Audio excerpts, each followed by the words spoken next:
Today, from Gillette Stadium in Foxborough, it's Week 1 of the NFL on EA Sports.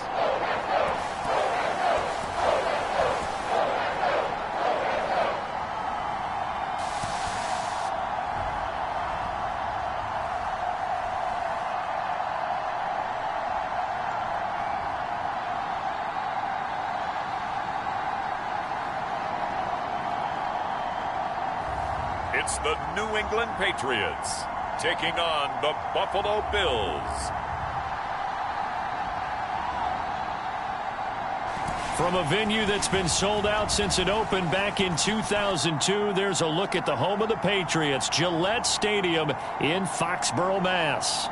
Today, we get this season started with an AFC East tilt right off the bat, as it'll be the Buffalo Bills taking on the New England Patriots.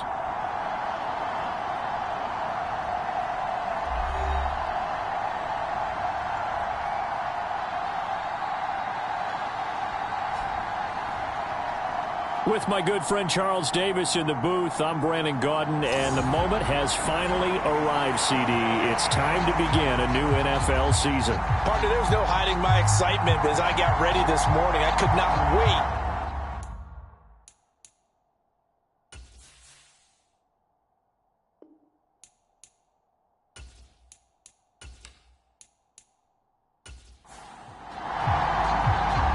Tyler Bass about ready to get us going. And we are underway in Foxborough.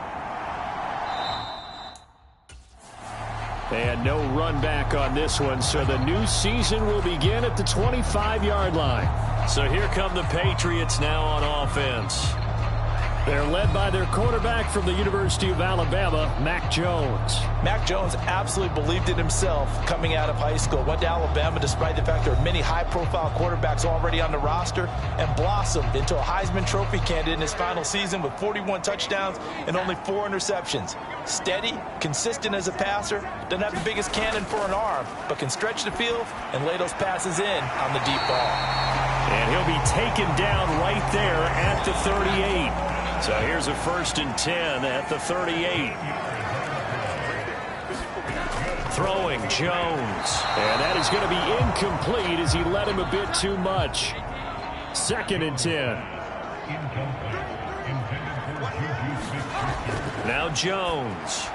Checking this down to Stevenson. They get 7 out of that, so they're left with a 3rd and 3. Coming up here looking for 3 yards to pick up the first. Again, he'll drop to throw. Pass taken in by his big tight end. And he will have a Patriots first down as they're able to get the 3rd down conversion. And forget about the run to set up the pass. They're just coming out throwing. Forget trying to set anything up. They feel like they have the advantage. They feel like they have the matchups, and they're just attacking right now. Yep, going to the air on the opening drive.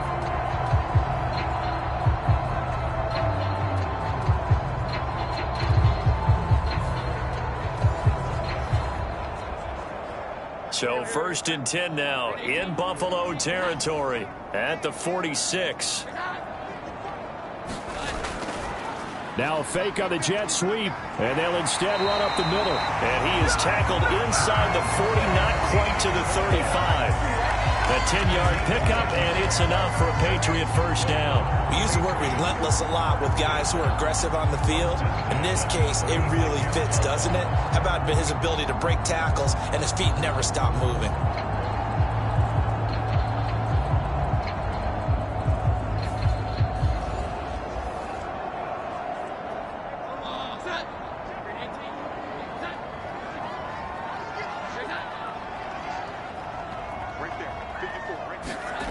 Jones now on first down. Got his man complete over the middle. It's Parker. From the 31, here's a 2nd and 5.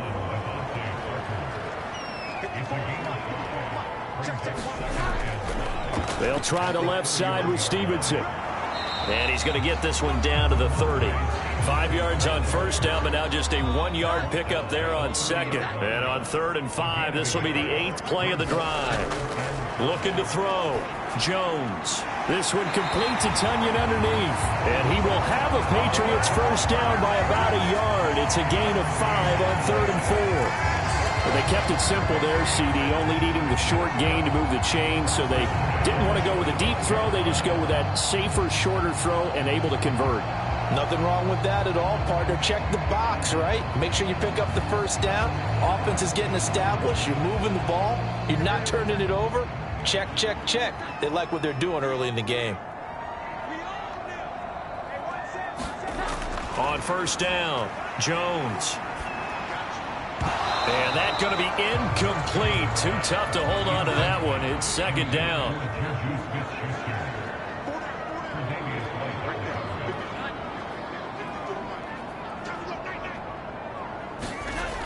To throw again, Jones. And that is incomplete. A lot of force bearing down on him there. He could not hang on. It's 3rd down. They'll look to throw again. And that went to the right side and incomplete. Here's Chad Ryland now on for the field goal. From the left hash, it's a 42-yard attempt. And his kick is right there. It's good. And the Patriots jump out to a 3-0 lead.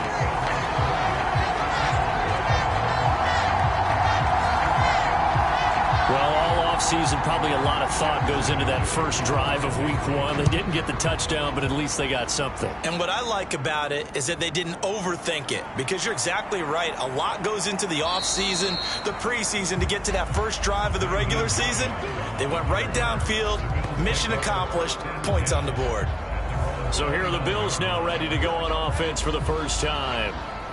And a glance here at the southpaw, who will be calling the plays under center. If you ask coaches at any level to design their ideal leader of a team, I think they're going to check every box with this guy. He's got the poise to handle responsibility. He stays calm under any kind of pressure, and he brings out the best of his teammates each and every week. They start the drive with Cook. And some room to maneuver. And he'll be out of bounds, but able to get it up past the 45. This drive starting off on the right foot, 18 yards. Coming in, he really liked his chance of having a big year based on a terrific offseason. And runs like that on opening weekend show that he's right.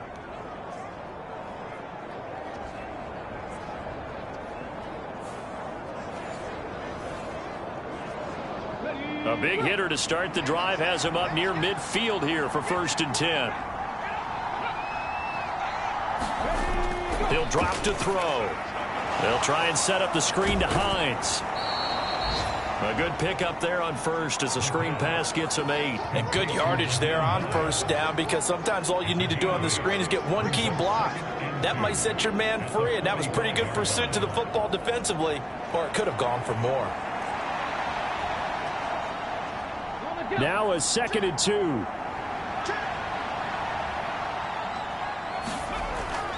Cook up the gut. And good space to operate there as he takes this down inside the 35-yard line. 11 yards and a Buffalo first down. 2 carries for him now on the opening drive, both for good yardage. And based on film study, they thought that there was a chance to spring him more than once for some pretty good yardage in this game.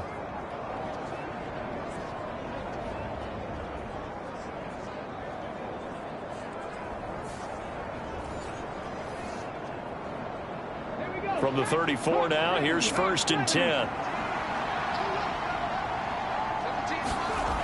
They'll drop to throw. Little pitch and catch to the tight end, Knox. That's good. The completion there for 7 yards. And it's 2nd down. Clock rolling as we hit the midway point of this first quarter. 2nd and 3. Middle of the field to Jefferson. And they just keep marching right along. First down on a pickup of 8 there. Looking to throw. Nowhere to turn this time, and he goes down. Sacked back at the 29. Christian Barmore getting in there to drop him. He seemed to have a reasonable amount of time in the pocket, but he couldn't get rid of the football, and the end result, Charles, him on the ground. Yeah, he's got to keep an internal clock to go along with his offensive line. When you're talking about 3, 4, 5 seconds, that's a reasonable amount of time to expect to deliver the ball downfield. So great to try and complete a pass, but it's equally important to know when to throw the football away, too. After the sack, it's 2nd and 19, and the road gets a bit tougher from here. Now some movement before the snap. And we'll hear from our referee for the first time this afternoon. Moving from his tight end spot there. Do you think that perhaps the play call was for him? And that false start penalty certainly not helping their cause here. 2nd down and long. Now here's a throw that's complete. It'll be a gain of 5. And they're going to face an uphill battle here on 3rd and long. They'll set up to throw. Davis, nice grab. And he's going to look that one in one-handed. What a catch for the touchdown. I do believe we came here to see a game, didn't we? And it looks like he's running what we call routes versus air. You just go out there with your offensive unit and throw the football with no defense. He's 5 for 5 on the opening drive. He was on his game there for drive number 1, but my only thing is now he can't go any higher than that. He was so perfect. Can he do it again later? Yeah, all he cares about right now is making it 10 for 10, 15 for 15. Keeping that going. And he feels like he can get it done. And Tyler Bass on for the extra point attempt. And he's 1 for 1 on the new year as his kick is good. So that drive takes him down the field in 8 plays. And it ends with a touchdown pass to Gabriel Davis.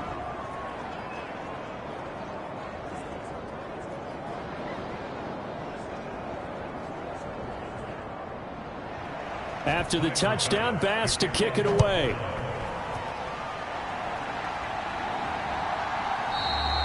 And this will come out to the 25 as Jones elects for the touchback. So back onto the field come the Pats for their 2nd drive.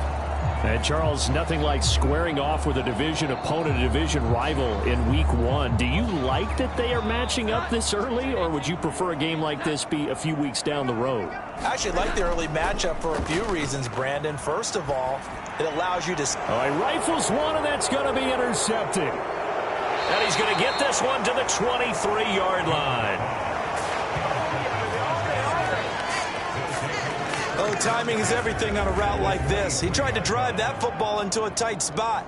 And if you're a little early or a little late, chances are there's going to be someone there. And sure enough, this one's going the other way.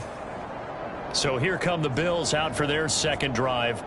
And they'll have good field position here following the interception and a chance to build on their lead as they start with a 1st and 10.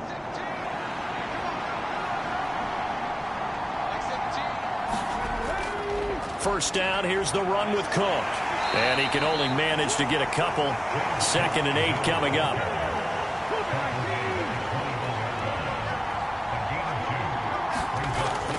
He'll look to throw. Wide open receiver complete.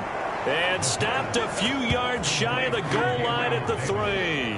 He had the touchdown earlier. This one's going to get him a 1st down. And remember, this drive started off following the turnover. And they've taken no time working their way down the short field. A nice connection there, and now they're looking at a 1st and goal.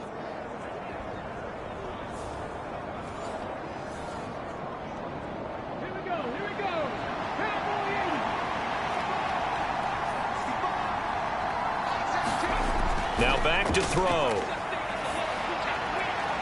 He's got it. He'll get only 2 there, and it's 2nd and goal.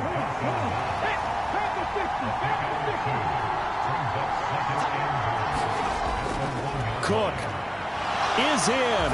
Touchdown, Bills. Sometimes offenses can get too cute down near the goal line, but there's nothing fancy about this one. As Coach Lombardi would say, we get a seal here, and we get a seal here, and we run this play in the alley. And that's good work to hit the hole hard and finish in the end zone.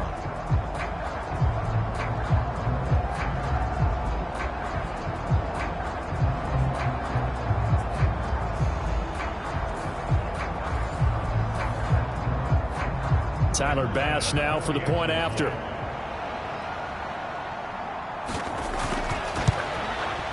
And this one's right through to make it a 14-3 ball game. A drive there of just 4 plays. And it was James Cook capping all of that off with a touchdown run.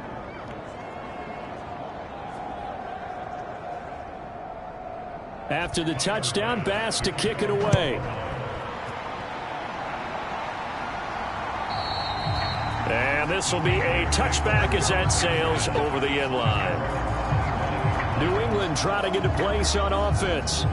And for this offense, Charles, you got to think kind of crucial here to put something together on this drive, because remember last time out they threw the interception on the very first play.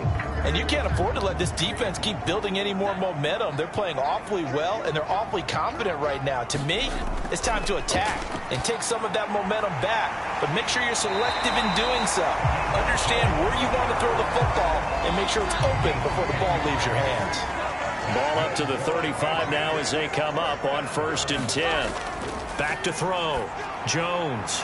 Slant route, and he finds Thornton. And he slips up past the 45 before being tackled. Back-to-back good plays have him on the move on 1st down. To the right side, this is Stevenson. And he is going to lose yardage here. Play 3 of the drive not as successful. They go backwards after those 2 first down gains.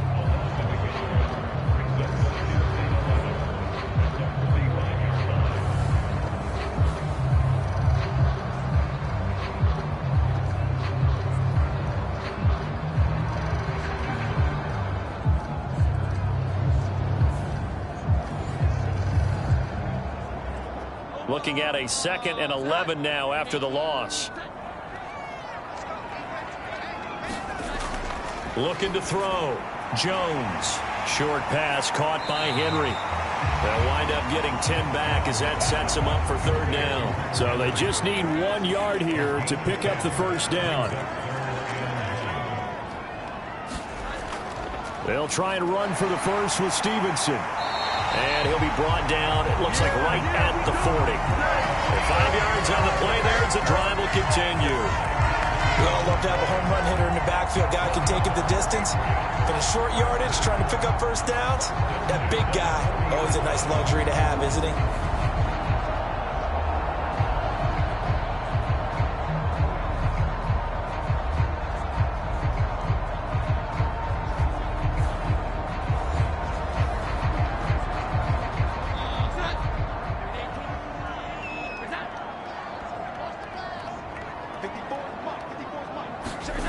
Here's Jones throwing on 1st down. This one complete to Tunyon underneath. And he gets this to the 35. Good for a gain of 5.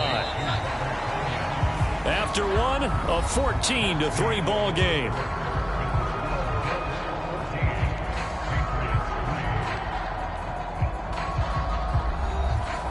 Ball on the 35. Here comes 2nd and 5. Back to throw. Jones. Complete. It's Henry. And Henry's going to pick up a Patriots 1st down as the tackle is made at the 28-yard line. Stevenson now on 1st and 10. Shoves him aside. And he'll be taken down just shy of the red zone at the 21. 2nd down and 3.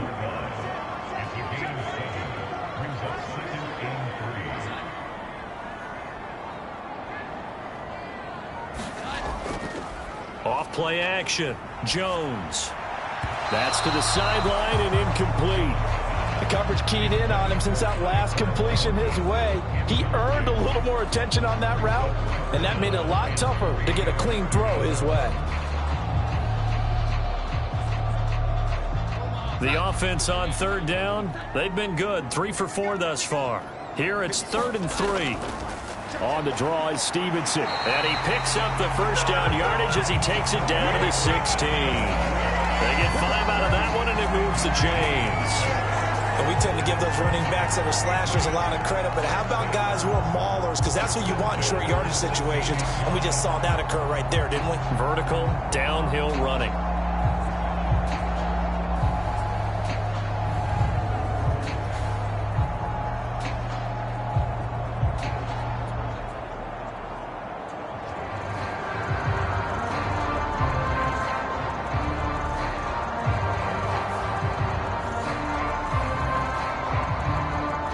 First red zone opportunity of the new year here as they come up now 1st and 10. Again, it's Stevenson. And it's out. He put it on the carpet. Now this is picked up by the Bills. And a big turnover there as his guys will get the football back. I know a lot of defensive coaches have certain guys on their squad that they look to as drive stoppers, guys who can make big plays, interceptions, knock it free. In this case, they didn't need one. The offense supplied it for them, just dropping the ball. Yeah, and that was after they were doing so well on this drive through the air. They go to the ground, doesn't work. And the Bills getting set to go. So for this offense, Charles, remember drive 1 made it to the end zone. Drive 2 resulted in a touchdown as well. Now they'll try to make it 3 for 3. Yeah, and you know, they told us all week that this was the plan and this is what they wanted to execute, but did they really believe it would happen this well, this efficiently? I know they'll take it, and afterwards they'll say, there was never a doubt in our minds we were going to be successful in this one. Defensively, they were in the 3-4. Solid run up the middle. What made it successful? Well, what you have to do is control the nose guard, but sometimes you don't do it by blocking him. You do it by influencing him. Get him moving to one side or the other and hit him back on the opposite. They run again on 1st down. Cook. And he is going to lose yardage here. 2 yards the loss, 2nd and 12. The defense was ready for the run-pass option, diagnosed it perfectly. Not only did they stack him up at the point of attack, but he was met by a host of light-colored jerseys.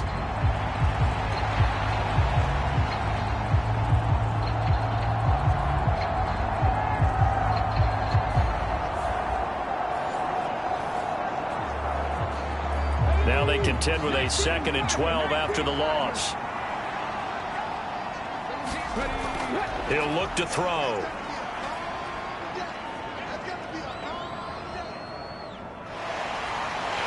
And eventually he's taken down here. Great coverage downfield, resulting in the sack. Christian Barmore in there to get him once again. That's 2 sacks for him now here on opening day. Well, that's the 2nd time he's been sacked so far in the first half. And if they have designs on having a big year, on going anywhere, they've got to find a way to keep him upright so he can throw the football.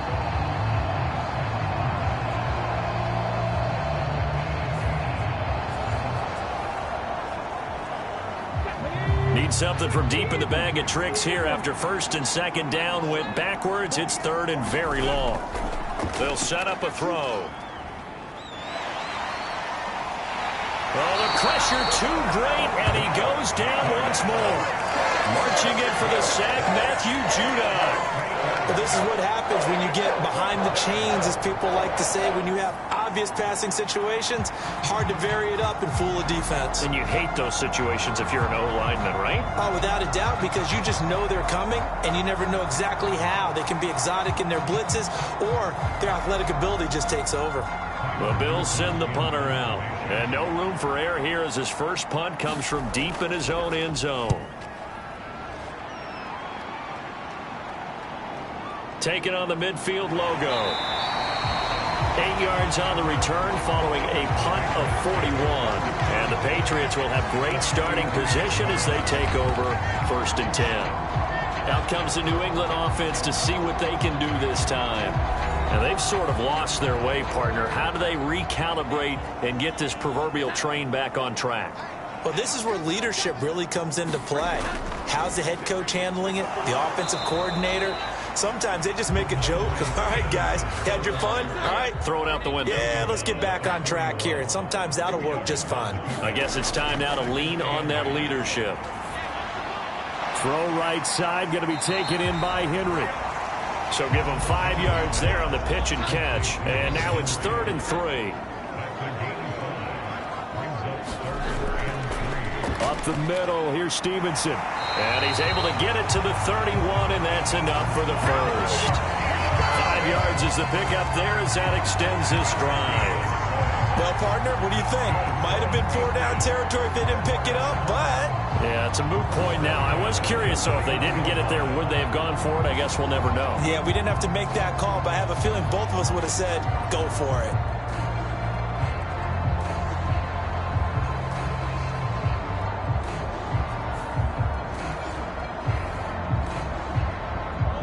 Line of scrimmage, the 31 now on 1st and 10.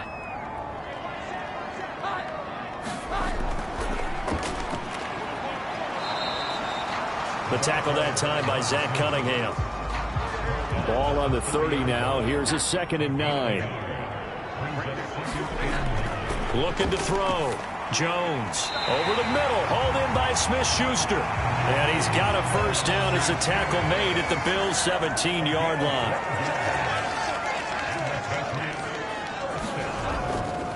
Straight ahead at Stevenson. Able to fight for about 4 yards there to the 13. Now a 2nd and 6.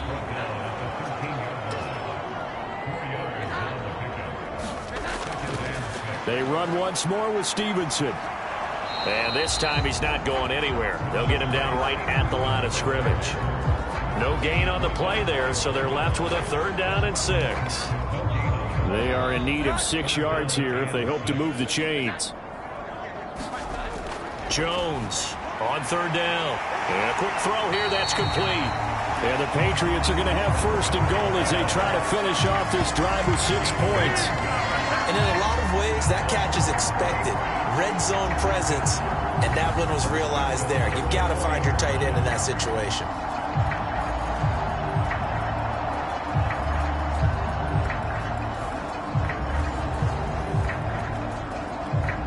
A chance for a first touchdown drive of the year. It's 1st and goal. Stevenson is not going to advance very far. He'll be stopped right at the line of scrimmage. 2nd and goal from inside the 5.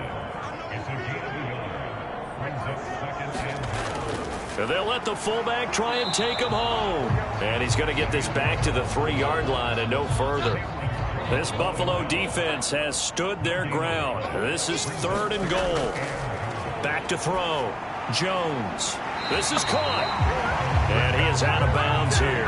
They're able to hold him to 3 there, and that leads to a 4th and goal. I know the halftime's approaching, but I don't think he's going to want to take a break. That's his 5th catch. Yeah, they've really been targeting the tight end.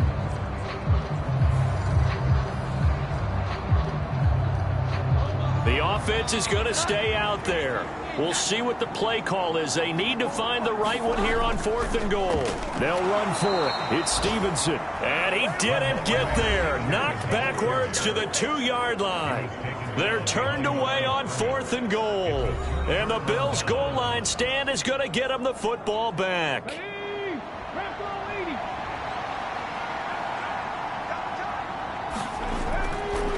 Here comes the former Patriot. This is Damian Harris. And they'll get him down after a pickup of 8. 2nd and 2.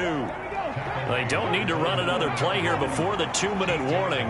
Let's see if they do it anyway. 2nd and 2. Into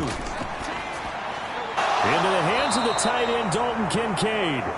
First catch of the new season for him, and he picks up the 1st. We've got a 14-3 ball game with 2 minutes left in the opening half. Now this offense in mid-season form here in the opener. It's 1st and 10. Back to throw here. Looking for his man on the out route, and he's got Diggs.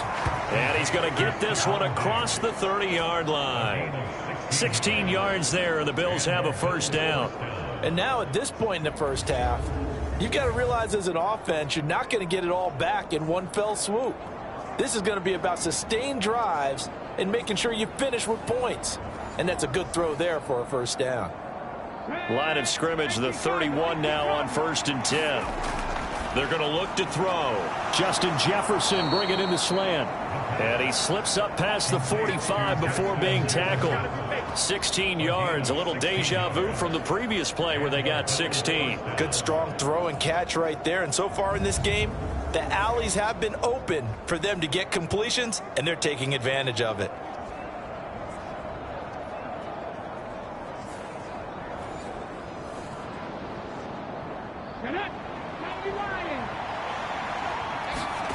They'll stick with the passing game as he looks to throw. Little pitch and catch to the tight end, Knox.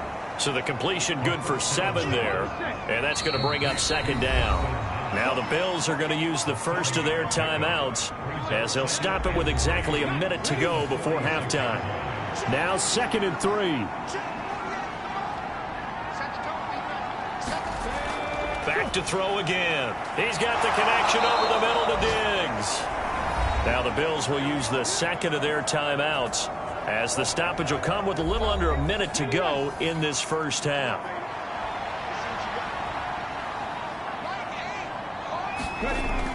They'll look to throw here on first down. And he's got this to Jefferson. And they are going to have a first down, and they're in field goal range as well as they're down inside the 20. And, partner, they're locked in man coverage out left, and they end up running a crossing route. Rounded it a little bit more than a slant. And he's just going to angle himself towards the right side of the field, and that's very difficult for a defender to shadow him across all that ground.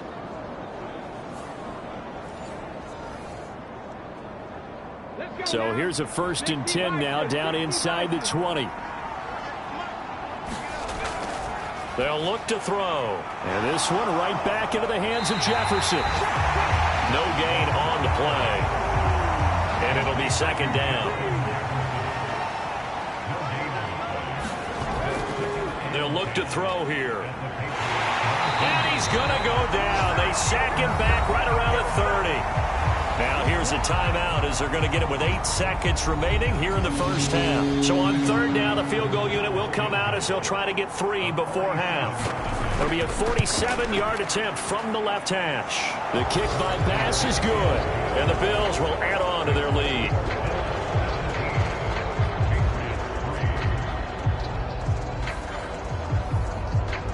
So as it turns out, that sack doesn't wind up costing them, Charles. They at least get points, get 3 of them. Yeah, that's where your kicker can really come to your rescue because, you know, after the sack, there was a little consternation there. Are we out of field goal range? Are we going to be able to get 3?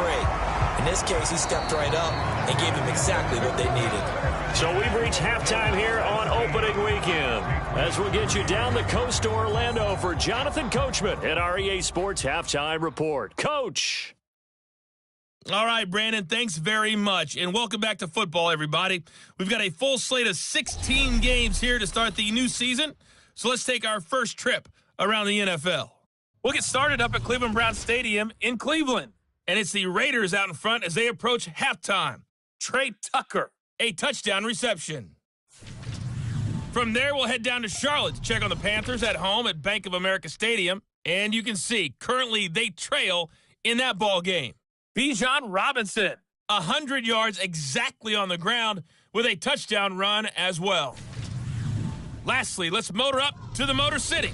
See what's happening with the Lions at home at Ford Field. As you can see, the score there in the second quarter. 2 touchdown passes there for Lamar Jackson. We saw some strong work from James Cook in that first half. He wound up finding the end zone on a touchdown run to help give his guys the advantage here at the break.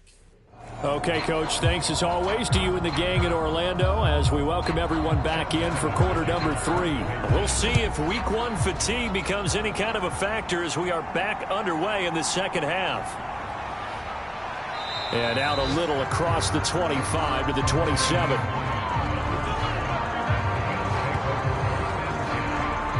The Bills offense set to take over to begin quarter number 3.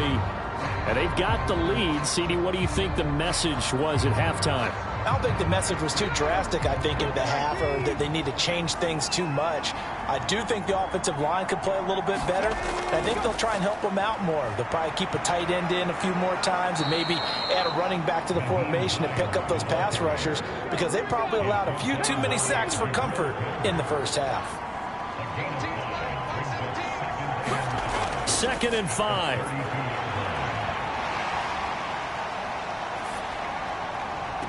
He's got his target. It's the tight end Knox. And out of bounds on the other side of midfield at the 45. 23 yards the pickup there. Oh, that's a nice job of clearing space in the middle of the field for your tight end.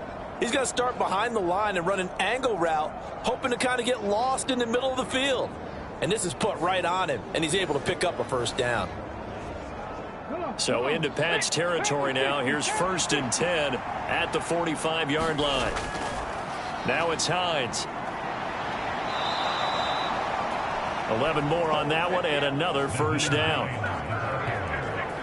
They've got the lead early here in the third quarter, and runs like that are how they established that lead in the first half. I love the fact that you're using the word lead, because they are leading from the front, pounding on the defense right now with the running game, and truly establishing themselves here in the second half. From the 34 now, here's 1st and 10. Back to the ground, this time Cook. 48 yards rushing for him now in the ball game. Well, you certainly have to give a little credit here, because they're playing this game now at their pace. This is ball control football, sustained runs, taking their time and making it work. Ball on the 28-yard line. Here's 2nd and 4. Here's a play fake as they set up to throw. Letting one go deep for the end zone. And he's got his tight end Knox for a Bills touchdown. A great effort there. 28 yards. And the Bills are looking good here in the season opener as they're able to extend their lead. Well, he's regarded as one of the best athletes among NFL tight ends, Charles, and it certainly was on display right there. And as we've seen this league continue to grow and develop, I think the tight end position is becoming harder and harder to defend, because now it's elite athletes playing that position, not just the... And now before we get to the extra point, remember all touchdowns do have to be confirmed by the replay official. They're taking a peek at whether or not those feet were in bounds, and obviously a big call here in the end zone. And not just the feet. How about the hands? How is the ball possessed while the feet are hopefully getting down in bounds? That's what they're trying to look at to see if it all comes together.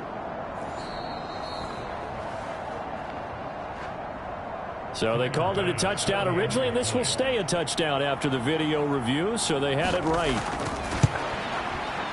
Extra point by Bass, up and good. And the lead now to 3 touchdowns at 21. 5 plays there on that drive. And it culminates in a Bills touchdown.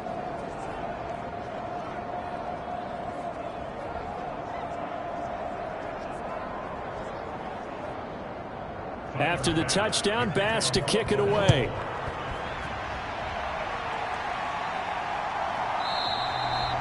No run back here for Jones, a touchback. So here are the Patriots now. They get ready for their first possession of half number 2. Jones and the Pats now with a 1st and 10 at their own 25-yard line. It's Stevenson with a run to begin the drive. And this will leave him a yard short. Nice pickup of 9 yards on 1st down. Now that's the way you want to start a drive. Talk about a tone setter as well as a playbook opener. Now if you want to take a big shot over the top, you're all positioned to do so. They'll try the left side with Stevenson. And this carry not as productive. He's swallowed up at the line of scrimmage. This offense in desperate need of a conversion as they come up on 3rd down. Now a handoff up the middle. Felton. And he will have a 1st down as they get him to the ground at the 37.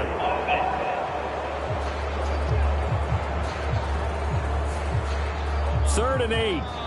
All right, so they got that one, Charles, against the center. And let's remember how difficult it is for the center, because remember, he's got to snap the ball to put the play in motion, and sometimes... Looking for Strong, and it's intercepted. And his guys are going to take over at the 31-yard line. Well, this defense, Charles, coming up with another interception. They have really done an excellent job of locking up these receivers. Yeah, they're really on fire. They are actually doing what they talk about all the time, which is plastering to receivers when they're in their zones. They didn't give up a touchdown in the first half. Haven't done so here in this half either.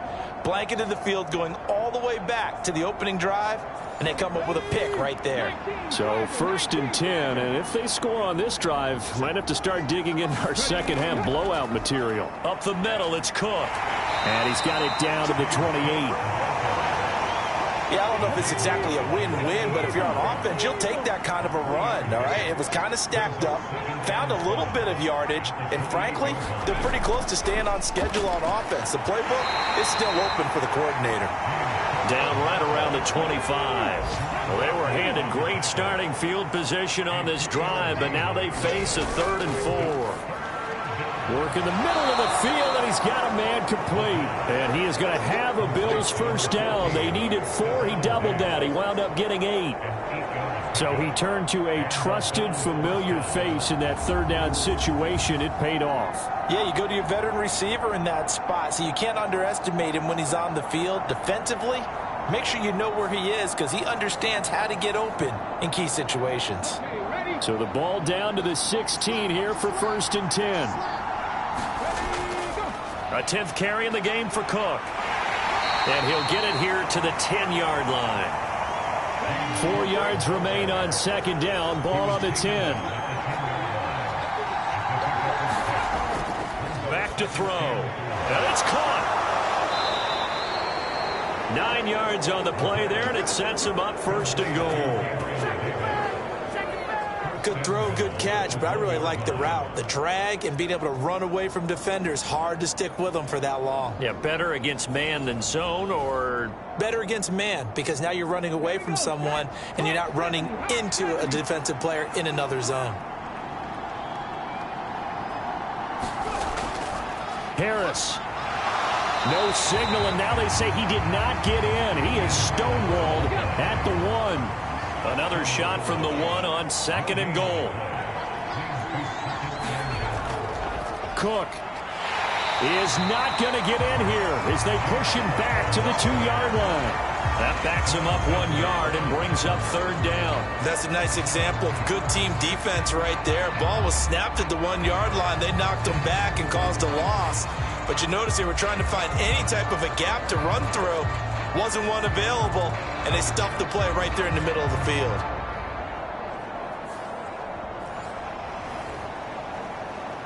Now, they'd really like to make the short field pay off. We'll see if they can, but this is 3rd and goal.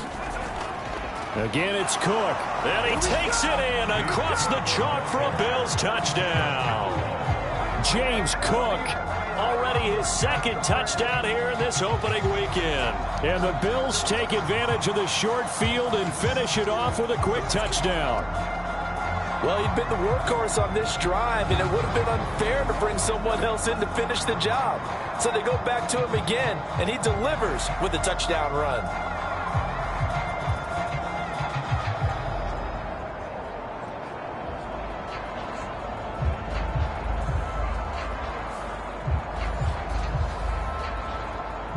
Here's Bass now for the extra point.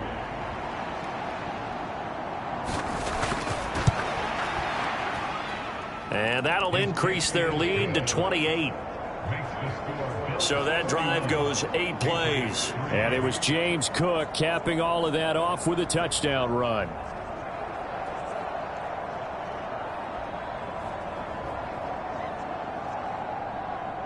After the touchdown, Bass to kick it away.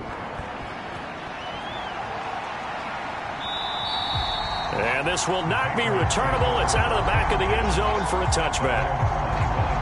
And now out come the Patriots. Well, we haven't exactly been treated to a nail-biter in this one, CD. And if they cannot score here, this one's pretty much all but over.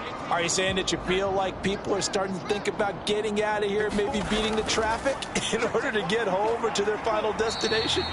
Yeah, I don't think there's a whole lot of reason to hang around, especially if they can't score here.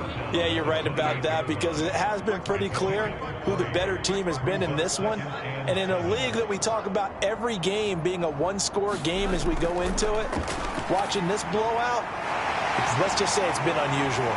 And he gets this one just shy of the 40 to mark him down at the 39. So from the 39 now, they'll come up on a 1st and 10. Looking to throw.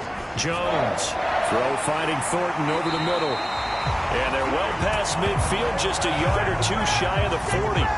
A good gain again. That's now 31 yards combined on those last 2 plays. A lot of ground left to make up, obviously. A lopsided contest, and we're already in the 3rd quarter.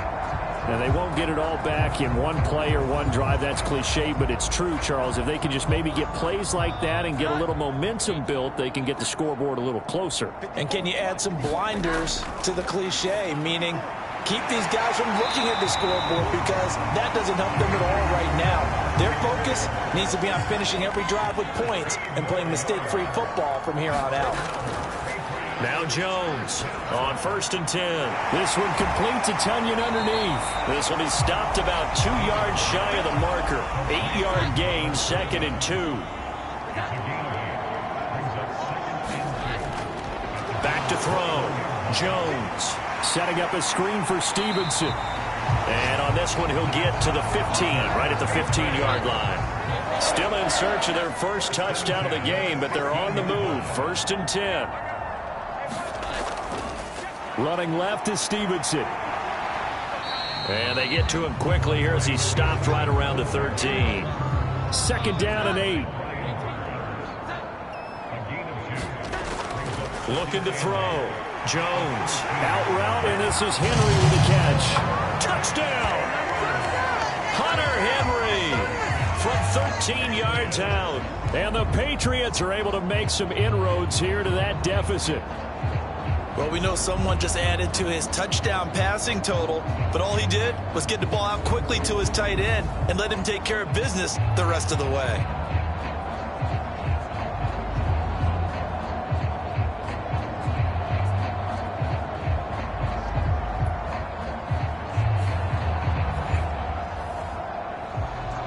Chad Ryland now to add the PAT.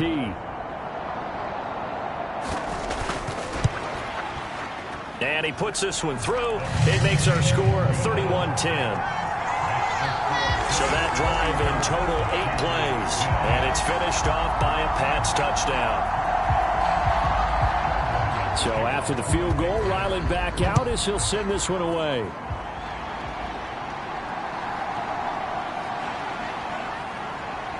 And the tackle going to be made right there at the 25-yard line. And here come the Bills. And now you've got the clock winding down here in the 3rd quarter. You're 3 scores to the good. What's your approach on this drive? Too early to fully commit to playing the clock game. Yet at the same time, you're also not going pell-mell like you would in 2-minute offense. This is what NFL offenses call 4-minute football. Take the clock out of the game a little bit, wind it down, but at the same time, keep advancing the ball down the field. Now a throw over the middle, and he's got it to start the drive. And he's taken down, but able to slip across the 35. So from the 36 now, 1st and 10.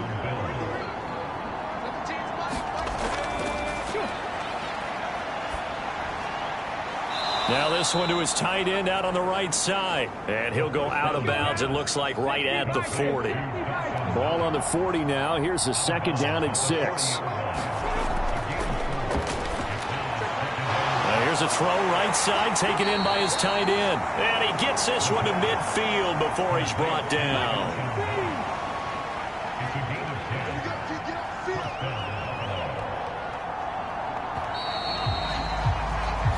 We are through 3 quarters here on NFL Kickoff Weekend. You're watching the NFL on EA Sports. Altogether, a pretty shaky start to the year for this defense as they defend another 1st and 10. This is Hines. And he's going to be brought down inside the 45 at the 43. From the 43, it's 2nd and 3.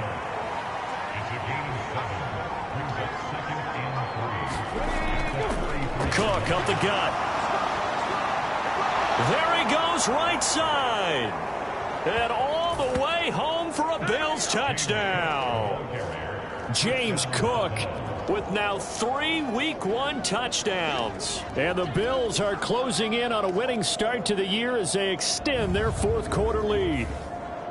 I know I should keep the focus and the spotlight on the hero that just scored, but tackling's been an issue for this defense all game long. I can't set that aside. We just saw it again here. Missed tackles leads to his long touchdown run. Bass on for the extra point.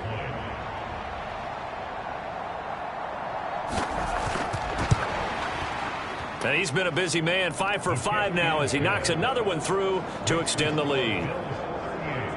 That time, 75-yard drive, 5 plays. And it was James Cook capping all of that off with a touchdown run.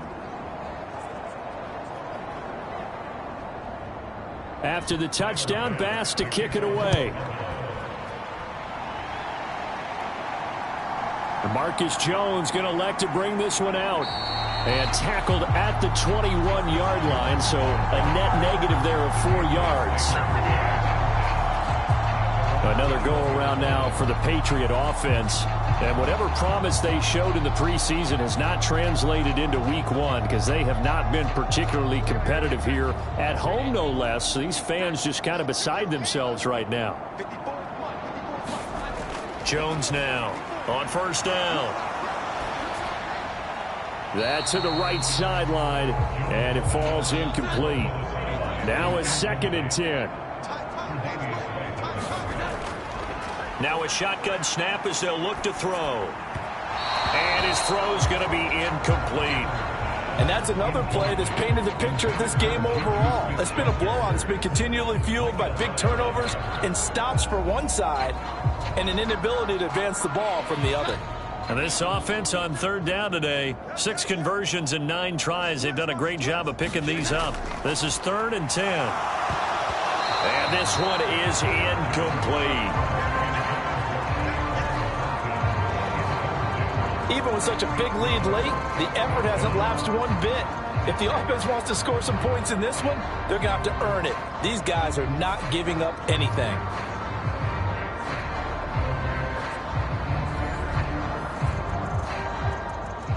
And they're indeed going to go for it here on 4th down.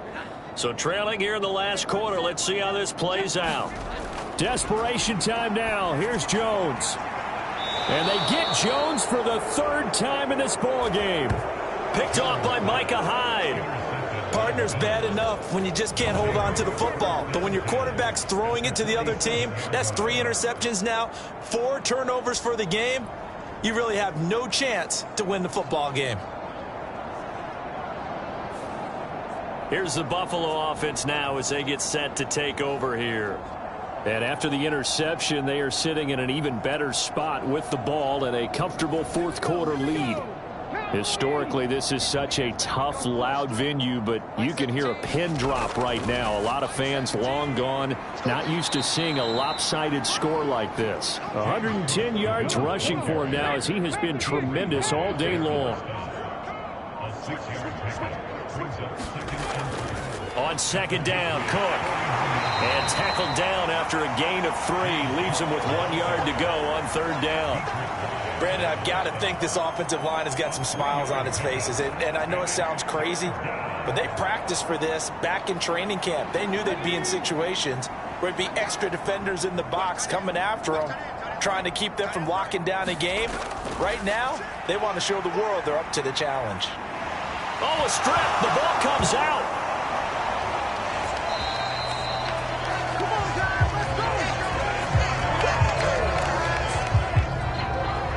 Offensively lucky they're able to keep the football, but now 4th down, so they'll have to boot it away.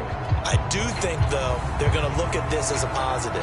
1, they recovered the fumble, so they retained possession. But 2, being able to punt it changes field position for them. Imagine if that turnover takes place there. Now your defense has to go onto the field and try and hold. Instead, they get a little breathing room. The Bills send the punter out as he'll punt it away for the 2nd time. And the fair catch is taken at about the 13-yard line here. They'll call that a 33-yard punt with no return. And the Pats will be backed up deep to get the drive started as they take over 1st and 10. New England's offense set to go. Where we stand right now in the 4th quarter, this one pretty much out of reach. And, Charles, I know they're going to be disappointed about several things with this ball game, but the self-inflicted wounds, they've had several turnovers. You would have to think that's going to be. Jones hit and the ball's out. And this is going to be brought back for a Bills touchdown. And the defense has come up with it.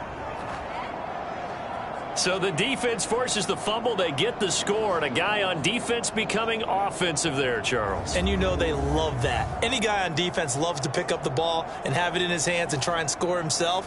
In this case, that's exactly what happened. He'll be singing in the shower post-game.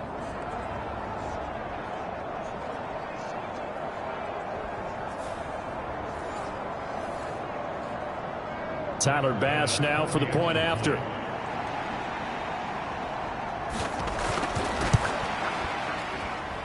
Now this one was over a while ago as they just add on to their big lead. The scoop and score, always an exciting play in football, and we witnessed it there, grabbing it off the ground and then rumbling it into the end zone for 6. And you can bet they're preaching 2 hands on the ball here as the kick's away following that fumble return. And he'll be tackled just shy of the 25.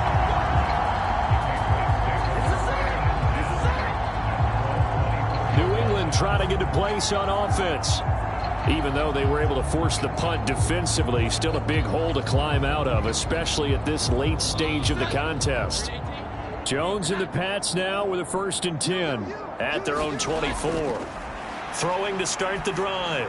Jones. This one complete to Tunyon underneath. And he's upended at the 33 following a good pickup of 8. Nice rhythm throw there on 1st down. He located his tight end, made it a nice easy pitch and catch. Hoping he could break a tackle or two. Wasn't able to do that there, but still good yardage. Jones throw taken in by Thornton. Well, that'll get him the 1st down as they get 9 yards out of that quick slant. Throwing Jones. Oh, he dropped it. And that's pretty indicative of the way this one's gone. Here's 2nd and 10. Now Jones. This one complete to Tunyon underneath. 4 yards the gain, and it'll bring up a 3rd down.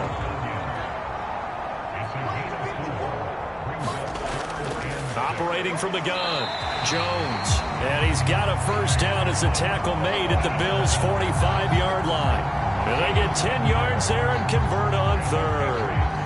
Now, 4th quarter, certainly not enough time for a comeback, but nice to see them making use of the time remaining to try and make this one a little more respectable. Yeah, I think the ultimate goal, good execution, be crisp, be sharp, and find a way to put some points on the board to make this thing look just a little bit better. So 1st and 10 now in Buffalo territory at the 45-yard line.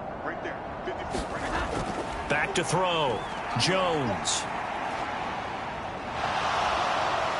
And they take him down. The Bills get to him. Multiple defenders getting to him there for a huge loss. Now that was a passer's nightmare. The front door totally shut down by the defense, so he kept going backwards, hoping to find another avenue of escape. It didn't exist.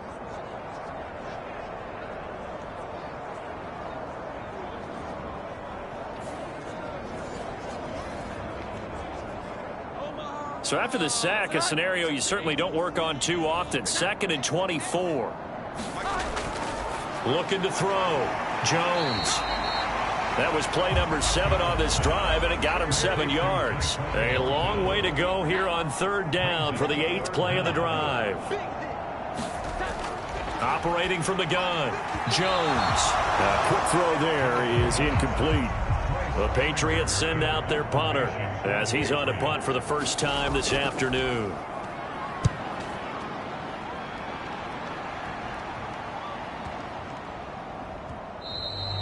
And this one hits at the 1, continues on into the end zone for a touchback. And now out come the Bills. You just kind of feel for the defense right now, this deficit. They have not been able to stop them the entire game, Charles. And some hands on hips, some long faces out there on the defensive side. They're like, oh, my gosh, we got to face these guys again here. Yeah, people don't understand how hard it is when you're on the side that's being dominated to keep your head up and continue to play hard. And that's what they're going through right now, trying to find that pride inside of them to allow them to continue to fight, even though they are down huge in this game. At carries like that, that's how they're going to continue to salt this thing away here, Charles, in the fourth quarter. Yeah, how about that? A new set of downs. Clock continues to move. No better way to close out a game than to tap those mastodons you have up front and say, guys, keep pounding them. Let's keep the ball, keep their offense on the sidelines, and let's close this one out. Another tote for the workhorse this afternoon. It's Cook. And he's going to have a Bills first down as he'll get this up to about the 42. No doubt those are the types of carries they're looking for here, Charles. The lead in the fourth quarter. This is when coaches that have a reliable running game, they breathe a little easier on the sideline. Yeah, they love the idea that they can take the air out of the football at this point of the game. That means they're really counting on that offensive line, counting on the runners, taking care of the football. Because you're going to tell your quarterback, hey, no time to be a hero. We're not going to throw it here. Just eat up that clock. And if you have the ball, they can't score. And he's going to bowl his way forward to the 48. 141 yards rushing for him now as his sensational afternoon continues. On second down, this is Harris. And he'll take it across the 50 and into New England territory. This offense so far on third down, they've been good. 3 for 4 thus far. They need just a yard here. It's 3rd and 1. A play-action fake. They'll look to throw. Able to get away. And a big loss here as he's taken down. Multiple defenders get to him there, and that is the 6th time he's been sacked in this ball game.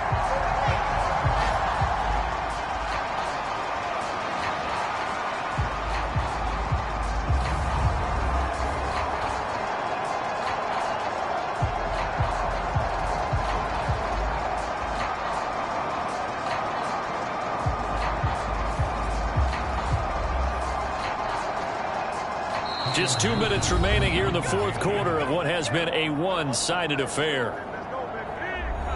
So it's Bills football here as we get you reset. They've got a 4th down here in a game that looks to have been decided already. Now on 4th down, on is the punt team sending this one away. Call it an even 40-yard punt, 7 though on the return. And the Patriots take over. Out comes the New England offense to see what they can do this time. Well, CD, it's all window dressing at this point. I mean, the best they can do is end the game with a nice drive to maybe build some momentum to move forward into their next contest. Yeah, with how lopsided this game has been, even one score might not do a lot of cosmetic good on the scoreboard, partner, because it's just about looking forward at this point. Get a touchdown here, give yourself some positive momentum and reps to focus on when you get back to practice in the next couple of days. Talk about two sides of the ball at cross purposes, because mercifully this game's almost over for the offense, but the defense, they still want to get a few shots in. That front 7, they've loved this ball game. They've been able to pad their stats, and maybe some backups can get in and get a sack as well. That huge loss on the sack makes this job much more difficult. It's now 2nd down and 22 yards to go. And he drops it incomplete, and their struggles continue here. An incomplete pass on that last play, and that means they'll need to come up with something here on 3rd down. Back to throw. Jones. And his pass is intercepted for the 4th time today. Racing to the end zone, and he is going to score. It's a pick 6 and a Bills touchdown. What impressive performance just became a little bit more impressive here as they add yet another score to the ledger late in the 4th quarter. And not much has stopped them at any point in this game, partner. This is just an old-fashioned blowout right here. They probably could have put the brakes on themselves, but they elected not to and played this one all the way out. Extra point by Bass, up and good. And this one was over a while ago as they just add on to that big lead.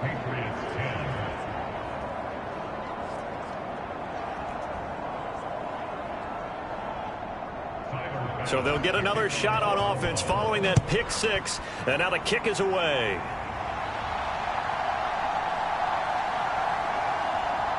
And he won't quite make it to the 25. New England's offense set to go. They are just obviously getting shellacked here in this one, Charles. What's the message if you're a coach for this final drive in a lopsided game like this? For a lot of coaches, be honest. Don't forget today. Don't forget what has happened out here. Yeah, use that as ammo going forward. Exactly. Take a great look at that scoreboard. Realize how poorly everything went for us today. Coaching, playing, the whole deal. And never forget it, because you're not going to want that feeling again. No, you don't want that feeling again. And who knows? You may meet up with this team again. To throw again on second down. Jones. And that'll be incomplete.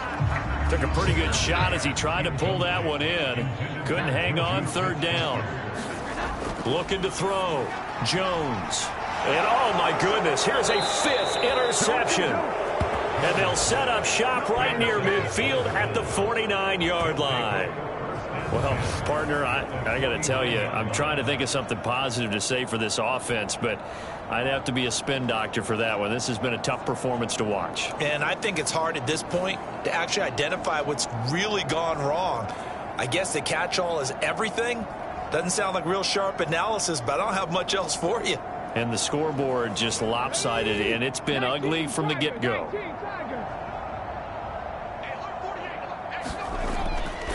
Here's Hines. There to stop him, Juwan Bentley. They work now on 2nd and 9.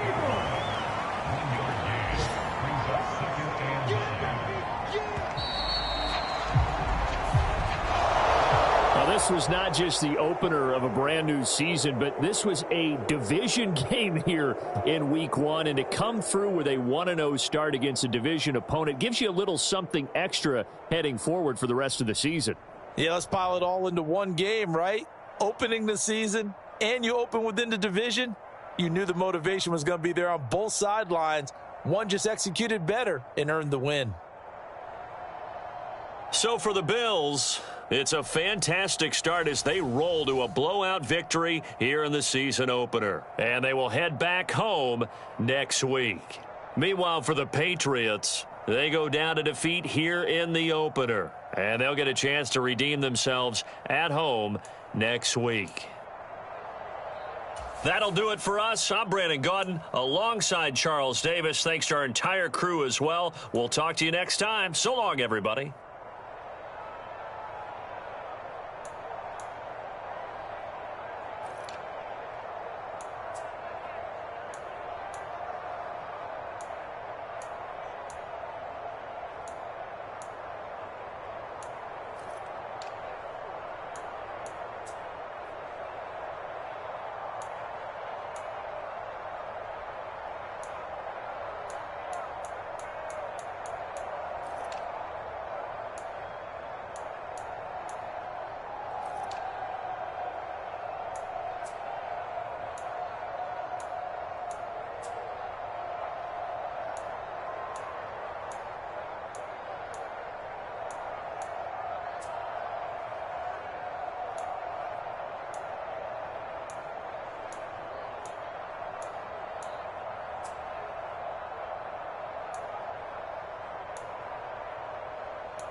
today. From Los Angeles, California,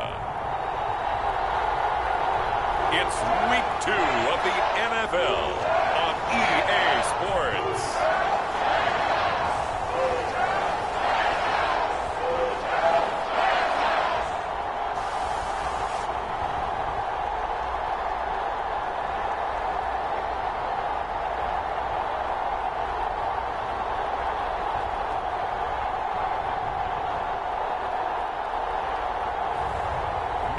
Stafford and the Los Angeles Rams versus Joe Burrow and the Dallas Cowboys. This is the city, Los Angeles, California. That's where we are for this edition of the NFL on EA Sports.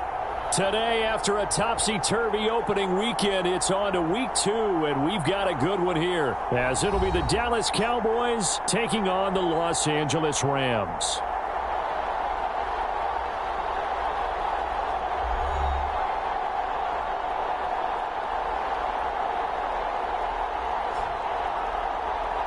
With Charles Davis, as always, I'm Brandon Gaudin. Charles, you talk about storylines in this one. I think it begins and ends with our two quarterbacks, certainly two of the best in the business.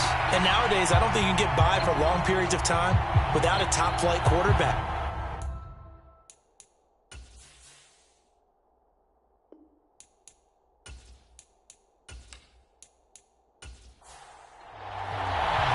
The first game's out of the way. Time to buckle down for the long season ahead, and we're off in Week 2.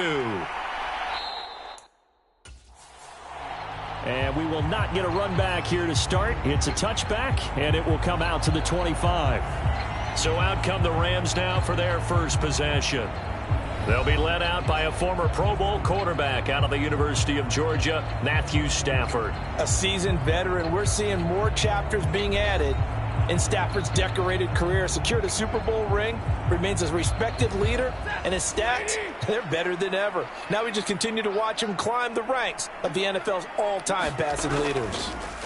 On the ground, it's Swift to start the drive. And he finds a little bit of room, enough for 4 yards. It'll be second down. These are his numbers from last week's contest.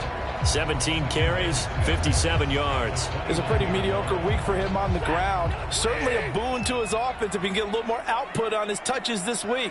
He should get some more early carries as his team tries to get him into a rhythm. And this is Shepard on the jet sweep. Oh, and this one may need to go back to the drawing board. He's going to be swallowed up right away.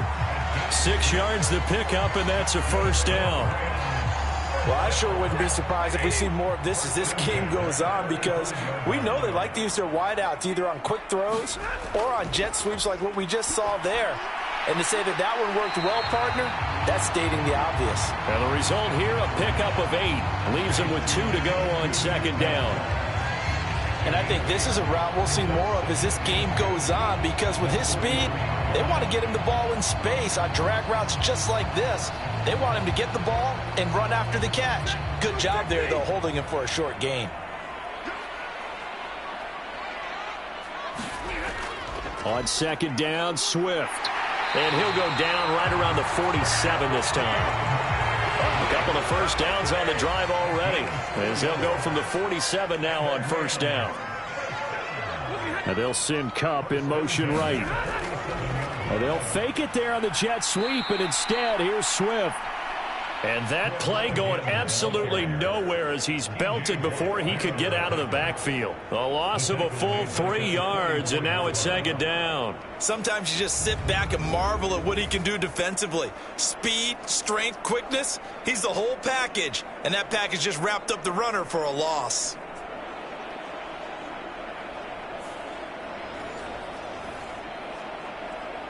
So their task a little bit more difficult now. 2nd and 13 that they're walking up on. Here's Stafford. Finding Sterling Shepard for his first catch. 7th play of the drive, forthcoming on 3rd and 8. Throwing is Stafford. Throw out left, and it's intercepted. Picked up by Trayvon Diggs. Not something you see very often from a quarterback of his caliber, an opening drive interception. Oh, there's no doubt in my mind that even he's surprised at how that one played out. But we know this guy is not going to stop him from continuing to fire as this game goes along. Probably give a little nod of respect across the field for that one and let him know he'll be back the very next series. So out come the Cowboys under head coach Mike McCarthy. They'll be led out by the #1 overall pick back in 2020 from LSU. It's Joe Burrow. And he comes off a tough opening matchup. Threw way too many interceptions in that game. Definitely not the way you want to kick off a new season. So he said to himself, I've got to throw that game out. I'm going to get a fresh start right here in week 2. And he'll be taken down, but not before he works it past the 50. That's a good way to start the drive. 17 yards and a first down. Certainly no settling into the drive there. They came right out on the first play and attacked the middle of the field for a big gainer and a first down.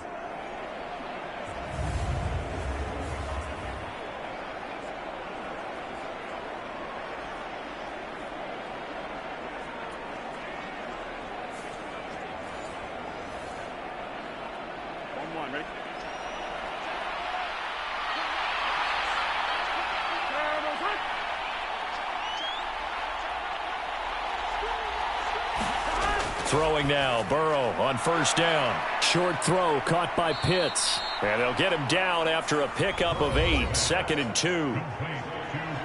The numbers for Pitts in that game a week ago. 8 catches, 84 yards. Better tighten up the coverage if you expect to slow this guy down, because if he gets going, he'll eat you up. And now the first run for Devon Achane. And they'll wind up getting this one all the way down inside the 20.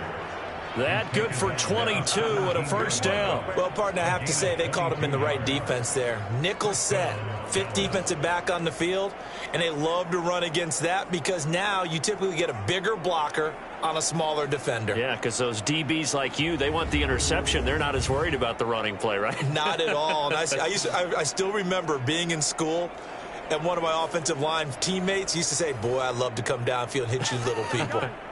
Good run there. So from the 17 now, here's a 1st and 10. From the shotgun, Joe Burrow. And this one quickly to Lamb. And that's good for a pickup of 10 yards. And that'll leave him with a 2nd and just a few inches left. Now it's Burrow. Quick hitter here, it's complete. Yeah, the Cowboys are going to be looking at 1st and goal as they move this down to the 4-yard line.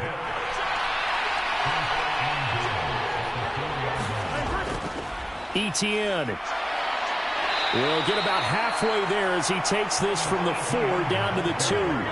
From the 2 now, 2nd and goal. Once more, Etienne.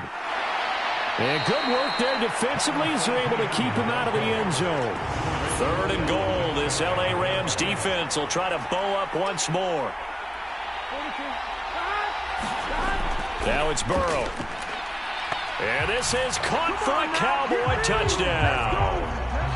Jake Ferguson, his first touchdown of the new season. And the Cowboys are on the board first on the road here in L.A.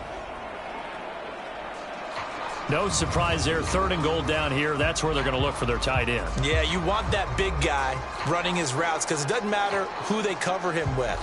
If it's another big guy, he might use his bulk against him. If it's a shorter defender, might go over the top. Either way, you tend to find a little bit of a mismatch in that area. Extra point by Gay is up and good. And it's now a 7-0 game.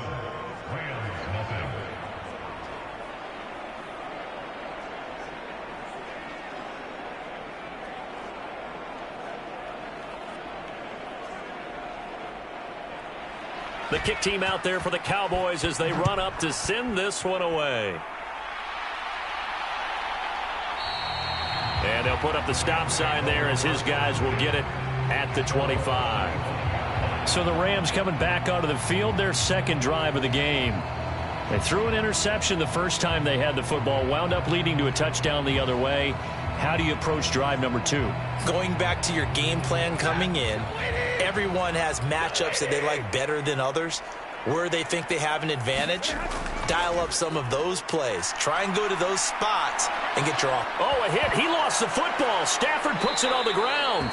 Oh, and one of the linemen on the other side has got it. Much like a running back going through the line, quarterbacks have to be aware of protecting the football as well. He left it exposed that time, wound up having it knocked free, but fortunately, had an alert teammate who was able to get it.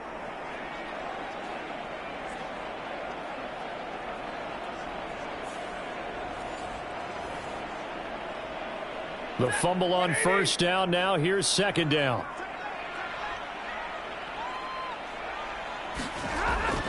They'll run the draw here with Swift.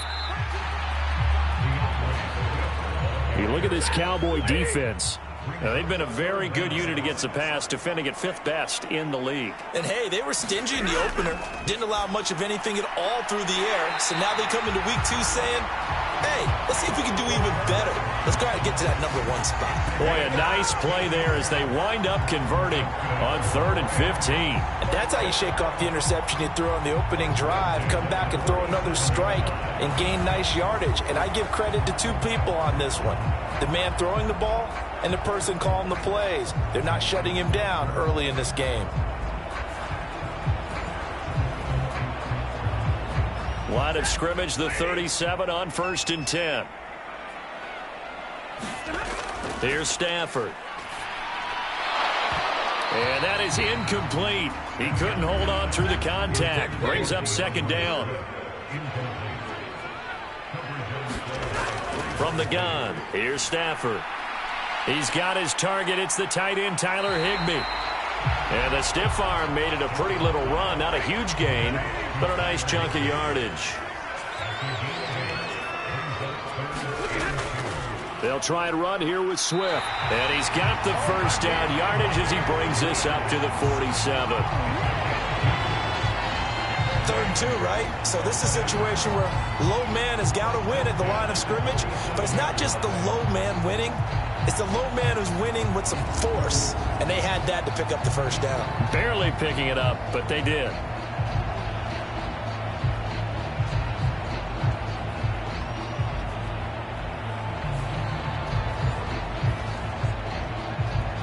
A couple of first downs on the drive already, as they'll go from the 47 now on first down. Off of play action, here's Stafford. Looking for Shepard deep. And this is going to be intercepted. Picked off by Jamal Adams. And the Cowboys are going to get the football here as the ball will come out to the 20. Well, your first drive of the first quarter, you get it down there, try to fire it in the end zone, and big-time deflation on that play. No doubt about it. They're moving and grooving and getting into position, and this is not the ending that they saw on this drive, is it? They had things going their way. Second drive forthcoming here for the Dallas Cowboys. They'll be looking to duplicate that first drive, the one that got them that 7-0 lead. Of course they would. And look, they're on the road. So getting the 7-0 lead was huge for them, right? Imagine getting up 2 touchdowns on the road, taking the crowd out of the game. It'd be ideal. And now this is intercepted. My goodness. Picked off by DJ Reed. And his guys are going to get the football at the 37-yard line. Charles, that makes now 5 interceptions in not even 5 quarters. Remember, he threw 4 picks last week. And this turns into a tough situation because a lot of fans, the first thing is, oh, well, we need to change quarterbacks.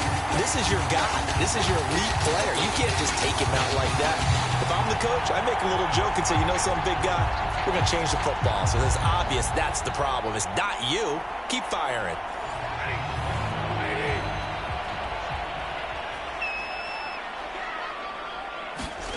After the interception, here's Stafford. It's a short one here, complete to the tight end. They'll wind up getting just a yard, and that'll bring up second down. Out of the gun, Stafford. Over the middle, that's hauled in by Kupp. So 8 yards on the completion there, and now 1 yard to go on third down.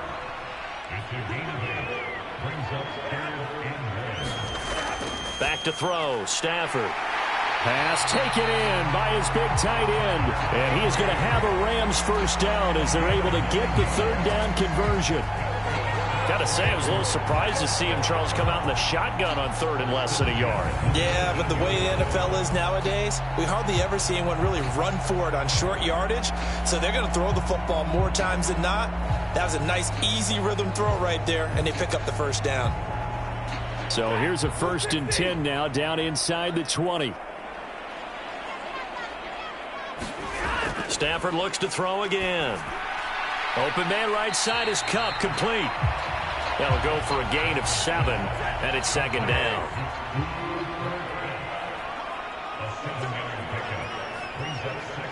And they'll send Kupp in motion right.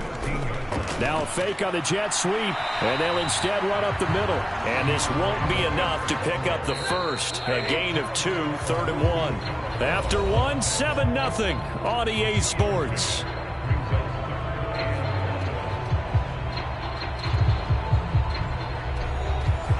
The offense on 3rd down, they've been good. 3 for 4 thus far. They're up against a 3rd and 1 situation. They'll stay on the ground with Swift. And he's brought down. They're able to convert on 3rd down, and that sets up a 1st and goal. Exactly what they needed right there, because they needed to use the ground game to take some pressure off, because the quarterback's been struggling a little bit.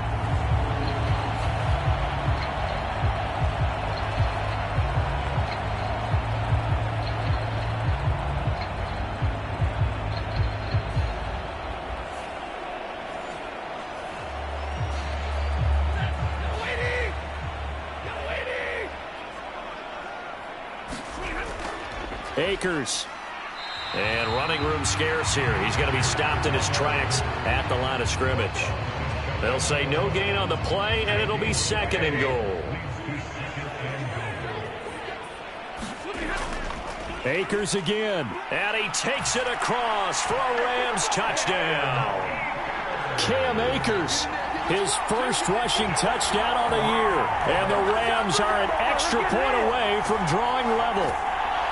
Well, nothing fancy there, Charles. You had 3 tight ends on the field. They were going to run the football. The defense knew it, but the defense couldn't stop them. And I haven't met an offensive line yet that doesn't get more satisfaction out of running the football into the end zone than pass protecting. They had determination on their side, and they got it done. Graham Gano on for the extra point.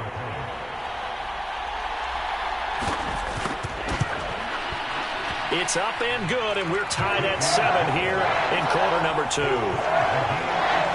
So that drive takes him down the field in 8 plays. And it was Cam Akers who capped it off with a touchdown.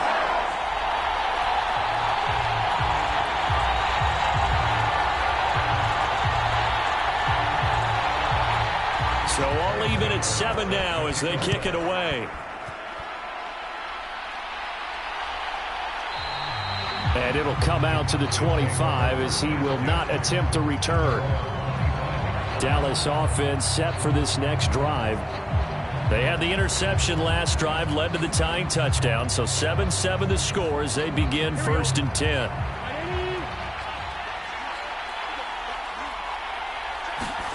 Trying to shake off the interception. He'll look to throw. Firing quickly here, and that's complete.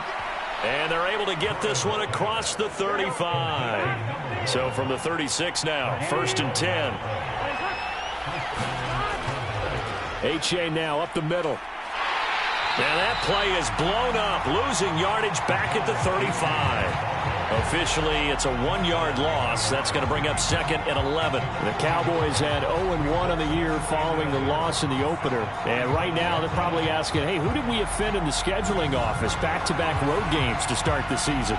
Yeah, that's a great question. I'll bet someone called the league office to protest, but sometimes it just shakes out that way. But if they can get out of this with a split, knowing they'll get those home games later in the season, it could be quite an advantage for them if they take care of business now. So after the loss of a yard, they'll look to push forward here on 2nd down and 11. Burrow looking to pass. Got this complete to the tight end Pitts. Call it a gain of 6 on the play, and it's 3rd and 4 now. In search of 4 yards here to pick up the 1st down. Burrow will throw. And the Rams got it. They bring him down. Aaron Donald. Able to get him down for a loss of 11, and it brings up 4th down. There's a lot of discussion in the offseason about him having a big year and getting to the quarterback. They held him without a sack in week 1, but how about here? Finally gets his first one of the season. In the offseason, said he changed his diet, leaner, feels so good this year. Excited to see what type of a season he can have. On 4th down, Ryan Stonehouse on to punt. He punted 3 times in the loss last week as he sends this one away. Just a 2-yard return there following a punt of 48. And the Rams will go on offense here with a 1st and 10. L.A. readies for its next possession.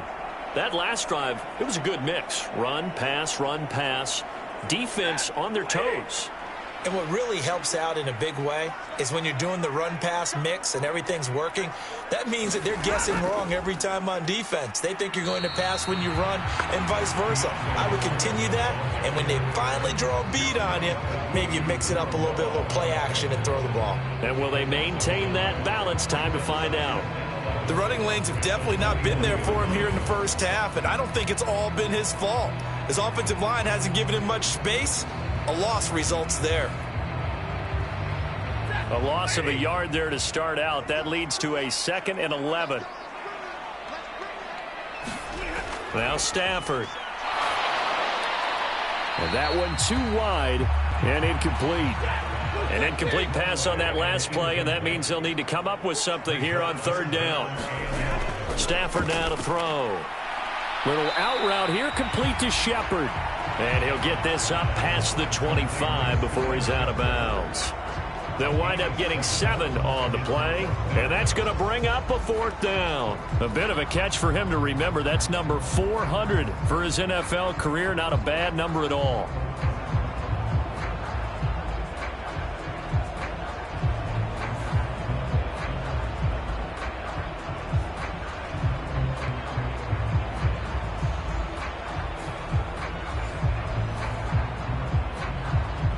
On 4th down, Matt Araiza sent on to punt. Kevontae Turpin deep for the Cowboys. And the win last week punted 4 times as this one's away. This will be a 41-yard punt, 3 on the return. And the Cowboys will take over the football with a 1st and 10. And now Dallas gets set to take the field. Over on the sideline, hoping to hit that reset button between possessions. Last time out, they had to punt it away. This time hoping to finish this thing off in the end zone. Here's A-Chain to begin the drive. And he'll be tackled just past the 35 at the 36. Here now, 2nd and 4.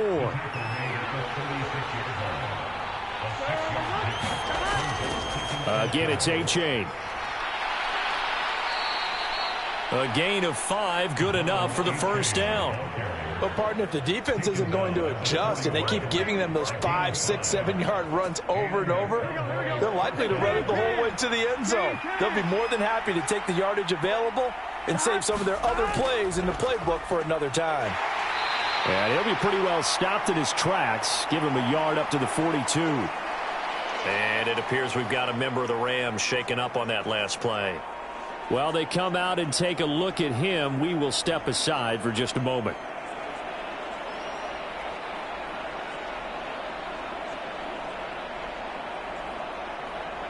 Here we go. 2nd and 9. Here we go.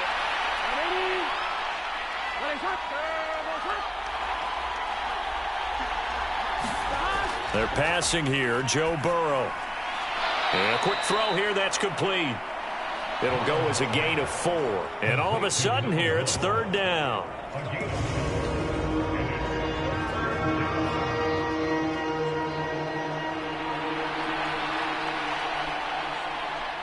Here we go.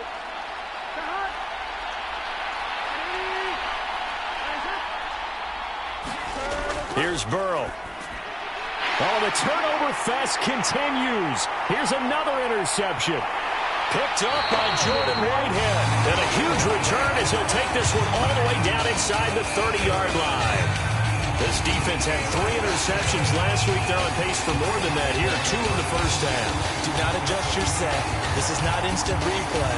This is a defense that is locked in. They're essentially running the routes for the receivers and turning into the receivers themselves, aren't they? I mean, it is amazing what I'm seeing because the reactions of those guys back on the back 7, phenomenal.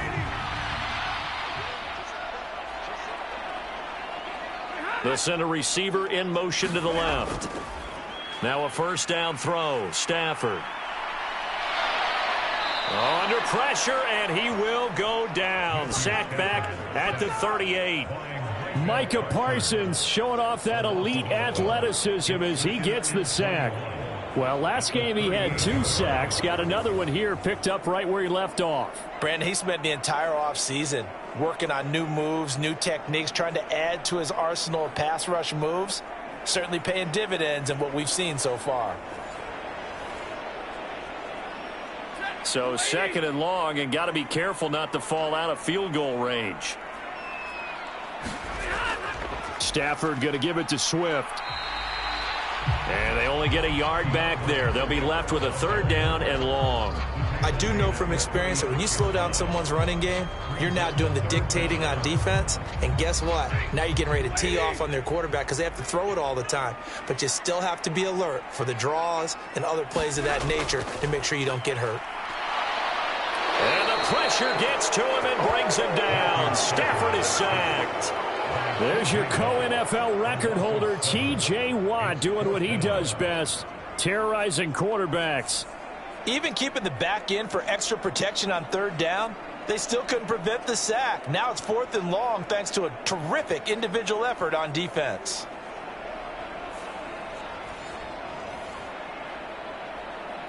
So look at this. Here's the field goal unit coming out. And he is going to need to bomb this one. And this will be spotted on the other side of the field. It's a 61-yard attempt. And this is off target to the left. Didn't get there anyway. It's no good. And this game will remain tied here in quarter number 2.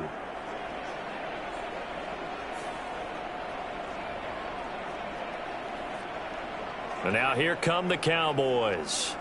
Well, still early in this one, Charles, but the last time this offense was out there, they threw their first interception of the ball game, so trying to avoid repeating that mistake here on this drive. And to put a positive spin on it, at least it happened in the first half and not in a close game in the 4th quarter, but you're absolutely right, partner. One of the last things this offensive quarterback wants to witness again in this game. Kind of an obvious question, Charles, but anything you try to avoid after your first pick, or you say it's 1 interception, we're still in the first half, I'm about to do the same thing? I think you want to avoid playing scared, and put it into the mind of the quarterback that you've lost confidence in him. Make sure you get some throws that he's going to be able to complete, make him feel good about himself, and continue to run your offense. A-Chain on 1st and 10. Good move at the 30. And he'll be brought down at the 27-yard line. Options galore here. 2nd and a few inches. Off the play fake. Here's Burrow looking for the end zone. And this a leaping effort, but it's knocked away and incomplete. The Cowboys on 3rd down. Just 1 for 3 thus far. They're looking at 3rd and a few inches. Now Burrow. He's got his target. That's complete. And he will have a Cowboys first down, as that'll be a pickup of about 5 as they convert on 3rd and inches. At first glance, I thought he just used his size in order to win the route, but he also had a little subtle move in there as well. Made the defender think he was going one direction and was able to track the ball in another.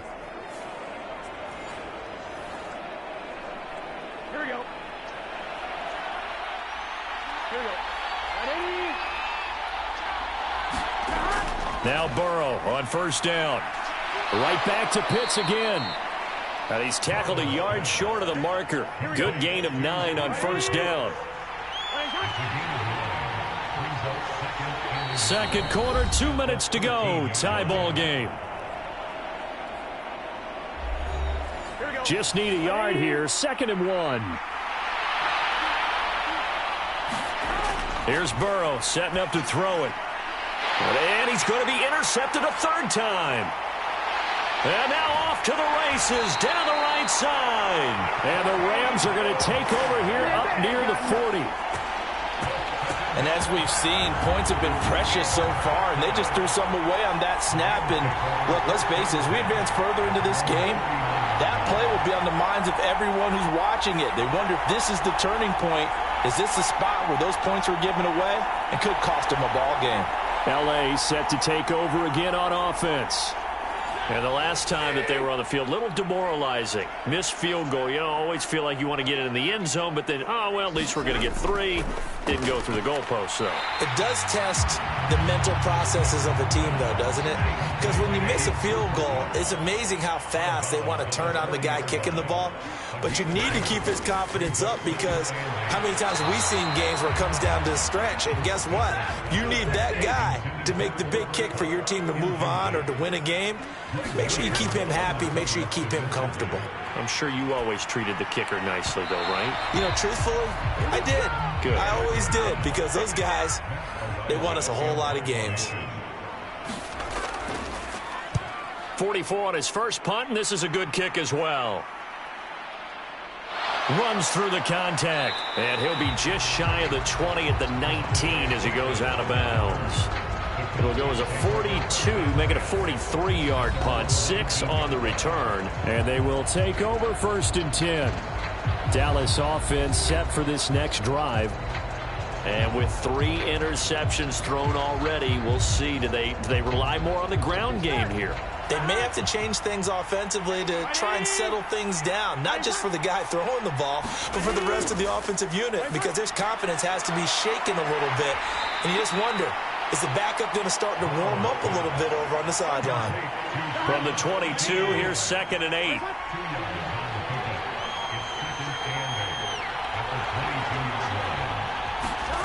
From the shotgun, it's Burrow. ETN bringing in another one.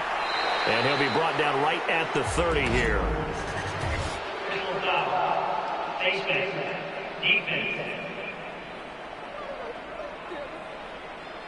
So it was already a gain on the completion, but tack on some more with that penalty. Absolutely, and no matter what angle you're making the tackle from, you can't grab the face mask, and that's just putting your defense on its heels just a little bit more. So the penalty yards marched off on the face mask. Here's 1st and 10. They'll set up a throw. Going right side here, and that's complete. And he's out of bounds just before the midfield stripe at the 49.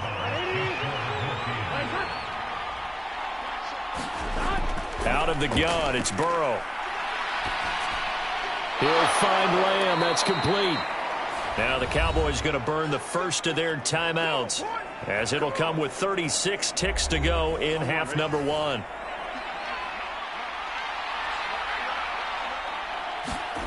Again, it's Burrow. Short throw caught by Pitts. And he'll go out of bounds after taking it a little further down inside the 40. The result, only 4 yards there on the play, and that'll make it 2nd down. Yeah, that one was covered pretty well because they were trying to leak the tight end out into the flat. I think they were hoping he could catch and turn upfield and pick up the 1st down. From the 37, they work on 2nd and 6.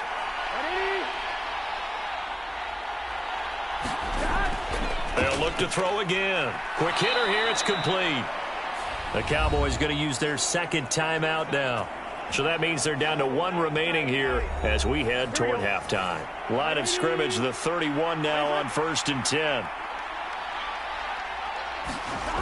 They'll stick with the passing game as he looks to throw. Throw over the middle, going to be caught here by Pitts. And Burrow's saying, let's go, let's go. The Cowboys signal for their 3rd and final timeout as they'll stop it with 14 seconds to go in this first half.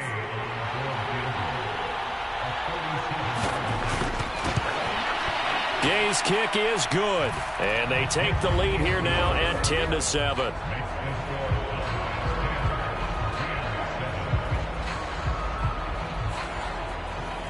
So they're able to end that drive with 3 points in this one-possession ball game. And ideally, you want to end every drive with points. Most quarterbacks would tell you, let's end it with a kick, right? A PAT, that's number 1. Field goal you'll take. Punts, you really don't want to do that. In this case, they'll take the field goal and get prepared for the rest of the game.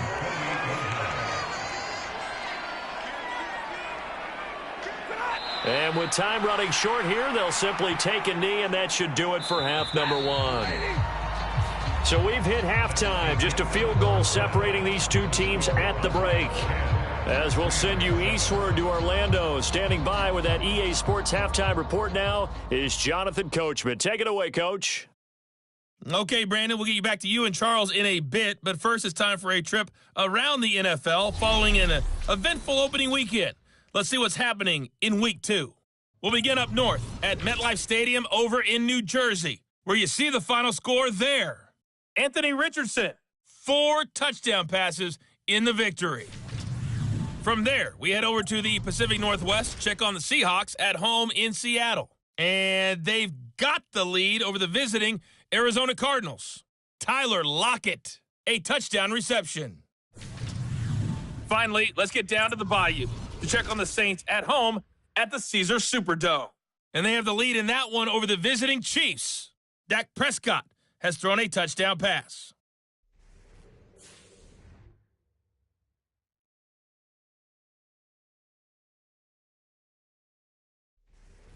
Okay, Coach, adjustments likely going to play a big role in this third quarter in what's been a tight contest so far. The Cowboys will get the football first here, and they have the lead as well as we are underway in quarter 3. And they'll get him down inside the 30 at the 27.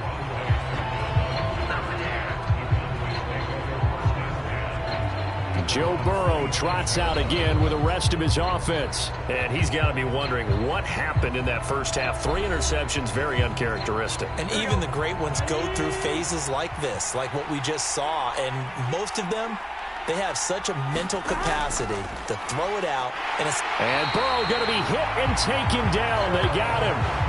Aaron Donald picks up his second sack of the afternoon. And that's his second sack in this one. And you just can't ask a defensive end or an edge rusher to play any better than what we're seeing right now. And, partner, it's still just the third quarter. I'm thinking he's not done yet. Even if he's not getting a sack, he's bringing a lot of pressure to the pocket. Don't need it all back at once, but you figure they're going to need something here. 17 yards to go on second down. Another try after the first down sack. Burrow, that's into the hands of Pitts, the tight end. And they're able to get this one across the 35. 8th catch for him now. He's been a big factor. And it's a first down. Well, that's always a good place to throw it just because he's one of the biggest targets not only on this team but in the National Football League. And you and I both know the quarterbacks love these large-bodied tight ends, and why not? Nowadays, they're really wide receivers who are just taller and have a little bit more weight. These guys catch the football, make big plays downfield. In the old days, we wanted them to block. Now coaches want them to catch the football first. Screenplay, here's Etienne. And he will lose yardage back to the 34-yard line. Not what they had in mind there. That's going to go as a loss of 4. Heck of a play there to get to him quickly and get him down for a loss. I think they did a really nice job getting ready for this game, scouting, watching film, and understanding defensively what the play design was. So still 14 yards to go, second down. They'll drop to throw. Over the middle into traffic, and that's complete. Even against double coverage, he found enough of an opening for a noticeable gain. 2 guys on him, yet he finds a way to uncover downfield for the completion. Here is third down and 4. Back to throw again. And the Rams got it. They bring him down. The safety blitz staged to perfection that time as they sack him for a loss of 6. I know nowadays they give a lot of guys different things when they get to the sidelines after creating a big play, but just throw a cape on this guy because he single-handedly ended multiple drives. Interception earlier, sack on third down. Really should have a better game plan installed for how to contain him because he's affecting this game in so many ways. So they're forced to punt on 4th as this one's away. So a change of possession here on the punt. And the Rams will be backed up deep to begin the drive as they take over 1st and 10.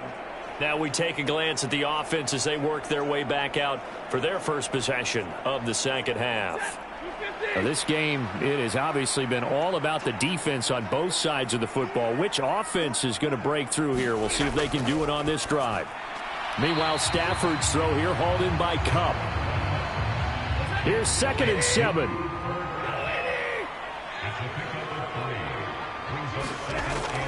Play action. Stafford.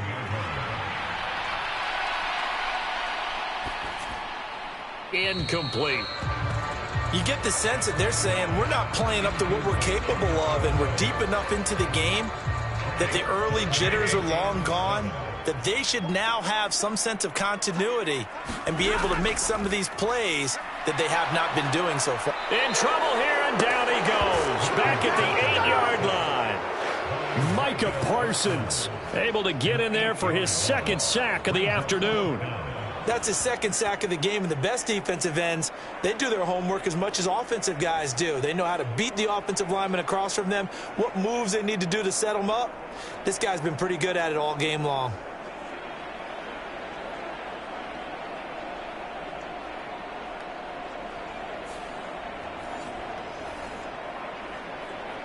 Here comes the Rams punter now as the drive goes backwards, so he's on to punt it away.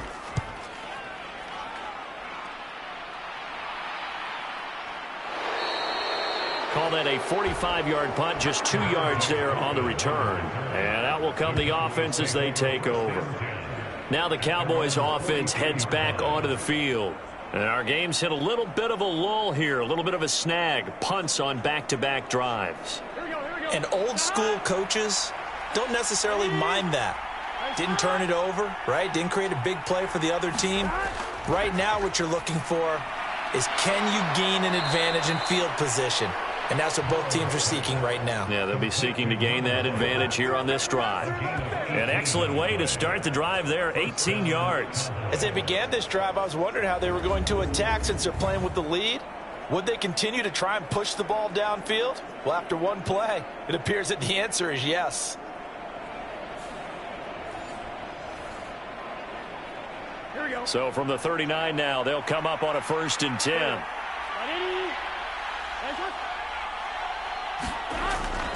A give up the middle to H.A. And he'll take this ahead for about 4. 2nd down coming up.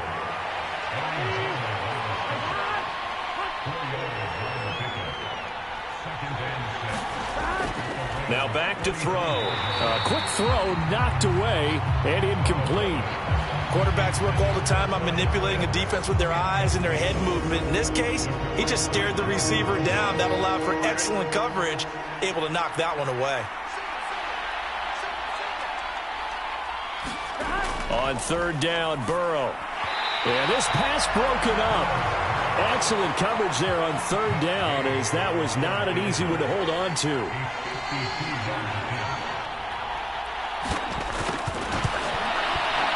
And Gay knocks this one through. And the lead stretches to 6 here. It's 13-7.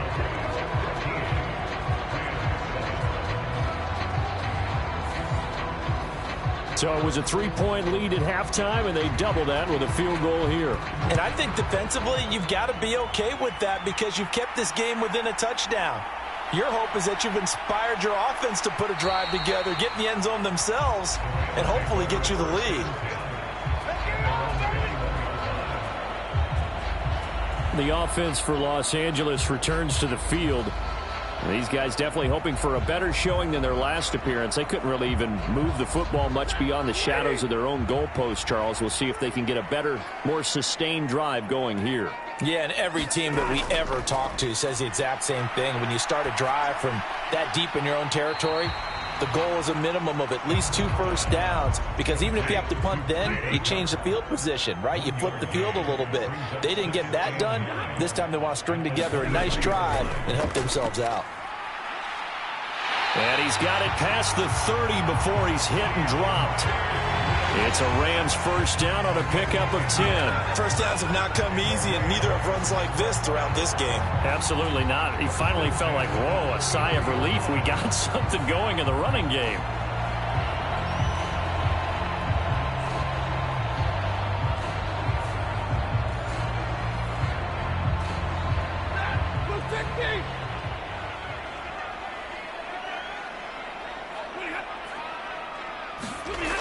Stafford on first down. Short throw, it's Higbee. Only able to gain a couple there, and that will bring up second down. And let's face it, you can put any Halloween costume on him. You're not going to be able to disguise him because for a tight end of his size, difficult to sneak him anywhere, but that's what they tried to do.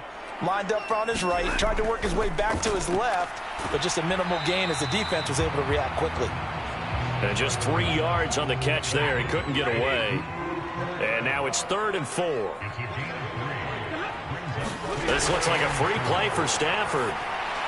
They'll try and set up the screen to Swift. And they bring him to the ground just shy of midfield.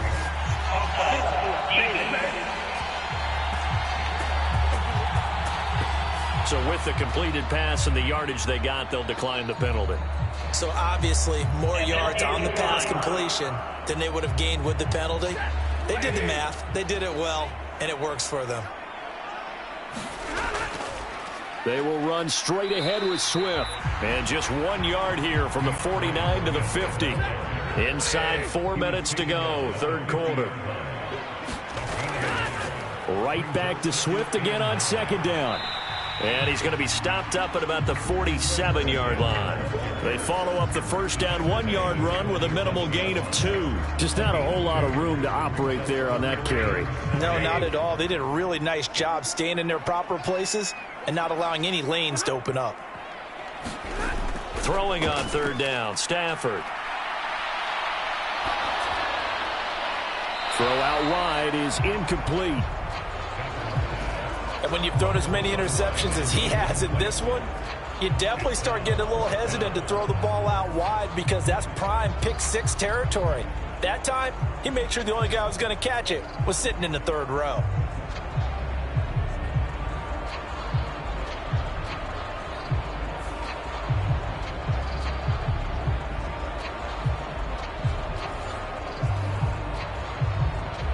Here comes the Rams punter now, as he'll punt it away for the 4th time today. And this one sails out of bounds. I think it'll be inside the 25. It will. 24-yard line is where they'll spot it. The Cowboys about set to take over on offense. Last time out, you remember their drive stalled, but thanks to their kicker, booted a long field goal to at least get them 3. Now here they'll try to do better and find the end zone. And in our experience, how much fun is it for coaches to know that they've got a kicker who can nail it from long distance? Now, the hard part is, as an offensive play caller, you don't want that in your head too much where you're relying on it, and he goes out and gets the job done for them. But I'm quite sure he would be content to just kick extra points from here on out. Yeah, absolutely no question. I think his teammates would be okay with him just kicking the extra points as well. Here is 3rd and 5.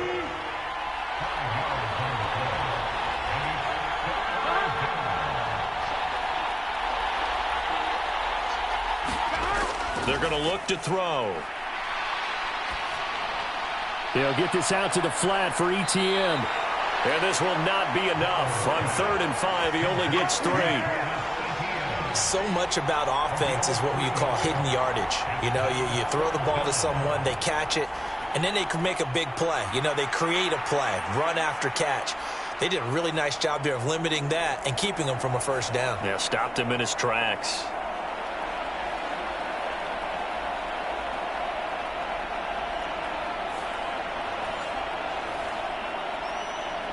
Here's Ryan Stonehouse now, as he's on to punt for Dallas. Averaging 50 yards a boot so far as this one's away. This will be fielded at the 17. That'll be a 47-yard punt, officially 5 on the return. And it will be 1st and 10 as they take over. And the Rams now coming out on the field. See if they can put this drive in the end zone, Charles, because it's been a little bit of a rough go at times. They've had to punt the football a ton in this ball game because of stalled-out drives. So are you saying that you're kind of tired of seeing the punter run out there and do his thing during this game? Is that what you're trying to say? Well, I mean, I'm okay with it. I have a feeling that this offense, they don't want to see the punter again. And frankly, the punter doesn't want to run out there anymore himself. He would love to see his offense put together a drive and give his leg a rest. T.J. Watt picks up his 2nd sack of the afternoon. So one quick, easy analysis about why they've struggled so far. They keep putting themselves in third and long situations. They just took another sack right there. And the offensive film session tomorrow may be a little longer than it normally is. Not a lot of positive grades will be handed out thus far. So now Stafford and the Rams, after the sack, they're staring up at a 3rd and long. Now on 3rd and long, they'll look to throw. On Stafford for the 3rd time is intercepted. Picked up by Justin Reed. And he's able to get it back to right around the 27.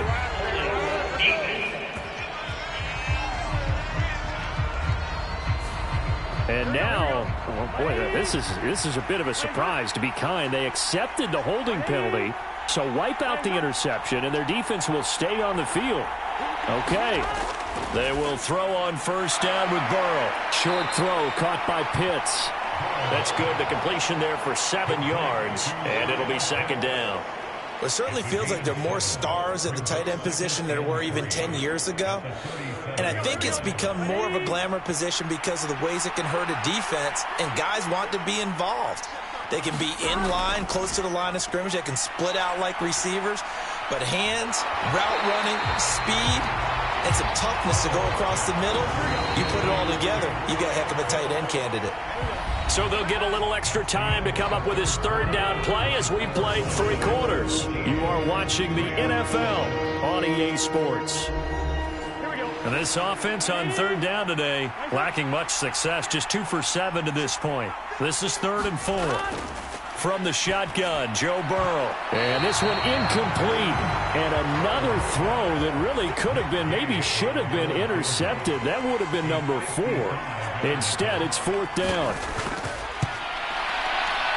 And he has got it from 55 yards away. That was never in doubt. And now it's a 2-score game at 9, 16-7.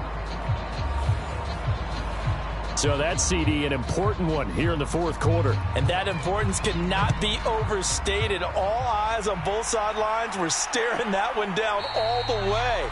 The significance is that they made it a 2-score game. Still lots of time left to go, but likely that was their goal at the start of the drive. Get 3 points, make it a 2-score game, and they were able to get it done. And now out on the field, here comes Los Angeles. A tougher task for them now. That turnover on their last possession led to the field goal, meaning that they have to now try to erase a 2-score deficit here in the 4th. And he'll be upended at the 28-yard line. Just a 3-yard gain there. Here's 2nd and 7 now from the 28. Here's Stafford. And he's going to be intercepted for the 3rd time thus far. Picked off by DeMarvion Overshown. And this return is going to be halted right around the 28-yard line. Well, Charles, he's thrown 5 picks in a game before, and right now, after that one, he's standing on number 4. And right now, your defensive coordinator is asking the offense coordinator, can you do anything to slow this down? Because my guys have to keep running back out on the field. So play calling may come into it a little bit, maybe run the ball a little bit more. But a lot of it depends on the scoreboard. They may have to keep throwing it. Here we go.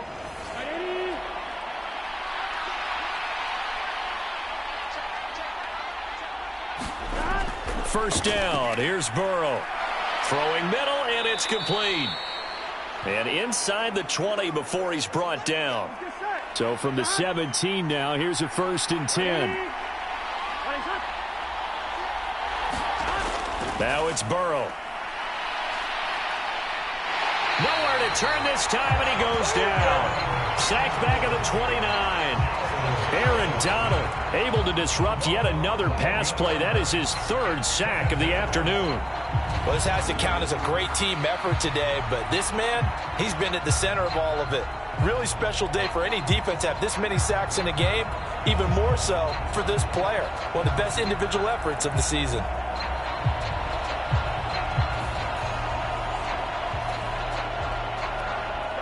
Well, they're in some hot water now after that sack. It's 2nd and 21.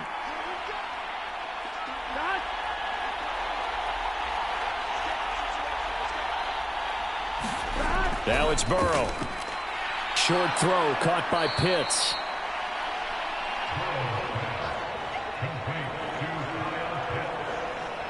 Let's not quibble about the gain there on second down. That was a positive play because that was a take-what-you-can-get situation. Got out to the tight end. Now it gives a much better opportunity to convert on third down. 3rd down and 13. They'll look to throw. This will be caught just inside the 10. Yeah, the Cowboys are going to have 1st and goal as they try to finish off this drive with 6 points. Partner, I like that they're staying aggressive on offense because to me, this drive is what is known as a put-away drive. You score here, that might put this one to bed. I like the fact that they're playing with confidence and not playing with fear.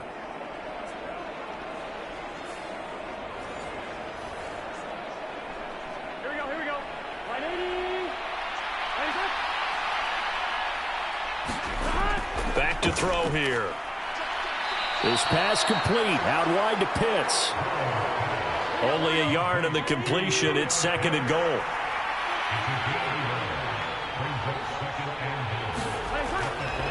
On the handoff, it's A-Chain. And not a whole lot there. He does get a couple, taking it from the 5 down to the 3. 3rd and goal. This L.A. Rams defense will try to bow up once more.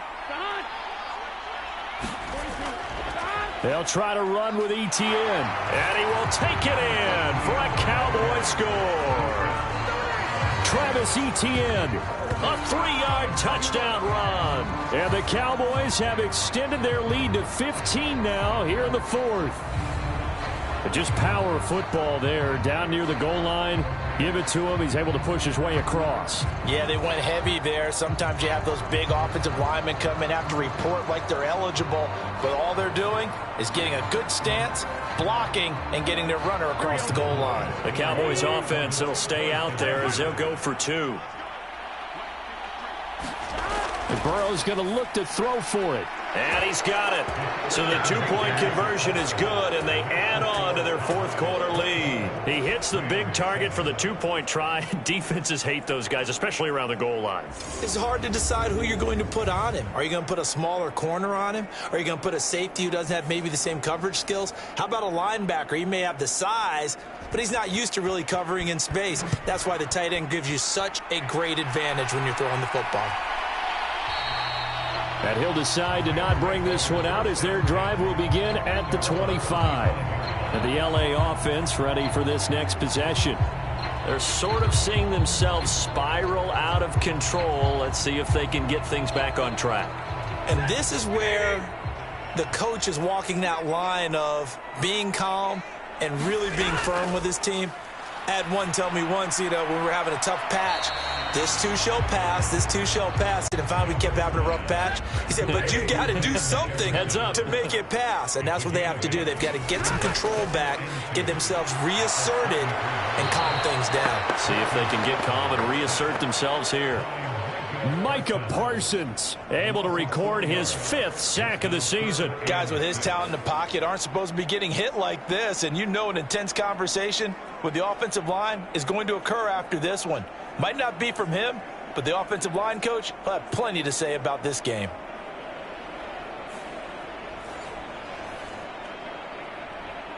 Yeah, the Cowboys here on 3rd down bringing in an extra defensive back. Now Stafford. And his pass is intercepted for the 4th time today. Picked off by Greg Newsome.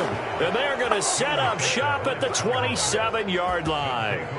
I think you and I were a little surprised back earlier in the game when he threw his 2nd interception. I mean, who would have thought a quarterback of his caliber picked now 5 times? It's beyond stunning to me because we're used to that with maybe a quarterback with less experience or less talent. But a quarterback of his caliber, I can't believe what we've just seen. Absolutely. If you would have told me this coming into the ball game, I would have said never, not in a million years. But here we go. It's A-Chain on the give. He's able to get 6. A nice pickup down to the 21. From the 21, here's a 2nd and 4.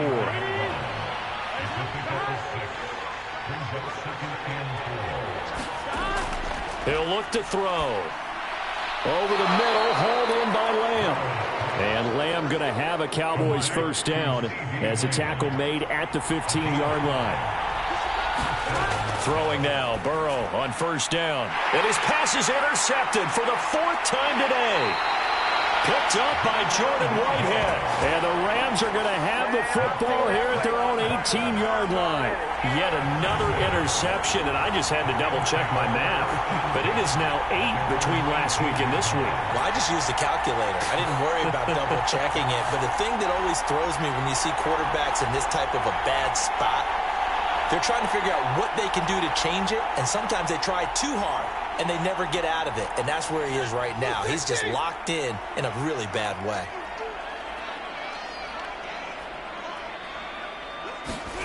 After the interception, here's Stafford. Over the middle, complete. It's Shepard. And he's got it past the 30 before he's hit and dropped.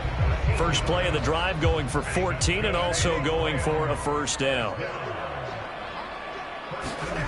A shotgun snap for Stafford. Completes this again to Shepard.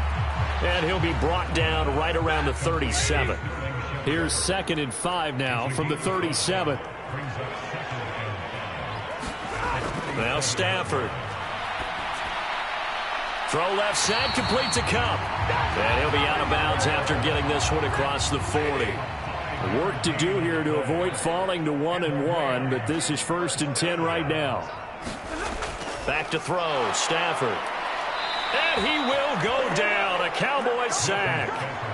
Jadeveon Clowney in there with pressure yet again. That is the 7th time that they have dropped him here this afternoon. But one thing I do know, these guys on defense, they don't want this game to end. They're winning by multiple touchdowns. They've shut down the opposing quarterback in a big way, and they're still picking up sacks as we approach the end of this one. So after the sack, here's 2nd and 14.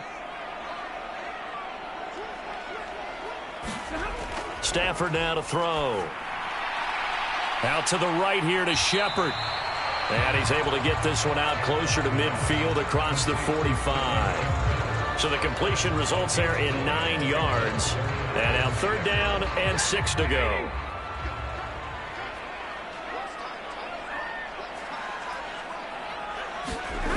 Out of the gun, Stafford. And this is going to be incomplete. All right, they're going to try and keep hope alive here on 4th down. They're going for it.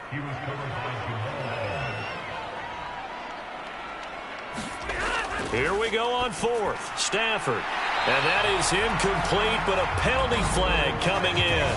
This could be a first down.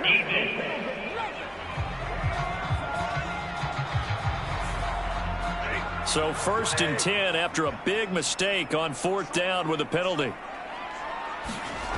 Here's Stafford. Now that'll be caught by Cup. It'll go down as a gain of 6, and it'll be 2nd down.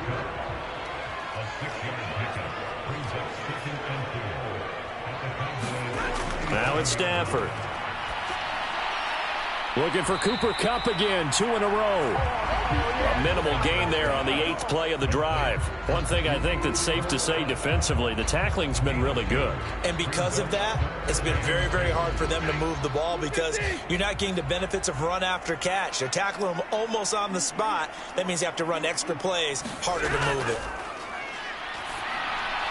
And oh my goodness, here's a 5th interception. Picked up by Trayvon Diggs. And the Cowboys are going to take over at their own 30-yard line. Well, to be frank, CD, this is getting tough to watch. I mean, you feel for him, but 6 interceptions, that's at a whole new level. It's not a good level. It makes it tougher and tougher to come up with ways to try and support him. But you have to as a team because you can't just throw your quarterback aside. You're going to need him later on. But it reminds me of a time that a former defense coordinator of mine told me he was in a game where his quarterback threw 7 interceptions. So after the 6th one of the defensive players went to the quarterback and said, here's what you do. Throw the ball to the other team, and let's see if our receivers can pick it off and turn it into a completion. That's just mean. I don't know that I'd go down there and say that to him right now. Probably pretty fragile.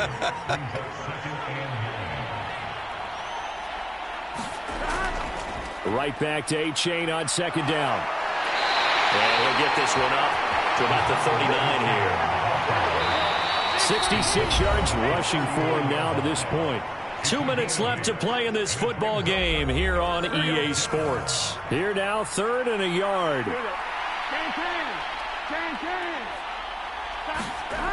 Burrow will throw.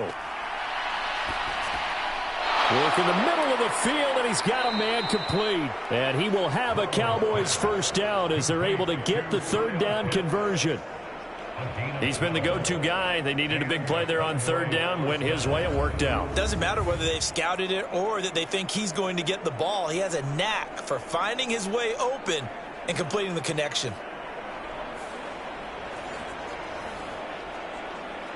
Are things looking much rosier for him here in week 2? They work with the lead as they've got it 1st and 10. Running right, here's A-Chain. He'll take this to the 46. And that was a quality play to start a new set of downs. That was simply an offensive line winning the battle up front and winning in a big way and giving their guy in the backfield a nice lane to hit. Right back to A-Chain on 2nd down. And he's going to be met at about the 43.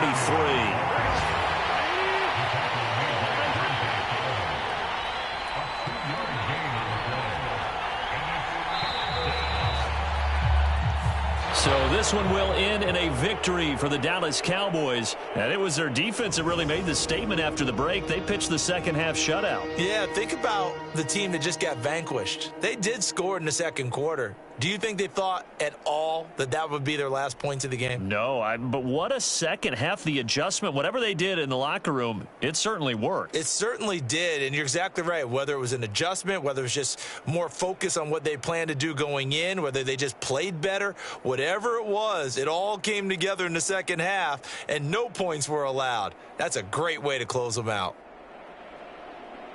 So for Dallas, it was a great all-around performance as they come out of this one with the victory. And for Charles Davis and our entire crew, I'm Brandon Gaudin. You've been watching the NFL on EA Sports.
today. From SoFi Stadium in Inglewood, California, it's Week 2 of the NFL on EA Sports.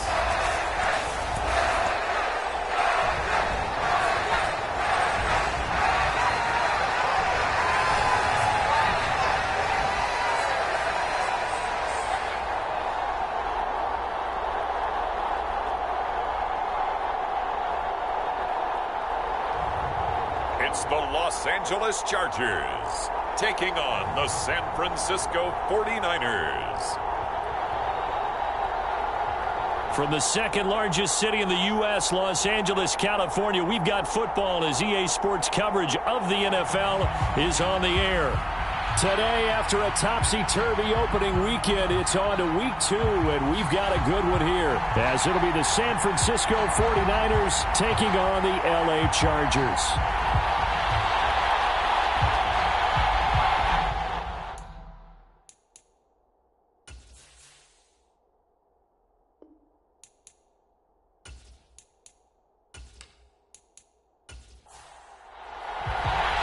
Two teams here fresh off Week 1 victories. Who can keep it going as we're underway on EA Sports?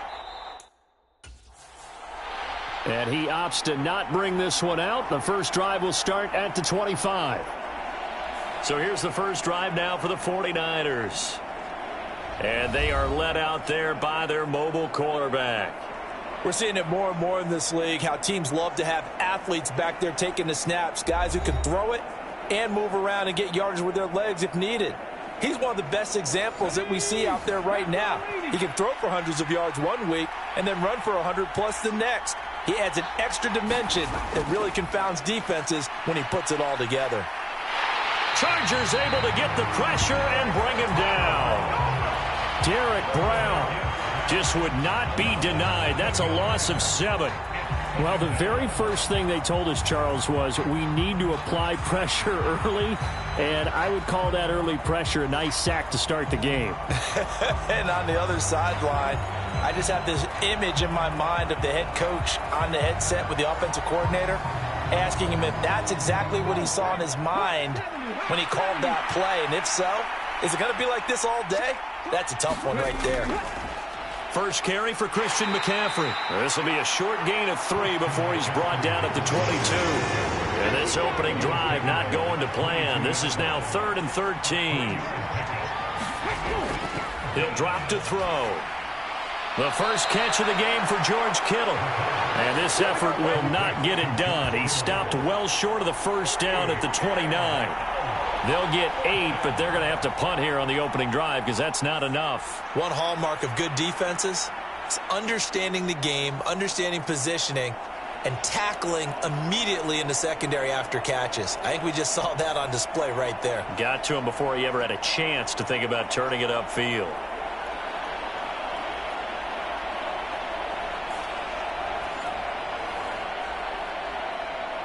So on 4th down, here's the Australia native Mitch Wishnowsky to punt this one away. He only punted twice in the win last week as he gets this one away. Fielded at about the 28. And just a net of 31 here. 40-yard punt, 9 on the return. And it'll be Charger football here as they take over. So here come the Chargers as they get set for their first drive. And they will be led out by their second-year quarterback. And the guys on the other side of the ball know they'll have to be on their toes. And it's obviously not just the passing, but the running element that makes him dangerous. He ran for over 100 yards in that game last week, so keeping him contained will be a big emphasis for this defense. They'll come out throwing here to start the drive. And he'll take this beyond the line of scrimmage as he slides to a hole. Ball on the 39. Here's the 2nd and 8. Looking to throw. Firing quickly here, and that's complete. The numbers for him from a week ago. 6 catches, 79 yards, and a touchdown. And they think they have a matchup advantage in this one. They're going to try and find some space for him to work and make sure he touches the football.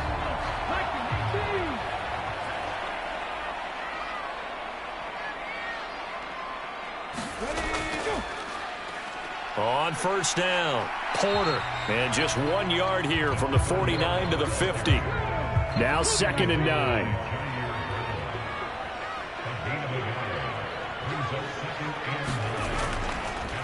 They'll keep it on the ground. It's Porter, and they'll get him down as he's inside the 40. A gain there of 12 yards and a first down L.A. For a lot of guys playing this game, there's no better feeling than running right through a tackle. He's able to lower his center of gravity and churn his legs for a really nice pickup.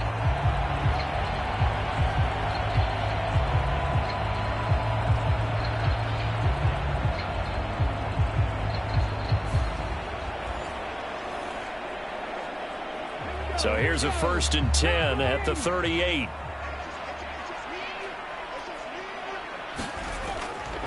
Opening carry of the game for Cordero Patterson. Down at the 35, it'll be 2nd down. From the 35, here's 2nd down and 7. Now they'll switch it up here and look to throw. And at the 7-yard line, the catch is made. A really good pickup of 28 yards. There are so many things to watch for when you play defense. And reading your keys, you always hear about that, and having your eyes in the right place. Sometimes your eyes can fool you. How about that play action there? And it sprang the big guy, didn't it? Able to dump it over the top to him.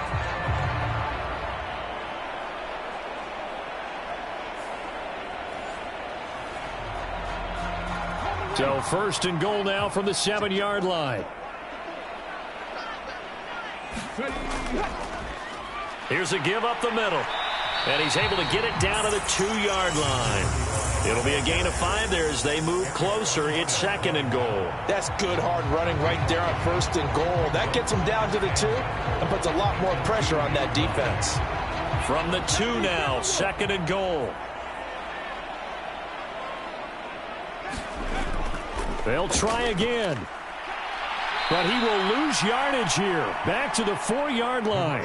The 2nd down play results in a loss of 2 yards. The short field shrinks even more with the type of bodies they brought in on that play. Those extra tight ends, they weren't able to secure their blocks, and that one ended up going backwards.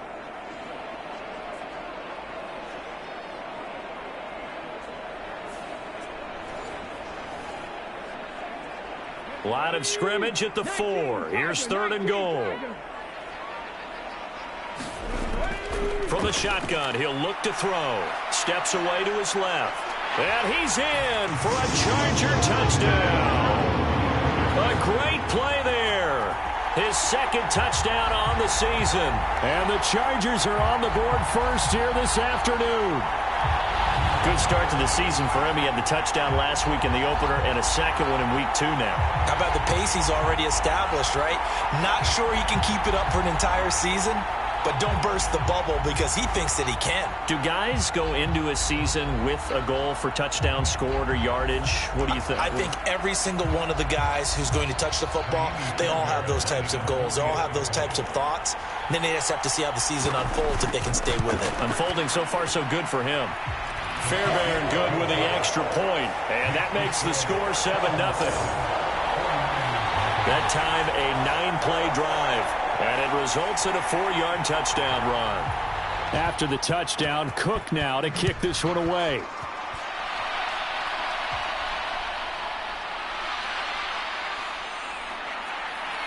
And they will wrangle it down a couple yards shy of the 30.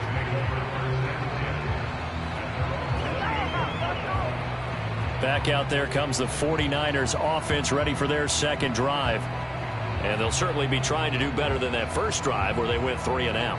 And sometimes the first drive is just simply to settle nerves. You know what it's like at the start of a game with the emotion. Guys are a little bit jumpy. But you do. Oh, you understand the same way. It's just like us calling one, right? Making sure we ease into the game, let it come to us. Well, you went 3 and now and they out. have that opportunity. No, you didn't go 3 and out. I went 3 and out on that first drive. I'll try to do better here. The numbers for McCaffrey last week. 17 carries, 78 yards, and a touchdown. A key component of his team's offense. He will certainly stay in that role if he keeps producing like this each week. Expect him to make a run at not only matching, but exceeding those numbers as this one goes on. Forced out to his left. And they'll get it up just short of the 45 at the 44. A nifty bit of scrambling there. 12 yards, first down. That's the first time he's called his own number, but he's got to be overjoyed with the results. He wasn't just going to settle for a modest gain. To me, he was determined to come through with a big message to a defense that slept on him in the pocket.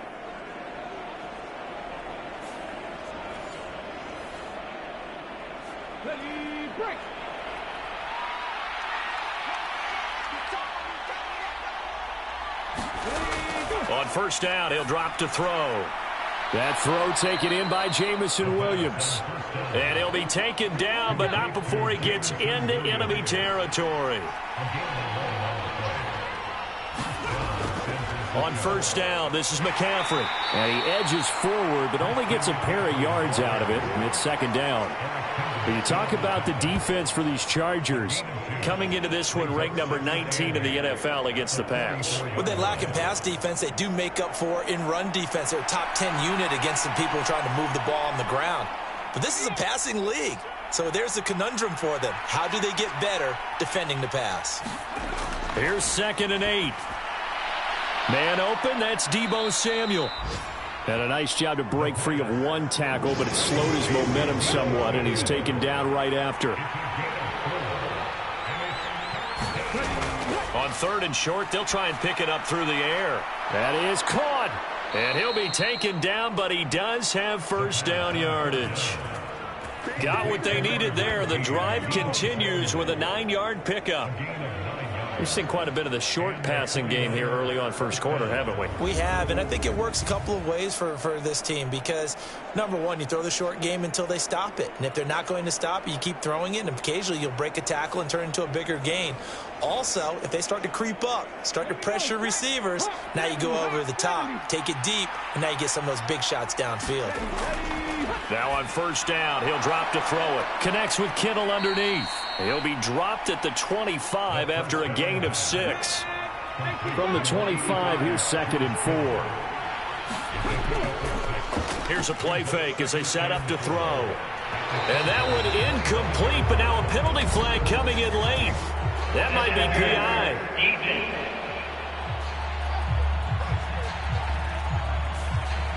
So they saw the contact before the ball arrived. Penalty flag for pass interference. And trying to avoid pass interference is so difficult. You're trying to slow down these skilled receivers, and somehow, some way, they make plays on the football, and sometimes you're there too soon. The 6-yard line, the line of scrimmage on 2nd and goal. Again, McCaffrey, and he is met in his tracks behind the line of scrimmage. It'll go down as a 2-yard loss, and it brings up a 3rd down. Partner, I know we're in a goal-to-go situation, but my goodness, think about running the ball here. Not even a thought, is it? Defensively, they're in a prime spot. And I think the defensive guys are probably expressing themselves to them as well. I wouldn't run it here, guys. You might want to try throwing it. A big play forthcoming. Here's 3rd and goal. Out of the gun, they'll look to throw. He's got this complete to Ayuk on the out route.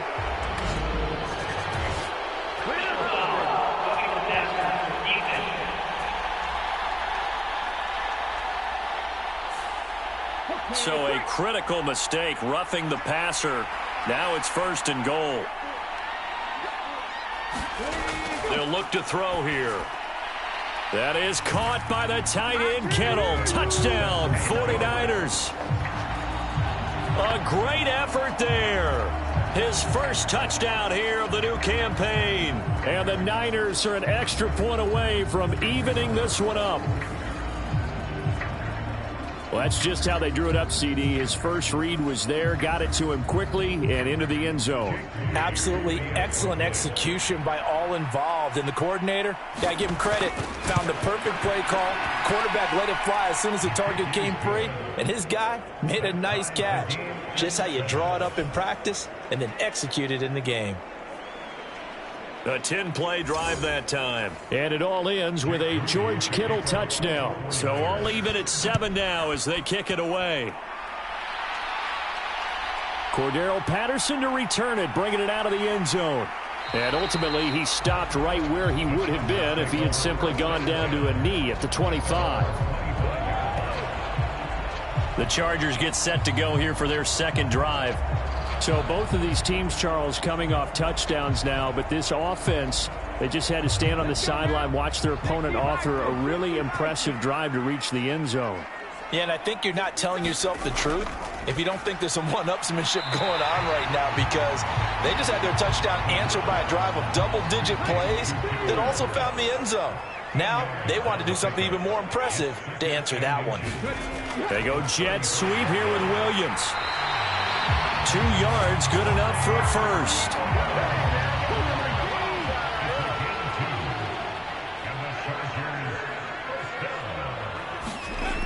Now back to throw. Finds the open man. It's Mike Williams. And this will be stopped at the 44. That one good for 7 yards. These two teams all tied after one.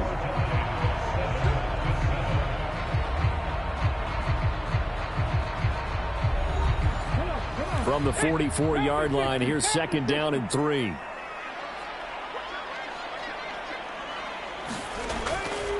Up the middle they go.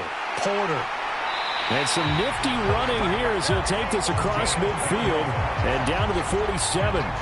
A 10-yard pickup, and it's enough for a Charger first down. The Chargers at 1-0 on the year following the win in Week 1, and they were able to get that road victory in the opener, and now they look to get to 2-0 in front of the home crowd. And look, any road win in the NFL, that's huge. But when you do it Week 1, that gets you pointed in the right direction and sends notice to the rest of the league that you mean business.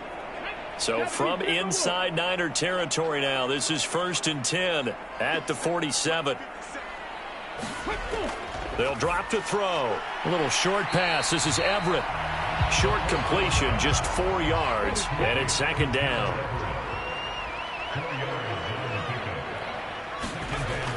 On 2nd down, a run with Patterson. Calling a gain of a couple, and that's going to leave them with a 3rd and about 5. They'll need 5 on this play to move the sticks. Now a shotgun snap as they'll look to throw. Got a man. It's Patterson, complete. And he is going to have the Chargers first down by about a yard. It's a gain of 5 on 3rd and 4. Well, they've certainly done a nice job spreading the ball around on this drive. This time he gets it out to his back, and it's another nice play and another first down. They've got the defense on their heels a little bit. They're reacting instead of being aggressive and making plays. So from the 36 now, 1st and 10. He'll look to throw. And he's going to have to eat this one as down he goes. George Karlaftis showing his strength and quickness there, a loss of 4. Okay, was it a breakdown in protection? Did the running back not pick him up? What does it really matter? Sometimes it's just a great play made by the defense. Big-time sack.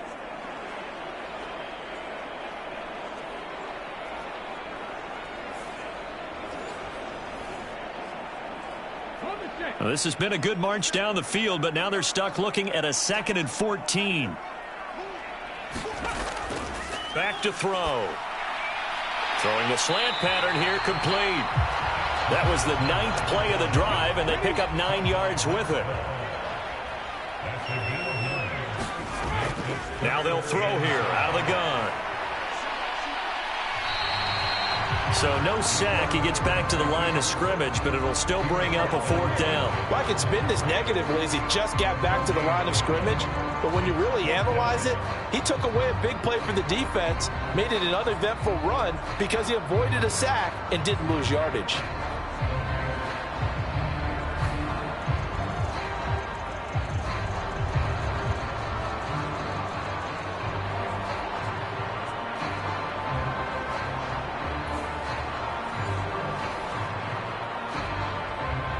Now Kaimi Fairbairn for the field goal try.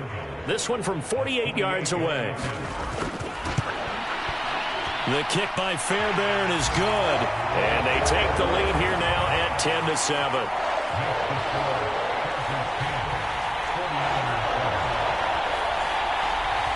Well, in a close game like this, obviously you want the touchdown, but certainly they will take the 3. And they'll be okay with that, but let's throw a little credit to the defense as well. And I'm just glad this doesn't come down to a debate, right? Which side won, partner? Because the defense, hey, we didn't give up a touchdown. The offense, hey, we put 3 on the board. Either way you look at it, I think both sides gained something out of that drive. Their quarterback in this offense heading back out to the field. He had the short touchdown pass on their previous drive, and they'll begin again here on 1st and 10.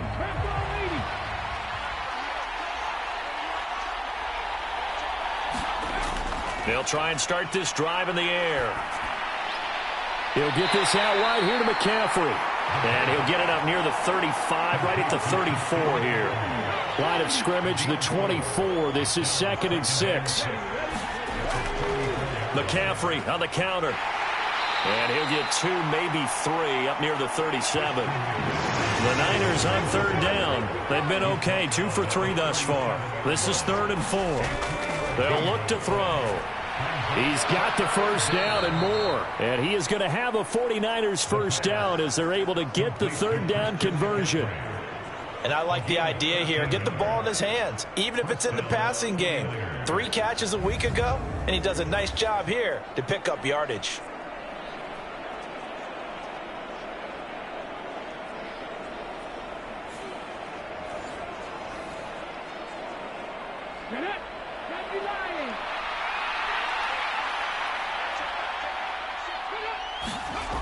They'll look to throw now on 1st down. Oh, he was hit as he threw it there, and that one winds up incomplete. Now a 2nd and 10.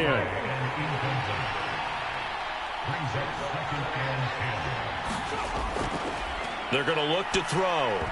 And this one incomplete. Too much contact to hold on to that one, and it's 3rd down. Again, he'll drop to throw. Now throw right side here, going to be incomplete. 1 first down here, and that's all, folks. Good work by this defense to hold things in check and force a punting situation. Wisnowski on to punt as he sends this one away. And the punt over the side in the air, and the spot will be inside the 35. So here are the Chargers to take over. They've got the lead right now as they start this drive 1st and 10. Of course, remember they beat the Saints a week ago, so some good momentum rolling right now.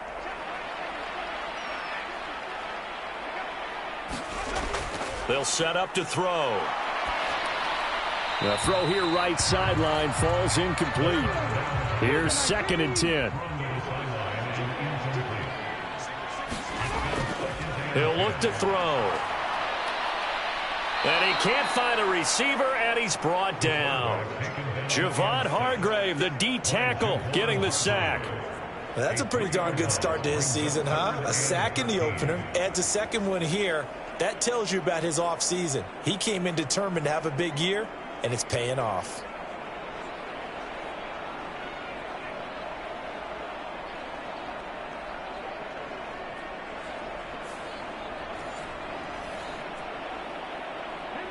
The 49ers have an extra defensive back on the field. A nickel set for 3rd down. Back to throw here. A little short pass. This is Everett, and he'll be brought down at the 34, well short of the first down marker. They'll give him 4 yards there, and that'll bring up 4th down. That pattern and scheme was well defensed on 3rd down. He tried to just sprint from one side of the field to the other, and they got it to him quickly. But no chance at yards after the catch there, and they stop him short.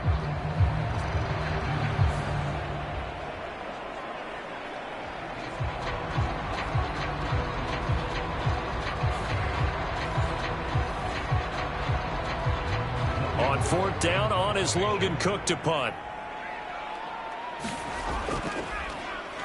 He was only asked to punt once in the victory last week as he sends this one away. So possession goes over here on the punt. And the Niners will go on offense 1st and 10. San Francisco set to go on offense once more. The defense got the better of them last series, forcing a punt. See if they make a few changes in the game plan here and try to get points out of this drive. 1st and 10. They start on the ground with McCaffrey. And he'll be taken down at the 20 after a gain of just 1. From the 20, here's 2nd and 9. They'll set up a throw. Hitting Samuel on the slant. And he's got it past the 30 before he's hit and dropped. 3rd catch of this first half for him, and this one is a first down.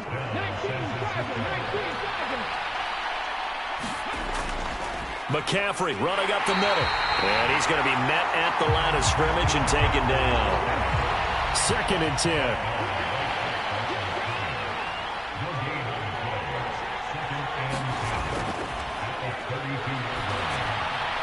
A throw over the middle, taken in. And that's good for a gain of 6. And this will wind up being a 3rd and 3.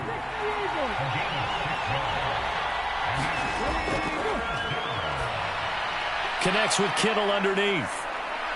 So he fought off the tackle, and that effort gives him the first before he's brought down. Only 3 there on the pickup, but that's enough to move the chains. Oftentimes we think of those tough yards as grinding yards that a running back has to pick up. How about the tight end there picking up the first down in that situation? That's what he's there for, right?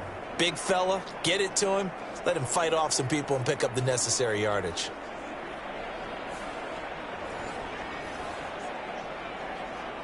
So 2 first downs, and that moves the ball to the 42 now, 1st and 10. Here's Mitchell with a catch out of the backfield. 2nd and 6.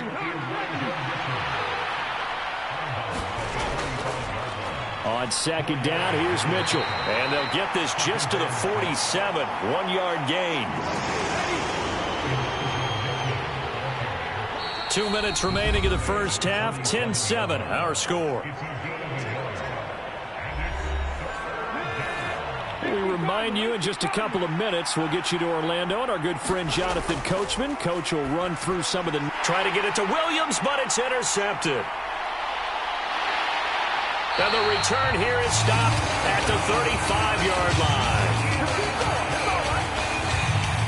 That, Charles, the first interception he's thrown here in year number 2. And I know it's just the first one, but didn't it feel like what we saw from him last year, where he was plagued by this type of a play? And they thought that, over the offseason, going into a second season, some of that would go away. Thus far, still looks a lot like his rookie year.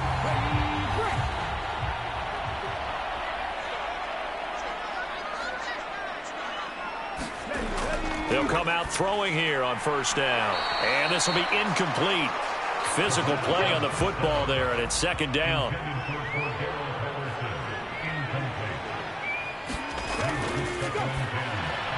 Now left side, a completion to his tight end. They get 6. That'll leave them with 3rd and 4. Well, that tight end position, it just seems to continue to evolve every year in the NFL. Yeah, you're getting really terrific athletes. A lot of them maybe were wide receivers at one point. They continue to give you speed, great hands, and big bodies, which make them excellent targets for quarterbacks. And he is going to have the Chargers first down by about 3 yards or so as they wind up getting 7 there on 3rd and 4. A little football 101 there. You just see the receiver try to run down the defender, meaning he goes right at him and really trying to move him a little bit towards the center of the field so he can put his foot in the ground and break to the out, to the sideline, and make a catch.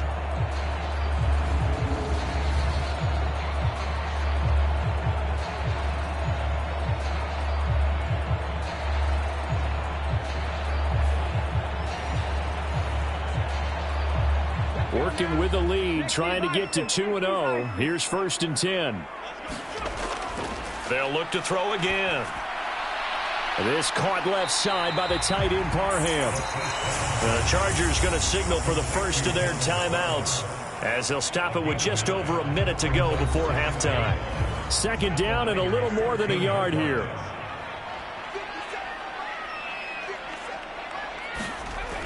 They'll stick with the passing game as he looks to throw. And he will slide to a stop. He does have the first down. Now the Chargers will use the second of their timeouts as the stoppage will come with a little under a minute to go in this first half.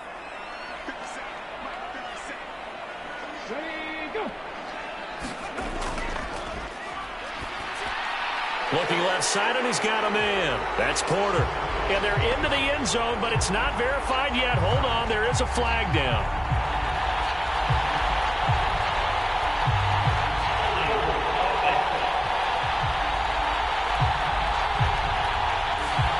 So reverse the celebration. We'll see if they have something else in their bag of tricks. And isn't that always tough to watch when they score and you see the excitement, and then when they realize those points aren't going to count? Can they get it back together and find their way back to the end zone? And the throw left sideline here is caught, but they'll rule it incomplete. Couldn't keep his feet in. Second down.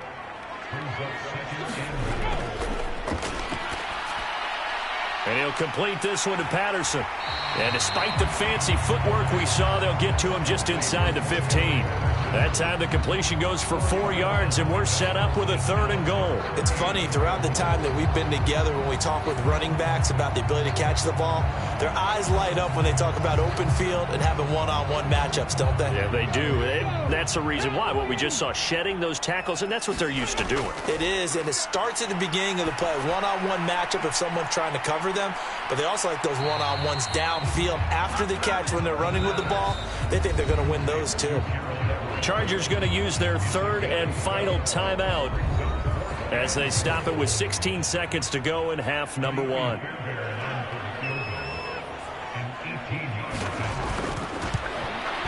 Fairbairn able to put this one through. And the lead stretches to 6 here. It's 13-7.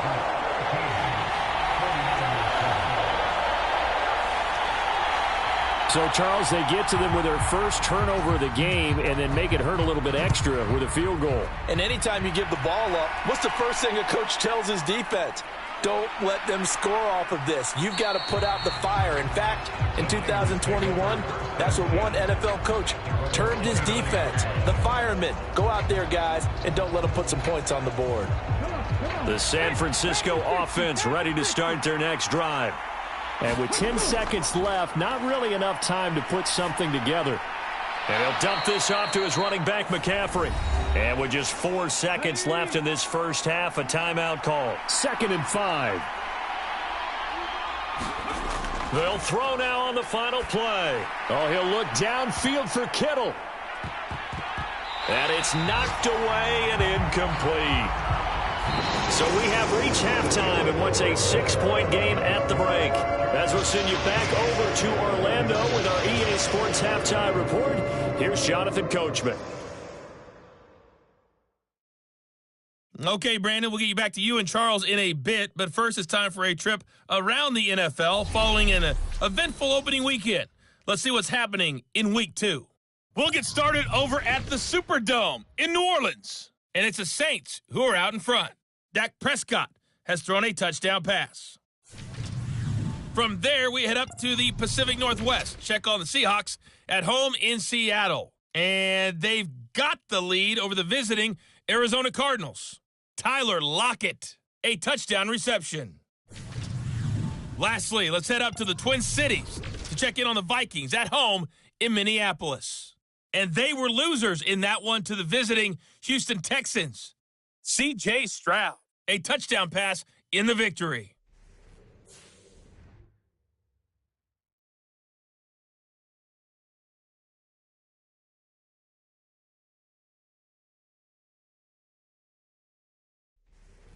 All right, Coach, thanks. Yeah, both teams likely to make some changes in what's been a closely fought battle to this point.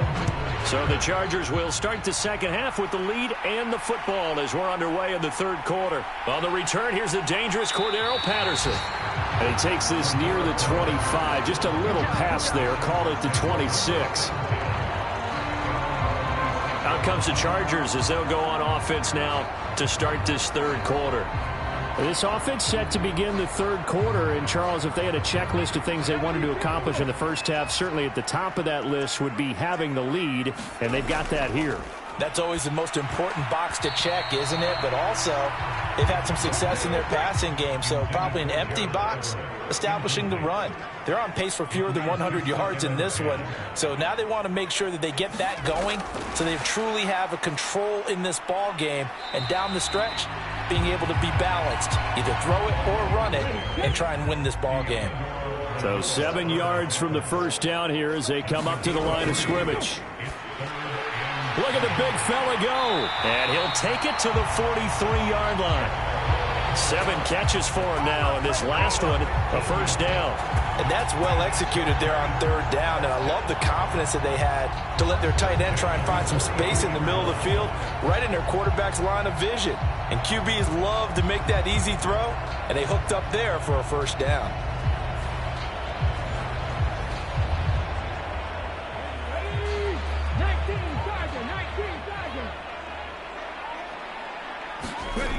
Back to throw again.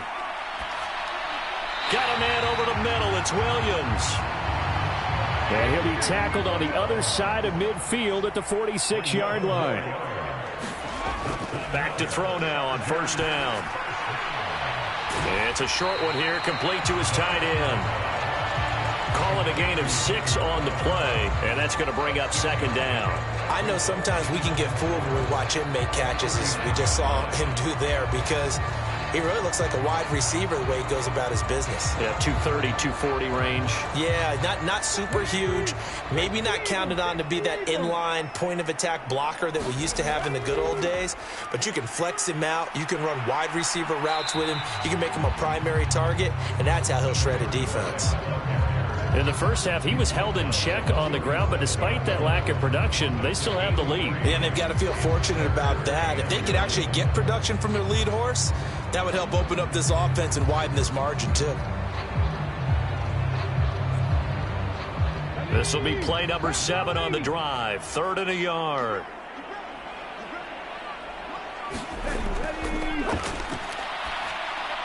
He's got his target. That's complete. And he is going to have the Chargers first down as they're able to convert by plenty there on 3rd and 1. As an unbiased observer, I think it would have been interesting to see what they would have done if they hadn't gotten the first down there. But since they did, I guess the point is moot. And they're right there in that middle ground, field goal range, punt, go for it. But as you said, they picked it up.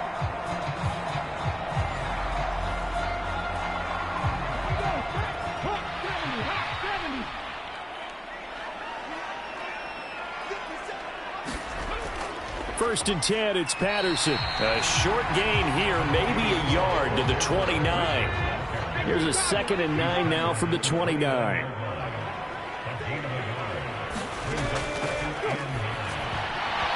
And this throw incomplete. Now the defender all over him that time, but it's going to lead to 3rd down.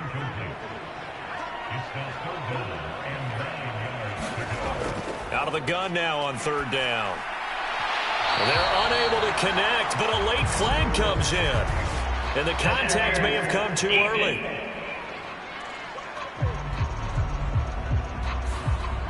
So instead of 4th down, 1st down. Well, so much for winning the down you put a lot of emphasis on, because 3rd down is key for offense and defense. Instead, you're going to stay on the field and start a new set of downs. Now 2nd and 5.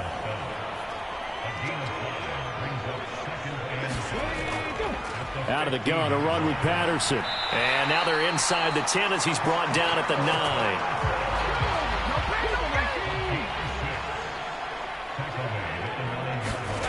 He'll drop to throw.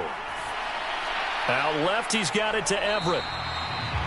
He'll get only 2 there, and it's 2nd and goal. Oh, it's time to give a little credit there to the defense. They played that very well because it was a drag route, and he ran a little shallower than normal as he worked straight across the field. He was hoping he'd get lost behind the defensive line. But once he made the catch, nowhere to turn upfield and gain any yardage. The line of scrimmage, the 7 now on 2nd and goal. They'll bring a receiver in motion right. Here's a fake on the jet sweep, and instead a give up the middle.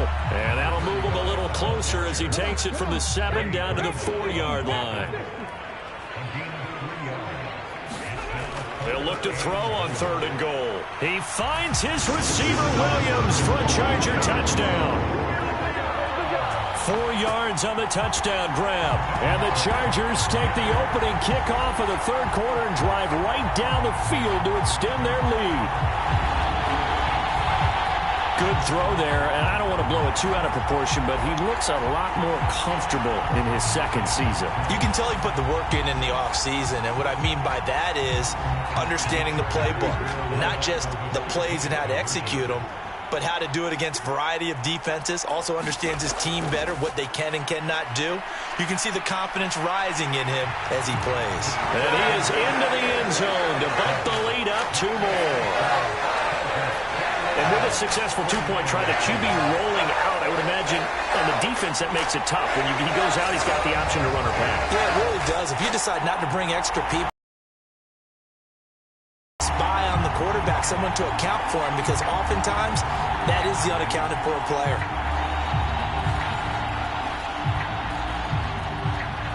After the touchdown, Cook now to kick this one away.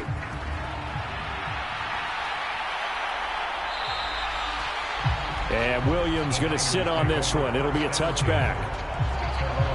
Here's a look at the 49ers offense as they make their way out for their first possession of the second half. They make their second half debut here, and things are looking a little bit tougher now. You give up the points there, Charles, that touchdown drive on the other side. So now it's a 2-score game here. Got to be careful. They certainly do, and I'm just wondering. Oh, he tried to fit it in on the slant, and it's intercepted. Picked off by the linebacker, Eric Kendricks. And his guys will take over at the 30-yard line. CD, I know it's just his second year in the league as a quarterback, but that's going to be one when he flips on the tape. He's like, I shouldn't have thrown that ball. No doubt about it, and his coaching staff will be emphatic about he shouldn't have thrown that ball. But remember, second year, as you noted, on-the-job training, so he's got to take this feedback that he's getting, negative or otherwise, and turn it into positives moving forward. So 1st and 10 now from the 30. Now a handoff up the middle. It's Porter, and he stopped right at the 25 after a gain of 5. And we're going to stop play here, at least momentarily. It looks like there is a 49er who's in some discomfort. More from L.A. in a moment.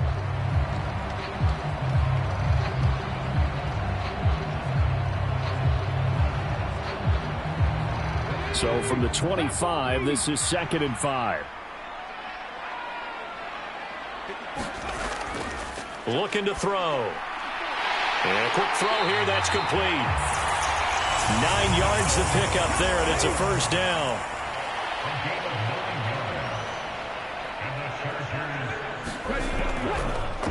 Up the middle they go. Porter. And he'll get about 3 as he's taken down at the 14-yard line. Here's 2nd and 7.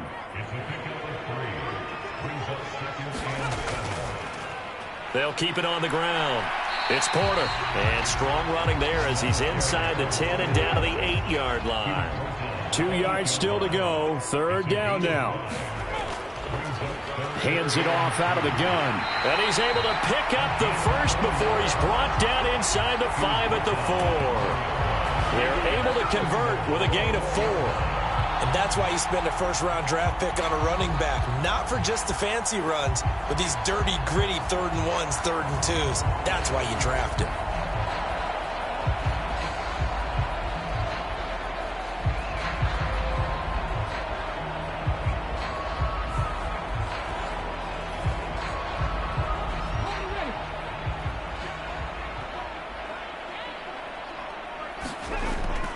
They'll let the fullback try and take him home. And he's maybe going to get this back to the 4, but that's about all.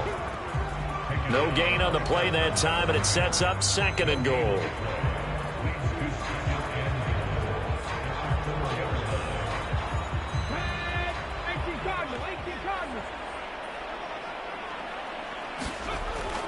And they'll turn to the power game to try to get in.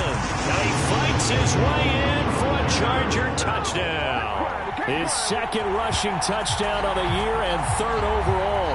And the Chargers have moved out in front by 3 touchdowns. That drive that really increased their cushion felt very military to me. Very precise, methodical. That's one of the words you've taught me. And they just got it done. And slowly but surely now starting to pull away a little bit. Things looking good for them here in the 3rd quarter. Not only pulling away, but you mentioned that slowly but surely. You also drain clock, too, with a drive like that. So you really give yourself an advantage. Extra point by Fairbairn, up and good. And the lead now to 3 touchdowns at 21. So that winds up a 7-play drive all told. And it results in a 4-yard touchdown run. This taken in at the goal line. And he'll take it up past the 25 to the 26-yard line. San Francisco's offense returns to the field. I kind of feel like they've reached a do-or-die point in this game, Charles. If they're going to try to pull off an impressive comeback, it has to start right here, right now. Yeah, now they've got a final chance to get out of this situation, but they also understand they've got to move the ball and move it fast. In addition, they need to save as much time so they can get 2 more possessions. 16 yards right off the bat and a first down. Well, we talk all the time about playing situational football, and right now I think the scoreboard is dictating what they need to do. Where they are in this game, they've got to push the ball downfield, take their shots, try and get big chunks of yardage in a short amount of time. That was a nice play there.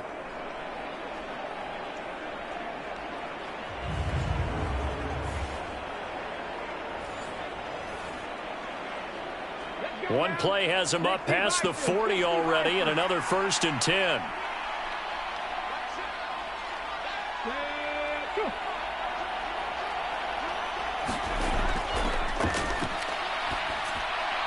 Meanwhile, the throw here is complete. So 5 yards here, 5 on the play, and it'll be 2nd down.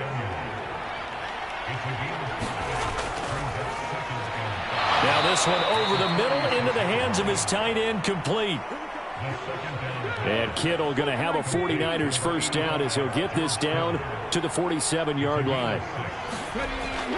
On first down, he'll drop to throw. They'll find Ayuk open right side. And he'll go down inside the 45 before going out of bounds. 2nd and 6. Little short pass here to Hill. First target, first catch, and a first down. Many different ways to create space, but on that play, he did it with that big, wide body of his. Didn't get a whole lot of yardage on the play, but it did what it was supposed to. Pick up a first down. They'll look to throw here on first down. Pushes past him, and they're able to get this one past the 30 down to the 25. The Niners passing game in sync now. They've got another first down.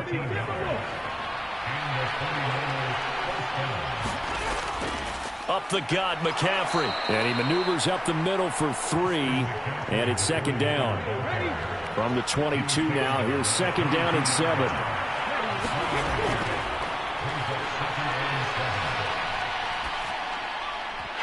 Now he drops it incomplete. And their struggles continue here.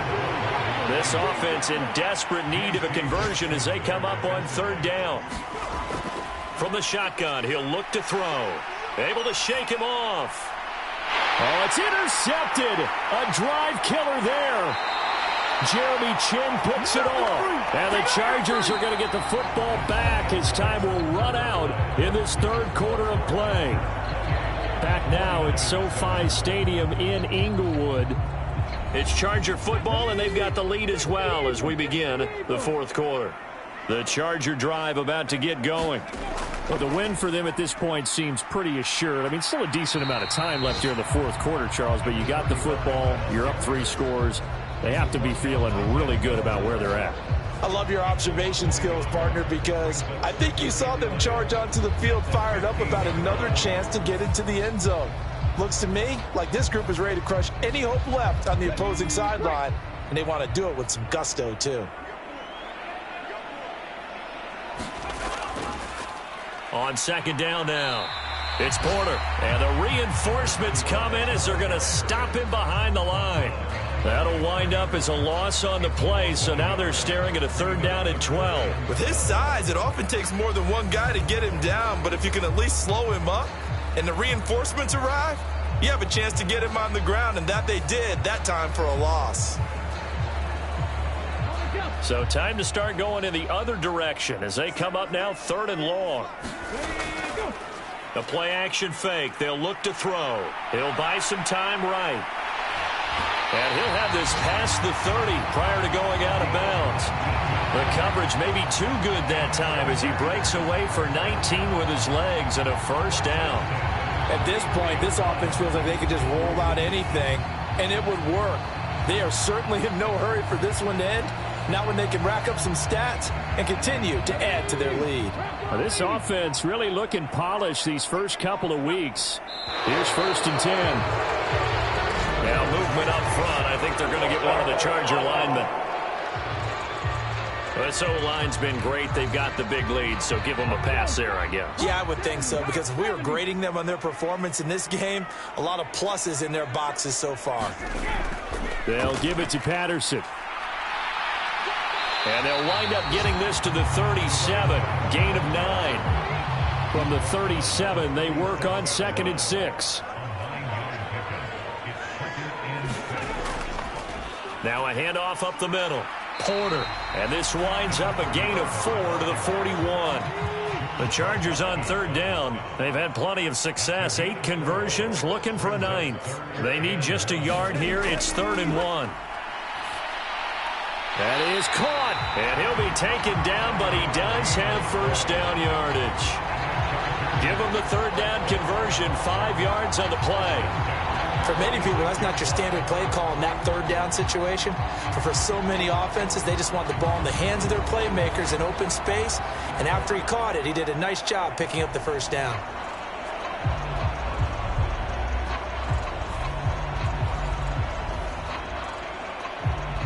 Couple of first downs to kick off the drive. Here's 1st and 10 up at the 46. Straight ahead, Patterson. He'll be taken down at the 48 for a pickup of 2 yards.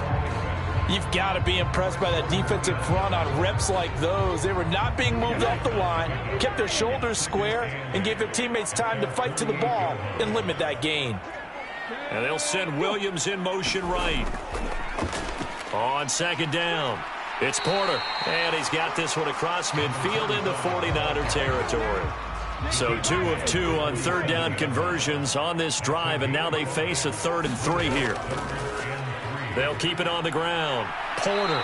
And he appears to be about 2 feet short on 3rd and 3. Leaves him with a 4th and 1. This late in the game, Charles, I think you maybe seriously have to think about going for it. Especially where they are in terms of field position, because this is almost like no man's land. Might hurt your punter because there might not be enough space, maybe too far for your field goal kicker. I'm like the old rule. Possession is 9/10 of the law. Possession is 9/10 of winning the game. Go for it. Get the first down. Close it out. And no move to get the offense off the field. They'll stay put on 4th and 1. Pass taken in by his big tight end. And he gets it inside the 35 and just shy of the 30. So they convert on 4th, and now from just outside the 30, here's 1st and 10. Up the middle they go. It's Porter. And he's going to get a solid gain of 9 before being brought down. 2nd and right at a yard.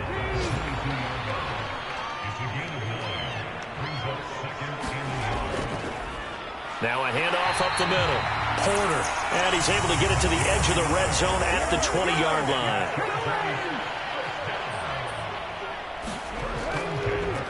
They'll run on 1st down. It's Porter. And he gets it inside the 10 to the 9.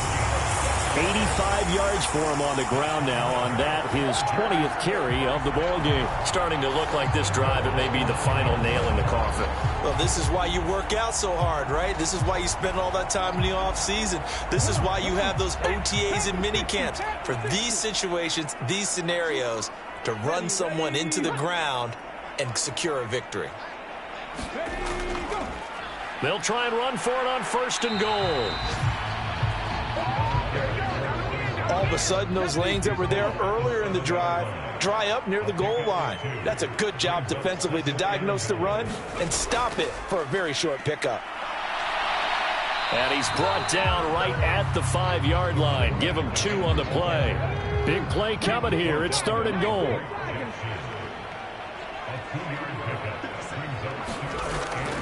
Out of the gun, they'll look to throw. His throw complete right side to the tight end Parham. Touchdown, Chargers. Donald Parham. A 5-yard touchdown. And the Chargers are on their way to a 2-0 start. So, Charles, they're well on their way to a 2-0 start. Now, last week, they had the close victory. This one more commanding, much more comfortable. Well, the sense we got from them was that last week they felt like they didn't play their best. They got the win, but they weren't really on top of their game. But they put it all together here in this one, haven't they? What an impressive performance. Fairbairn good with the extra point, and that'll increase their lead to 28. After the touchdown, Cook now to kick this one away. From the end zone, here comes Williams. And ultimately cannot get this out to the 25-yard line as he's dropped at the 23. The 49ers offense making its way back out there. They are looking to make a bit of a 180. They are sputtering right now. And frankly, I think it's time to call your playmakers together and say, all right, guys, we're going to lean on you through this patch. We need you to get us back on track and get us going in the right direction. So you're calling plays geared to them. Not necessarily what you look at your plays, oh, this hurts the defense. I want the ball in the hands of X, Y, and Z and see if we can move forward. So don't get too cute. Go to the playmakers. Now a throw here to his running back. And he gets this up just shy of the 30 to the 29 before he's out of bounds. 3rd and 4. They'll look to throw here. They'll set up the screen to McCaffrey. Oh, now he's stripped. He lost the football. But this will fortunately wind up out of bounds.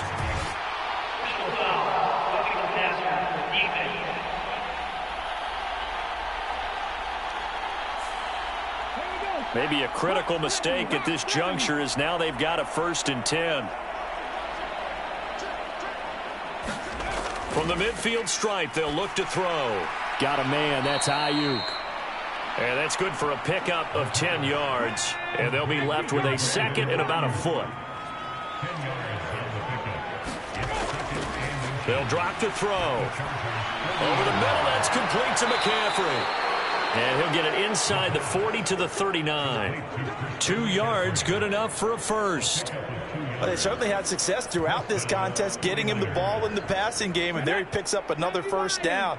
Whatever they saw going into this one, they've been able to capitalize on it, and no adjustment has been made to take it away. And this is going to fall to the ground, incomplete. That very nearly their 4th pick of the game. Instead, 2nd down. On 2nd down, McCaffrey. They get 6. That'll leave them with 3rd and 4. Just 2 minutes remaining here in the 4th quarter of what has been a one-sided affair. So it's 49er football here as we get you reset. Here's the 7th play of this drive. This is 3rd and 4. Now back to throw. Oh, had his hands on it, couldn't bring it in. Pretty symptomatic of how this game's been going.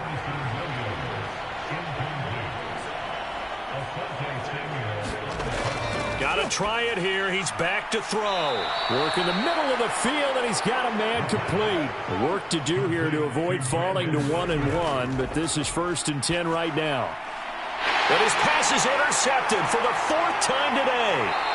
Derwin James with a pick. And the Chargers are going to get the football here at their own 23. Boy, so another interception, CD, and it feels like he's starting to unravel a little bit. And as you would expect, still a work in progress here in his 2nd season. He has to start ironing out some of these mistakes, though, because now his head coach, his offensive coaches, they have to evaluate whether you keep playing him and let him work through it, or you start thinking about going to his backup. And this will leave him a yard short. Nice pickup of 9 yards on 1st down. That's it. That's what you want. Straight ahead positive gain. Just keep that clock ticking. 2nd down and a yard.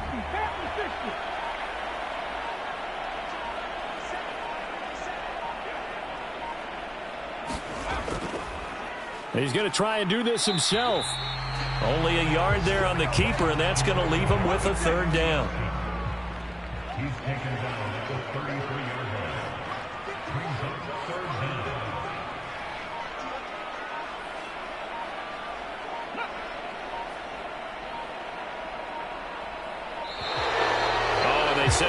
in motion too late. This is going to be a delay.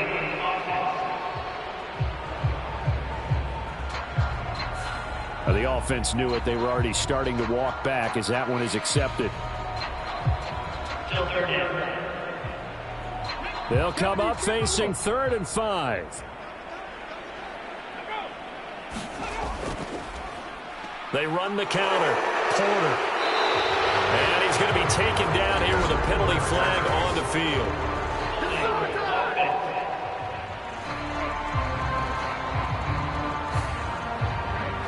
So that flag obviously takes away the good yardage that they had on the play. And talk about a momentum shift, because we can visibly see this celebration shifting from one side of the field to the other as soon as everyone saw the flag. And he'll be stopped at the 27-yard line, well short of the first down marker.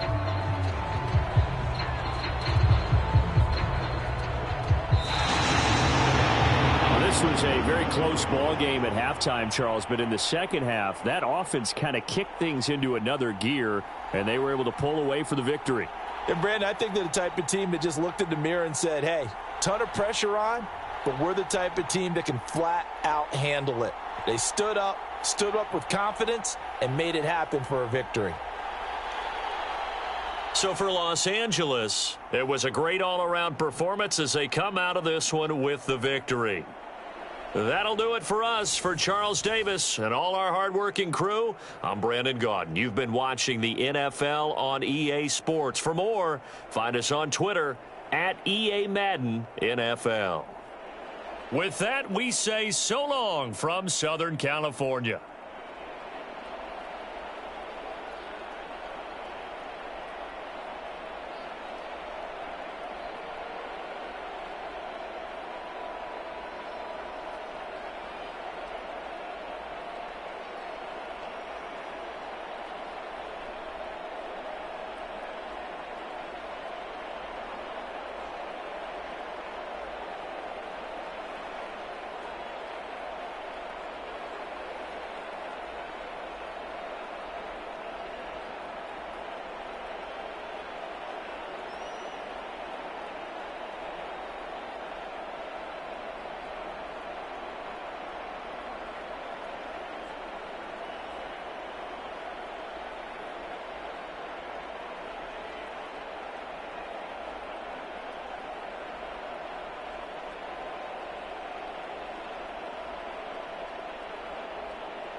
today. From Highmark Stadium in Orchard Park, New York, it's Week 2 of the NFL on EA Sports.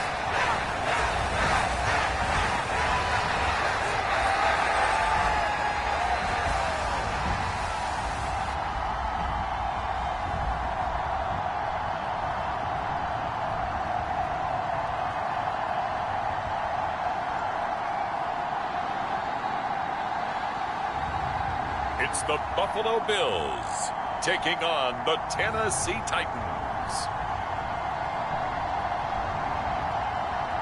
From the home of the Bills since 1973, we are at Highmark Stadium, just south of downtown Buffalo.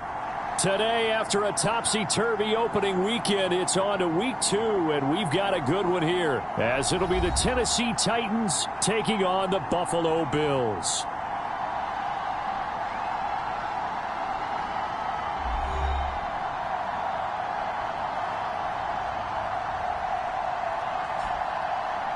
Hello, everybody. With Charles Davis, I'm Brandon Gaudin. And, Charles, you take a look at the Bills entering play here. They come in off a good win on the road, and now they hit the home opener at 1-0. And the offense, my goodness, over 50 points in the win last weekend. When you do that, you're not going to lose very many games, maybe not any games. Meanwhile, for the visiting Titans, they were losers their last time out. They're going to try to get back in the win column, but obviously they're going to have to do that in a hostile environment. And sometimes it actually works to your advantage.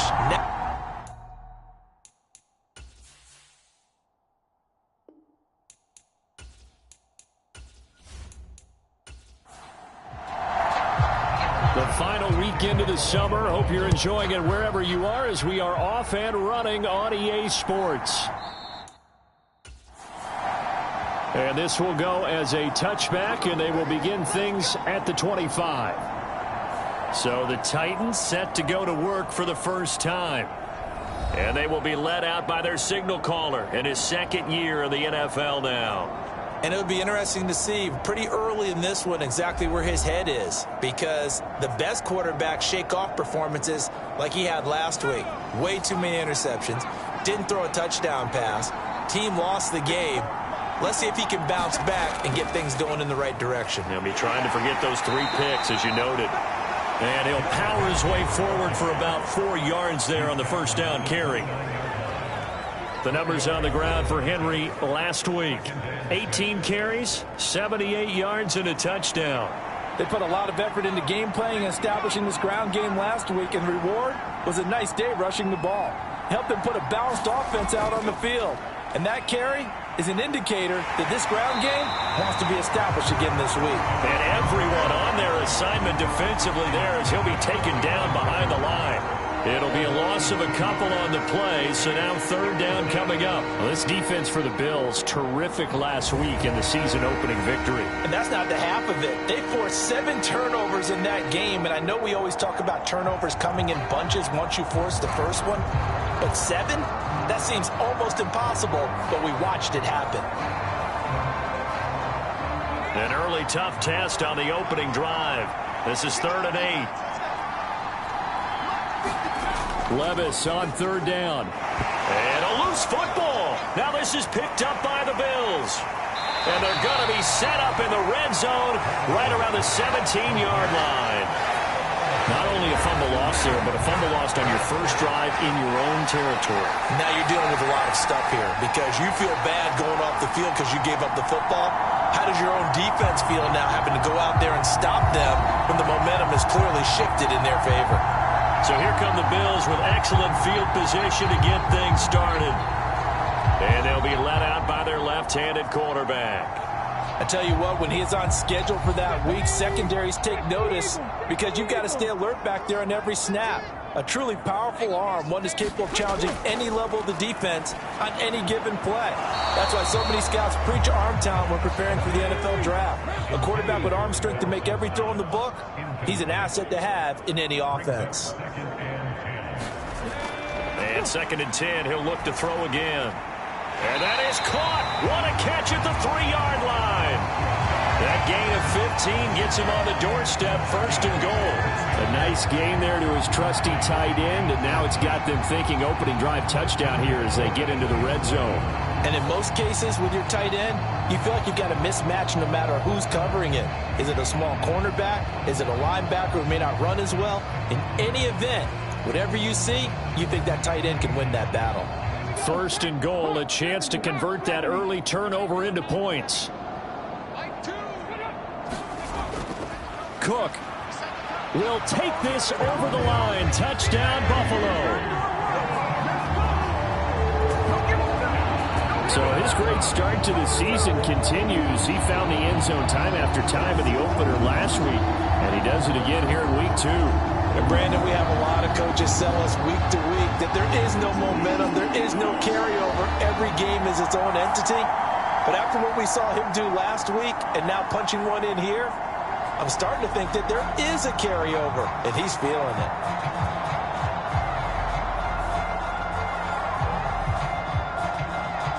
Tyler Bass on for the extra point attempt.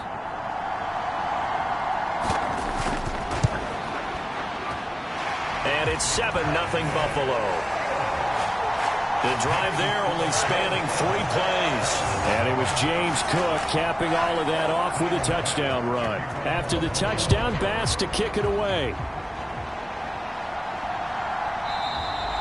And he won't return this one. He'll go down to a knee, and they'll start at the 25. The Titans coming back onto the field for their second drive. They had the fumble on the last drive, wound up leading to the opening touchdown. Now they'll try again here, 1st and 10.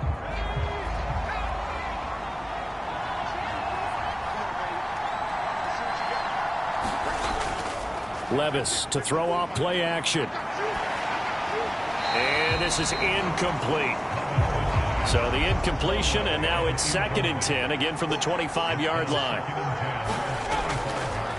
Running left, it's Henry. And he's upended after a gain of 2 out to the 27. 3rd and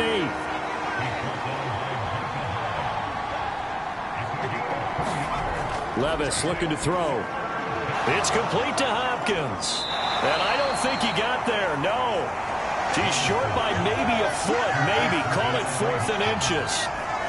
I thought they might take a shot down the field, but instead they ran a little drag route there. I think they were hoping he could catch it and run away from the defender. But a really good job keeping the play in front of them, and they force a 4th down.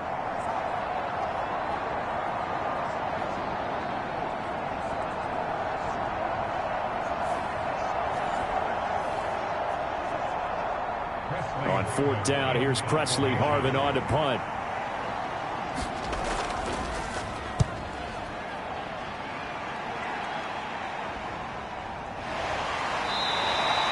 It's a 40-yard punt, 4 yards on the return. And the Bills will take over the football with a 1st and 10. Well, James Cook and the Buffalo offense returning to work now. And you see his numbers from a week ago. He was up over 100 yards then, and he's already hit pay dirt here once in this one. We always talk about quarterbacks and receivers getting into rhythm, right? Really feeling good, finding each other downfield. I think running backs operate the same way. They can hit a good rhythm and a good stride, and he's carrying it over from last week.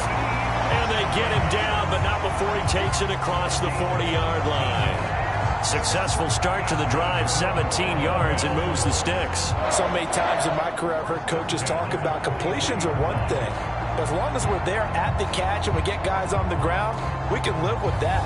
But if you're going to give up 10, 12, 15 yards after the catch, then your defense is going to be in a lot of trouble.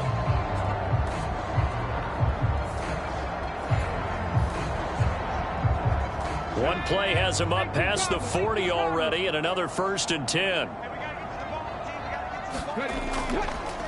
Nyheim Hines, his first carry.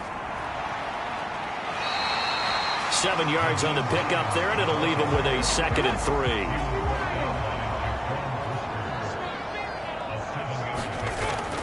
Back to throw. Now this is intercepted. He was trying to get it to Davis. Picked off by Christian Fulton. And what a return as he brings this all the way back down to the 20-yard line. So this is something we didn't see at all from this offense in the victory last week. That's a turnover. They didn't have any, but giving the ball away here in the opening quarter. I love the surprise in your voice because it's exactly what you stated. Didn't see it last week, but it was a key to their win. And it'll be a key to this game as well, protecting the football. Didn't get it done there. Here's Tennessee ready to begin this drive offensively. Following the interception, they're set up nicely here, already inside the red zone, knocking on the door, if you will, 1st and 10. They run with Henry on first down, but nothing much materializing as he'll get forward only for about a yard.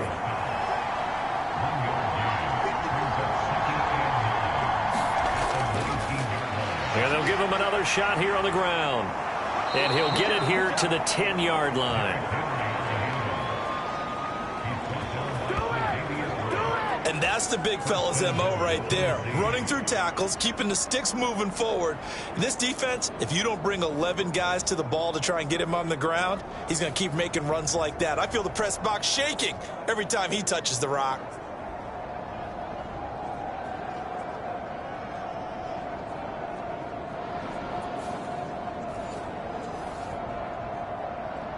A solid run by Derrick Henry, and here's another 1st and 10. Levis sets up to throw here. And he's got it. A gain of 9 there. Sets up 2nd and goal.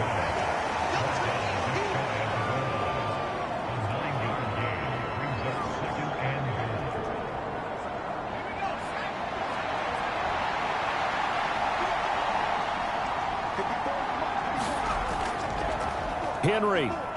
Oh, he's going absolutely nowhere as he is hit behind the line. Chalk that up as a 4-yard loss, and now it's 3rd down. That's a really alert defense there because they saw the heavy look come in from the offense, countered it with extra linebackers who brought a little bit of speed and heft, and able to really make a big-time play for their defense.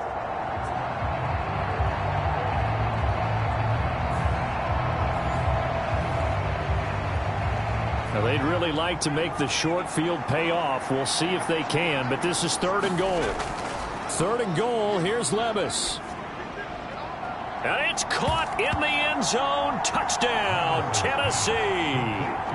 A great play there. His first touchdown of the new season. And the Titans are within an extra point of tying up this ball game. There was no going through the progressions on that touchdown pass. Yeah, nor was it necessary. His receiver won that route early, presented himself. No reason to wait. Go ahead and put it on him and score a touchdown. And for the extra point, Cameron Dicker.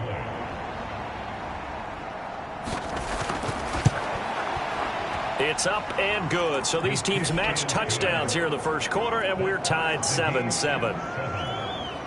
The drive summary that time, 5 plays. And the result in the end, a Titans touchdown. So all even at 7 now as they kick it away. And a nice return sets him up pretty good here right at the 30-yard line. Here's the Buffalo offense now as they get set to take over here. And we'll see if they can bounce back from that last drive. In particular, if they can bounce back at the quarterback position, Charles, after throwing their first interception of the ball game. Yeah, and some guys, you know they're going to want to try and get a big play right away and take control back. Others, they're going to want to look to hit a couple shorter passes and get a little momentum back that way. But for the defense, that goal's not changing a bit. They want another pick. You're exactly right about that. In fact, you got to watch them a little bit because in coverage, they may cut down their gaps a little bit, maybe their splits a little bit in order to try and get to the ball even faster. You talk about this Titan defense. They enter play 1 from the bottom, number 31 in the league, Charles, against the run. One thing you do know, they'll be fired up because they're facing a top 5 rushing attack.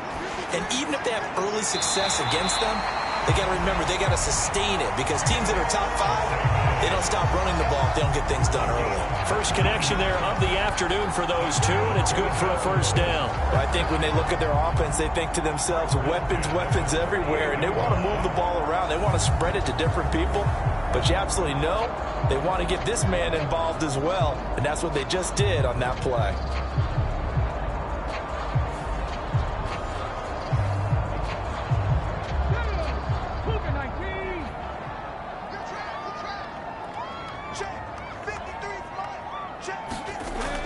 on first down. He'll drop to throw it. Right back to Davis. It's complete.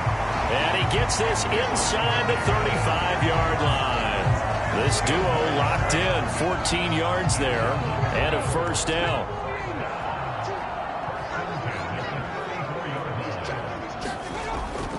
First down, here's the run with Cook. And he gets forward up the middle, but only for a couple. It'll be second down.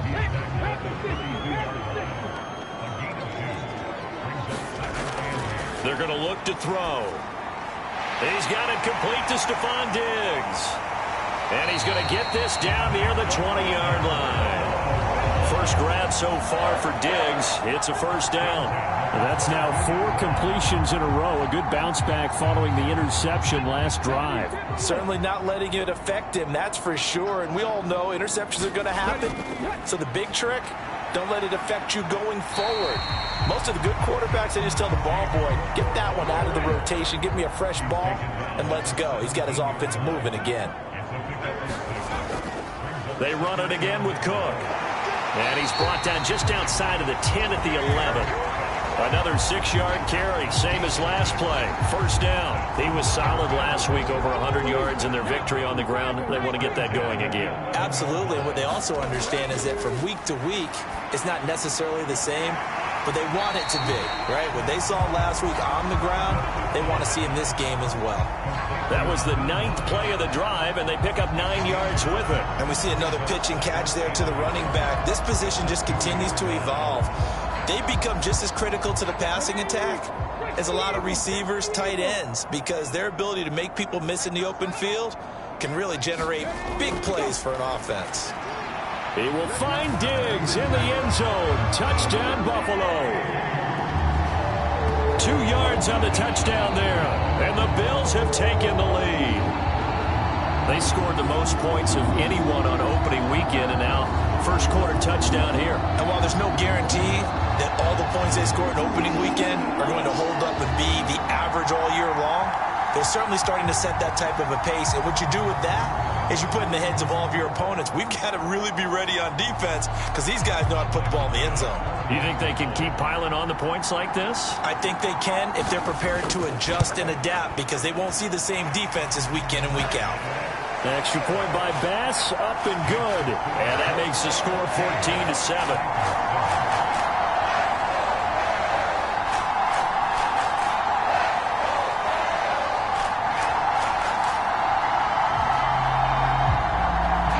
After the touchdown, Bass to kick it away.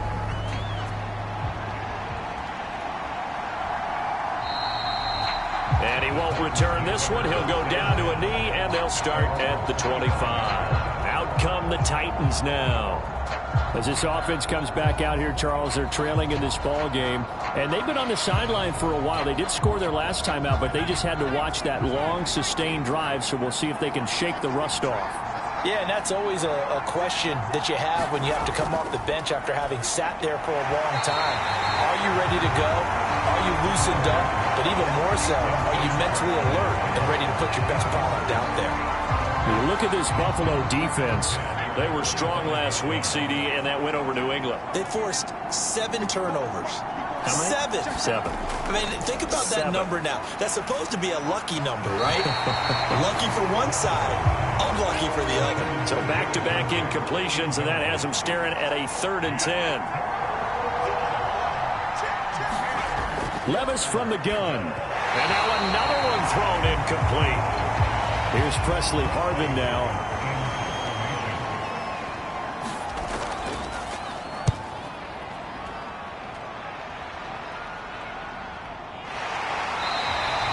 A 41-yard punt there with no return. And they will take over 1st and 10. The Bills ready to take over. And that last drive, so effective in the passing game, resulting in the touchdown. Maybe not many people were focused on the trenches. There was good protection there. Excellent protection. So now defensively, you've almost got to get down to those starters blocks like you're a sprinter. Get lower than those guys on offense and find a way to roar through them or around them to get into the face of the passer. Easier said than done, though. Way easier said than done. But they've got to try something, because right now they're just cutting them to shreds. And Hines is going to have a Bills first down as he gets this up past the 40.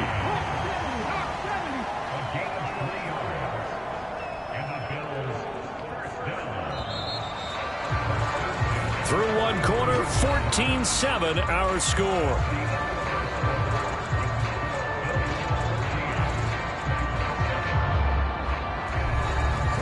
Working with the lead, trying to get to 2-0. Here's 1st and 10. Off the play fake, he'll look to throw. Pressure comes, and the Titans able to bring him down. It's Jeffrey Simmons that time who got in to record the sack. Well, on that one, they go with a play fake, CD, but I don't think anybody really was fooled. All eyes were fixated on the quarterback, and they got him to the ground. And to run this play successfully, you've got to make sure that everyone is doing their part. You actually have to sell this play. You've got to sell the run action. Otherwise, why do you stop at the running back? You just run straight for the quarterback and put him on the ground. Now, following the sack, they'll look to make amends on a 2nd down and 17. Back to throw here. On the slant, he's got Davis.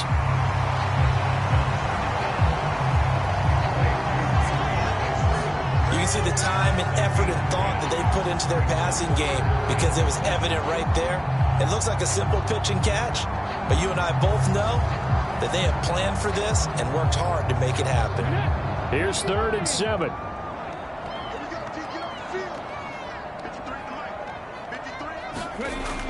They'll set up a throw. Able to find the open man. That's complete. And he's got the first down yardage there as he takes it just across midfield. An effective 7-yard 3rd down conversion. I don't care how many times we say it, I still get a kick out of watching quarterbacks and receivers do the pass tree in pregame warm-up. But I always remember that when we go to practices, we see that after practices as well. They really tune it up, don't they? They tune it up. They know why they do it for these situations. First down. And they build that trust, and that's why they're able to find him in this type of a situation. They'll look to throw now on 1st down. It'll be a gain of 5, and that'll bring up 2nd down.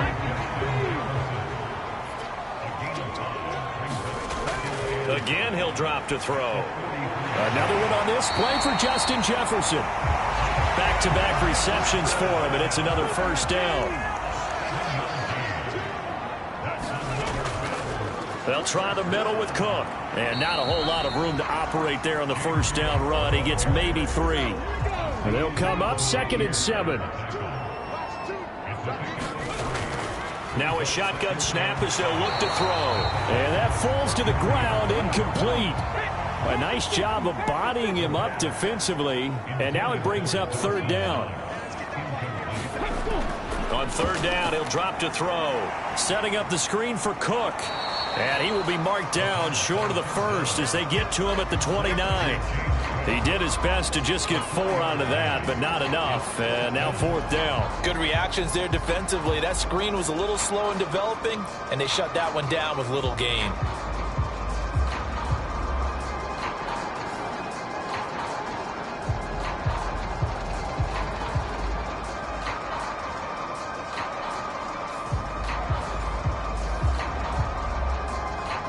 They'll say no to the 46-yard field goal try. They're going to go for it.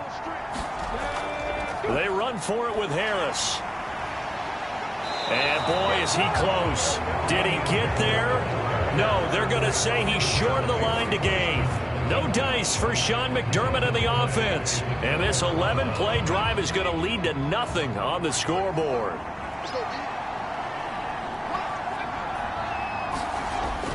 They'll start on the ground. It's Derrick Henry. 5 yards on the carry. Good pickup on 1st down. Oh, that was a thing of beauty right there. Look at how quick those blockers fired off the line once the ball was snapped. That was an O-line on a mission, all in sync, and the defense is lucky that play only picked up 5 yards. Levis now on 2nd down. And the Bills are going to get him as he goes down. Ed Oliver, that time to want to get in there and bring him down. That's a ball he needs to let go of there. Wasn't the most time in the world to work through his progression, but NFL quarterbacks, they've got to sense the pressure. They've got that internal clock, and the ball has to be gone. And if you're not going to escape and run for it, you have to let it go before the pressure gets to you and puts you on the ground.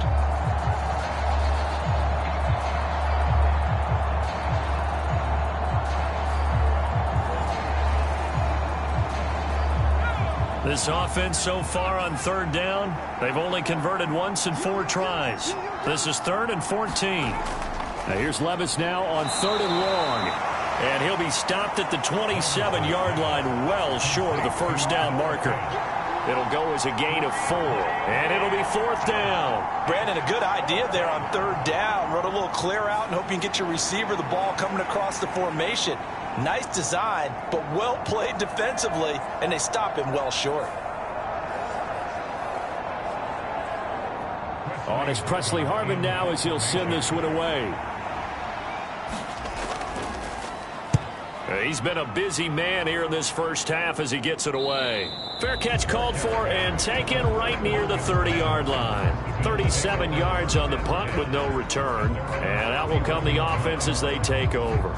So here are the Bills to take over. They defeated the Patriots last week, now looking to make it 2 in a row here as they come up 1st and 10.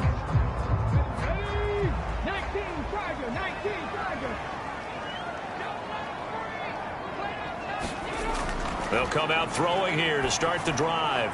He's got his target. It's the tight end Knox.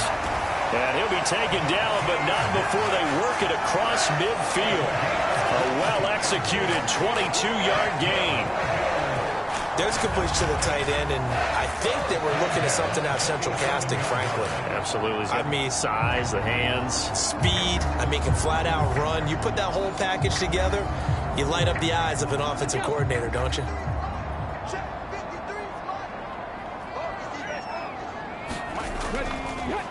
They run the option here on 1st and 10. Oh, that one well designed as he'll take this down to the 30-yard line. And they get 17 more on that one and another first down. It looked like almost some miscommunication defensively because once he decided to keep it, he had pretty smooth sailing. Yeah, it became a question of, wait a minute, who's got the quarterback? And when you talk about miscommunication, it's supposed to be called assignment football on the defensive side of the ball. But the assignment gets mixed up. That's the end result. Back-to-back good plays have them on the move on first down. Looking to throw. And all the way home for a Bills touchdown. Stephon Diggs with 2 touchdowns on the season, both in this game. And the Bills go up by 2 touchdowns. This offensive unit, yeah, they were solid in the opening week victory, and now they are looking just as sharp here in week 2. And that's exactly what you want, too, because you want to get better each and every week and really ramp up as the season goes on. I know it's still early in the season and a lot can happen, but this offense, they look like they're going to be fun to watch each and every time out. Here's Bass now for the extra point.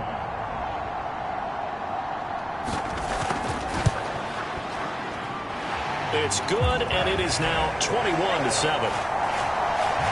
Scoring summary, 3-play drive. And it's finished off by the touchdown by Stephon Diggs. After the touchdown, Bass to kick it away. And he'll just take a seat, and the drive will begin at the 25-yard line. And here comes Tennessee as they get set to take the field.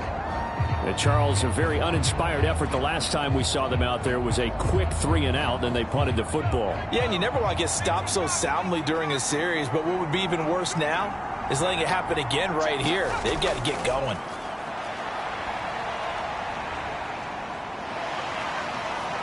And eventually taken down here. Great coverage downfield. Brian Burns flying in there and dropping it for the sack. But when you're down a couple of scores like this, CD, you can't afford too many plays that go in the wrong direction like that one. Yeah, when you take a good look at it broadly, sacks are better than giving up an interception. But where they are on the scoreboard, they've got to get rid of all of that and just create positive plays for themselves in order to have a chance. Now then, after the sack, it'll be interesting to see what they have planned for 2nd and 23. Second down, here's Levis. This is Fant on the short completion. So give him 5 yards there on the pitch and catch. And they're going to face an uphill battle here on 3rd and long. Levis out of the gun on 3rd down. Oh, he rifles one, and that's going to be intercepted. And he is going to bring this back inside the 20 to the 18-yard line. And, Charles, that's now 4 interceptions over his last 3 halves of football, because, remember, he threw 3 picks last week. Starting to wonder if maybe defenses and those coordinators have identified something on tape with what he's doing. Maybe a movement, maybe the way he's moving his shoulders. Who knows what it could be? He could have a few tells out there that they're keying in on and allowing defenses to get to the football a little bit faster. People steal signals. Maybe sometimes they can figure out what the quarterback's doing just by his movements. And he'll get him inside the 15 down to the 14-yard line. They give him 4 yards there. It'll be 2nd and 6. With that kind of run on 1st down, that's a winning type of a run. That just sets things up for them moving forward as they begin the drive. Now a 2nd and 6. He'll drop to throw. Out to the left, he's got his tight end Knox. And the Bills are going to have a 1st and goal as he'll be taken down at the 7-yard line.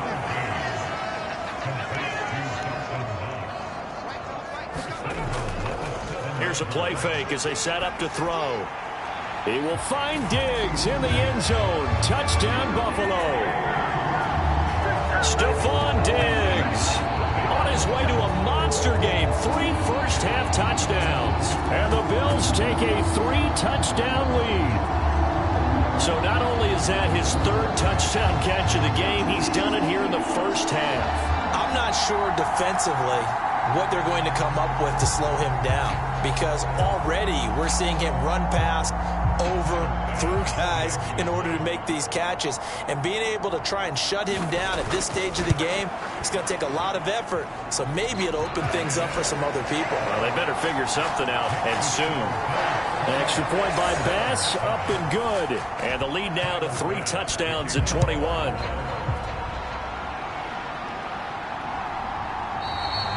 And no effort to bring this one out. It's a touchback. Tennessee offense set to go again. So now, Charles, this drive maybe a touch more important, trying to erase the memory of that interception they had the last time out. Yeah, and everyone goes through this, because even the best in the game, you're going to have games where it just doesn't go right for you and interceptions result. So, frankly, to me, it's all about how you respond, not just the types of plays that you call, but how you carry yourself, how you show your team that you're still with it, and how you continue to lead. Back to the air on 2nd down, Levis. And they take him down. The Bills get to him. That's Gregory Rousseau getting in there to bring him down. These sacks now, they're starting to pile up, Charles, and that front 7 defensively, they've had their way with this offensive line. And I think at this stage, we have to start thinking about different play calls. We've got to start helping this quarterback out, because the entire game he's been under siege. I don't care what the down and distance. They've got to get the ball out of his hands a lot quicker. An extra defensive back here for the Bills on 3rd down. Now Levis. That's incomplete, but there is a flag down, so hang on. A big call coming on 3rd down.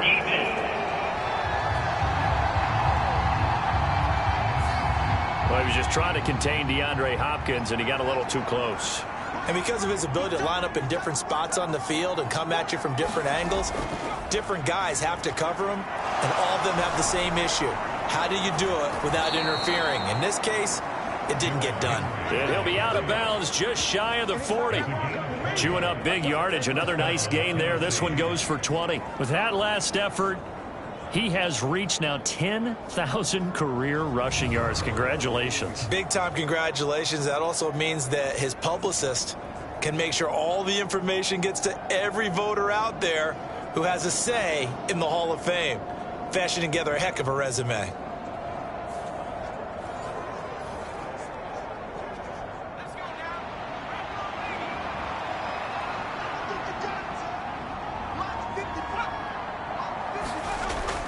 They keep it with Henry on first down.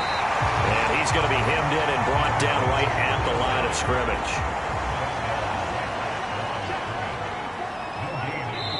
2 minutes remaining in this first half of football. Coming up at halftime, I'll go from one personality, that's you, Charles Davis, to another one in Orlando, the coach. He'll have stats and scores from around the NFL. You and Jonathan Coachman both larger than life. No doubt about it. But you're stuck with me in this booth, Yes, and he's miles away and smiling. And happy. Back to throw, it's Levis. Right back to Henry, and Henry's got it again. And he can only manage to take this thing to the 38, well shy of the first down. They'll get only a yard out of that, and it'll bring up fourth down. As a defense, you're more balanced when you're in zone coverage because you're able to keep your eyes on the quarterback and see the play develop in front of you. They're able to keep the quick pass in front of them and stop it right at the line of scrimmage. So now they're going to send out the field goal unit to, as they say, fire away from long distance. This officially a 55-yard attempt. That's running out of steam, and it won't get there. He left it just short, no good, and this will stay a 3-touchdown game.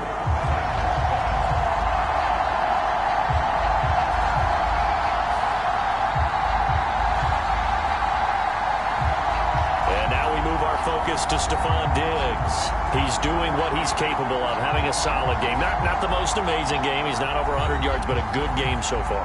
And you just know that mentally, he feels like he's one catch away from turning it into a great game and starting on that road. And the defenders are well aware of that, too. They've got to figure out a way to not let that escalate. Keep him right in this zone here and call it a day, because otherwise he can really decimate them. Better believe they are well aware of his playmaking ability. Just need a yard here, 2nd and 1. He'll look to throw.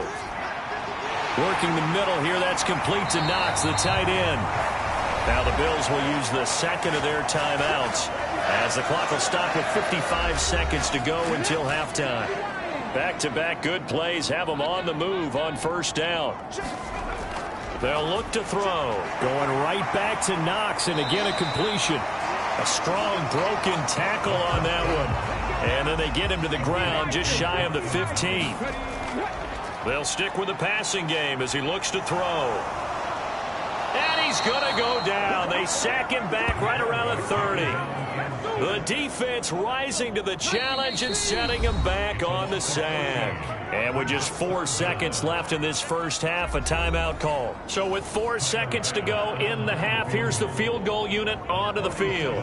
This will be spotted at the 37, so it's a 47-yard attempt. The kick by Bass is good. And that will do it for this first half. So we've reached halftime here in Orchard Park, with the Bills taking the lead into the break. As we'll send you down to Orlando, and we check in with Jonathan Coachman for our EA Sports Halftime Report. Coach. Okay, Brandon, we'll get you back to you and Charles in a bit, but first it's time for a trip around the NFL following an eventful opening weekend. Let's see what's happening in Week 2. We'll begin up at U.S. Bank Stadium in Minneapolis, and it's the Texans who've got the lead in the second quarter. The Texans trying to hold on and claim victory. We'll stay in the NFC North as we head over to Green Bay to check on the Packers at home at Lambeau. And they've got the lead in that ball game over the visiting Jaguars. Justin Herbert with 2 touchdown passes. Lastly, let's get you to MetLife Stadium to see what's happening with the Giants at home in East Rutherford. As you can see, the score there in the second quarter. Chris Godwin, a touchdown reception.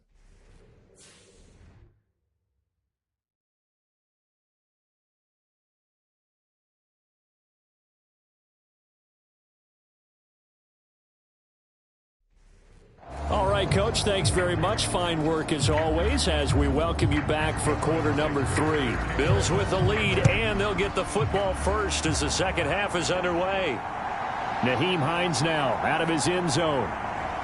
And they'll get him down right at the 25-yard line, so the same result, and he opted for the touchback.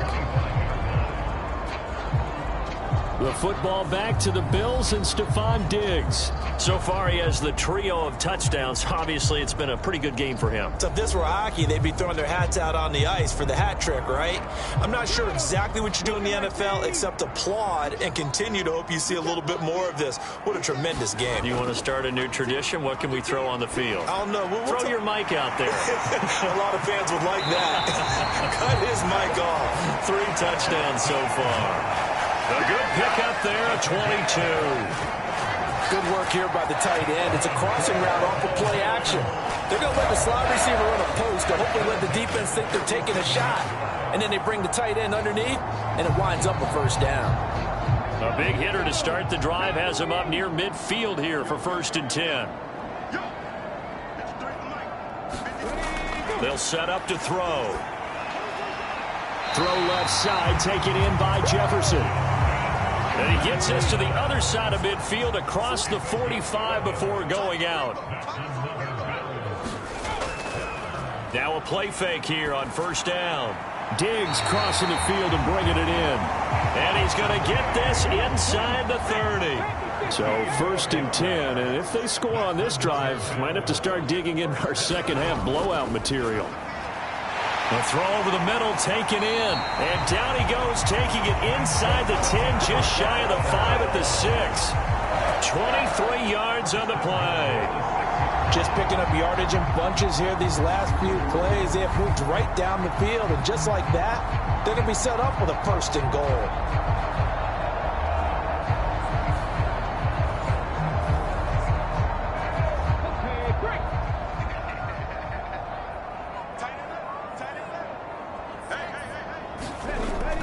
They'll run with Cook.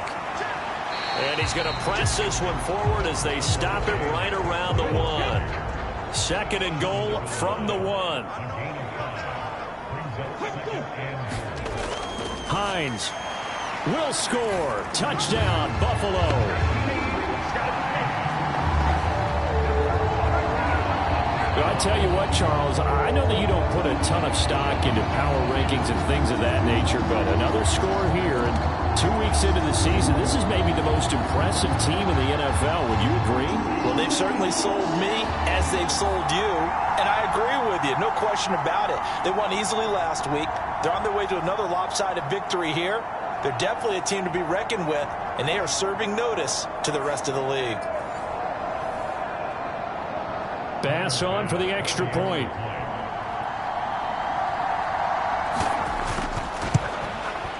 And he's been a busy man, 5 for 5 now as he knocks another one through to extend the lead. So that drives 6 plays, 75 yards. And it ends with a 1-yard touchdown run. After the touchdown, Bass to kick it away. From a couple yards deep, he'll bring it out of the end zone.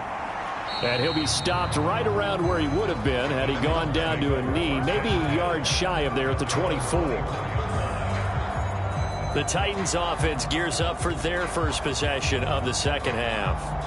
A CD, they certainly know the hole that they face as they begin the second half. They have to do what precious few teams have done in NFL history. That's try to come back from a 4-possession deficit. And, partner, you know, as that team gathers, they're saying to each other, you never say never, right? Because if you're on an NFL roster, that's how you have to think. You can always come back and win a ball game. And let's face it, we saw a certain Super Bowl, a 25-point lead late, that wasn't enough to put someone away. But that being said, this task is near impossible. Let's face it. And bottom line is, it officially becomes impossible if this possession is an empty one. And he will have a Titans first down. They needed 4. He doubled that. He wound up getting 8. And, Brandon, from our time in college football, where receivers weren't running the traditional NFL route tree, one thing they did learn, find open areas, find soft spots, and set up and catch the ball. And I think we just saw that there. Yeah, we saw that indeed, picking up the first. So here's a 1st and 10 at the 38. They'll bring one of the tight ends in motion left. A first down carry for Henry. And he'll get it out a couple yards shy of midfield at the 48.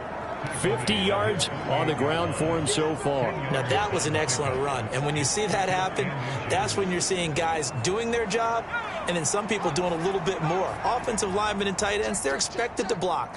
But the wide receivers, all they want to do is catch passes. So when they block on a big-time running play and create extra space, you've kind of hit the jackpot there. That one, a first down pickup of 8.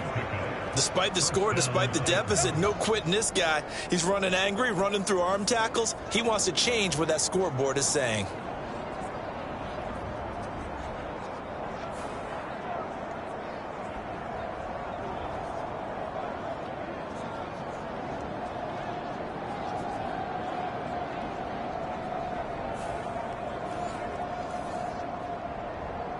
So 1st and 10 now in Buffalo territory at the 44-yard line. Inside handoff, Henry. Tackled on the play by Kyer Elam. That's a really nice, tough run inside, and they gained 5 yards on it. And to be frank about it, most offenses don't expect to get 5 yards on a play call like that. So when they do, they go back to their huddle with a little pep in their steps. They're starting to think that they're starting to dominate the line of scrimmage. And he'll lose yardage here, back at the 41. It'll go down as a 2-yard loss, and it brings up a 3rd down. With his size, he's a tough man to bring down, but they do a nice job there stopping his progress and not allowing him to get back to the line of scrimmage.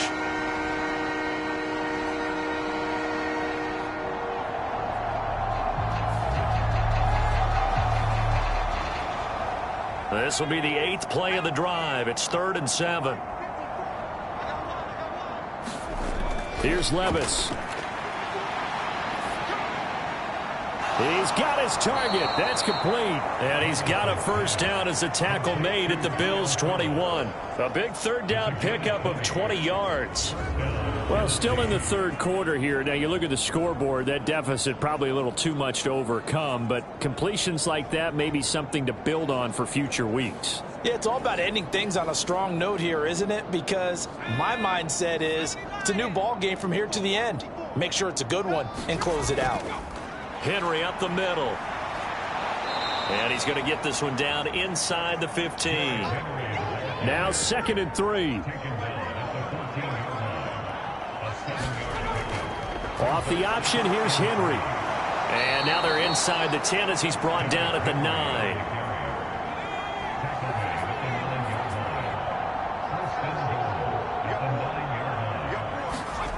Levis to throw it. He'll be hit and taken down at the 21. Brian Burns able to get in there for his 2nd sack of the afternoon. You can just see it in their body language. They're starting to see victory on the horizon now, and if it comes to fruition, they got to give a game ball to the front 7. Defensive line has taken charge and controlled this game. Face a challenge of stopping this opposing offense, and they've done so with ease.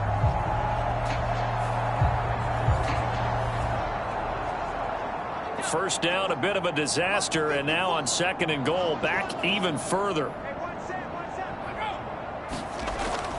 Well, they go play action. Here's Levis.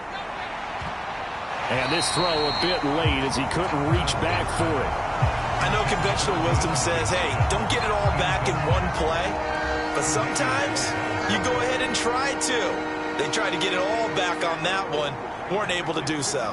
3rd and goal. Try to make that scoreboard at least a little more respectable. Levis back to throw. Toward the back corner of the end zone, but he could not get the feet down. This will wind up incomplete.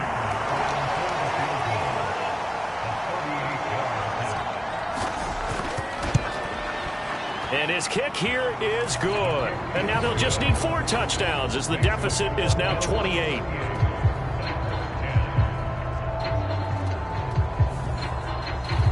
So he missed that field goal earlier, but he says not this time. Able to knock it through, give his guys 3. I like his poise. I like his confidence, his belief in himself. Sometimes when you miss that first one, you'll see a lot of guys sag and they can't make the next one. Not in this case. Stepped right up like a pro.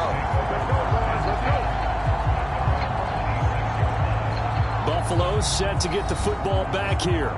Well, this offense, Charles, remember the last time they were out here, marched it nearly the full length of the football field, and a lot of the attack went through the air, so now they're seeing if they can duplicate that performance.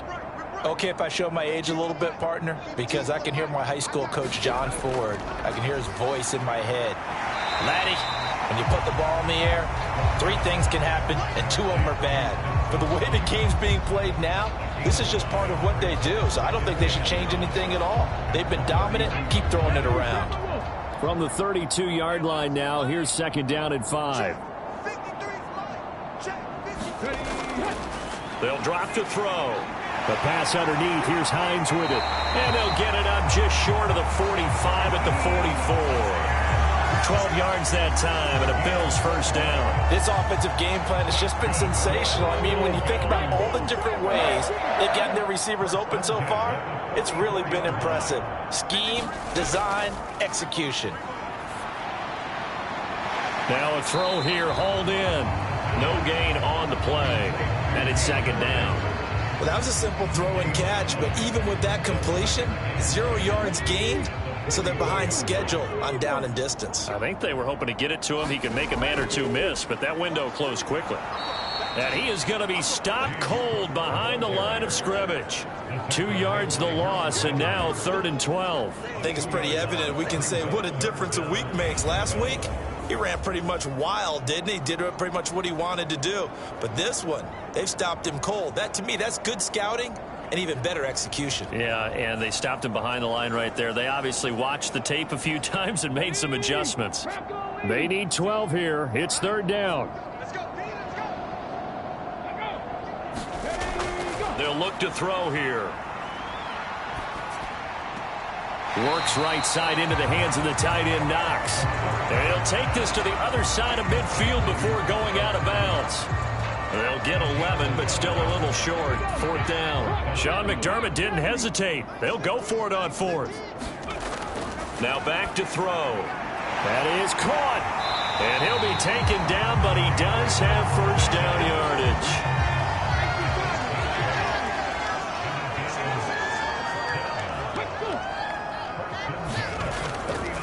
The play-action fake. They'll look to throw. This one complete to his fullback out of the backfield. Here's 2nd and 3.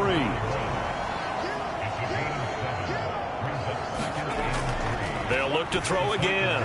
This one brought in by Jefferson. 5th catch of the afternoon, and that gets him a first down. This has to go down as one of the simpler routes in the playbook, but oh so effective. Nice completion there. Keeps the sticks moving.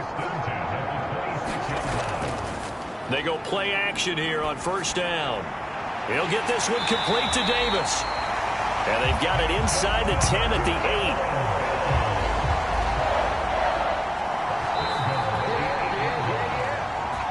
8. It'll be 1st and goal when we come back. We'll return with more after this. You're watching the NFL on EA Sports. Let's go now. 60 Bison, 60 Bison. A 10th carry in the game for Cook. And he is into the end zone for a Buffalo touchdown. James Cook, his 5th rushing touchdown now on the year. And the Bills are on their way to a 2-0 start. Well, I think even he's chuckling a little bit now. What a start this is to a regular season. Charles, remember, 3 touchdowns on the ground last week in the opener, and he's got 2 more here. Pretty incredible. Yeah, he has to be a little bit on the incredulous side, doesn't he? Is this how it's going to go all year long? If I'm dreaming, don't wake me up. An extra point by Bass, up and good. And this one was over a while ago as they just add on to that big lead. After the touchdown, Bass to kick it away.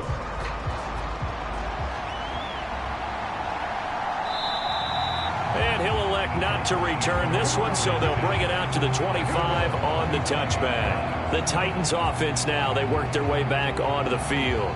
Well, it's been a struggle so far for this offense, Charles. It's not only that they haven't been able to put the points up, but really stringing yards together has been a real issue for them in this one. I'm so glad you brought up the yardage because I was thinking to myself, we've seen a lot of NFL games and we've seen our share of lopsided contests, but in almost all of them, both offenses have put up at least 200 yards in a game, but not in this one. This has been a display of offense that, frankly, I think the two of us have watched from behind our hands, trying to spread our fingers wide enough to actually see the result. And he drops it incomplete, and their struggles continue here. The offense on third down, they're hitting at just 30%, 3 for 10. This is 3rd and 7. Levis on third down. And he'll get this underneath to Henry. And he'll be taken down, but he does have first down yardage. It's a 9-yard gain, and it keeps the drive moving. Another catch for him there on this drive, Brandon, and it looks like they're going to utilize him out of the backfield any way they can. And that time they pick up a first down. So now on defense, do you assign a man to him and try and cover him before he gets going? Line of scrimmage, the 37 on 1st and 10. Now again, it's Levis looking to throw it. This is Fant on the short completion. And a 6-yard gain gets him right around the 43. Line of scrimmage, the 43 on 2nd and 4. Levis sets up to throw here. He finds Hopkins complete. 9 yards to pick up there, and it's a first down. Working from the gun, here's Levis. Oh, he tries to force it in, and it's intercepted. Teron Johnson able to pick it. And he'll take this all the way down inside the 40. Well, they've got the huge lead now. They have another interception on the defensive side. Seems like everything they touch in this one, Charles, turns to gold.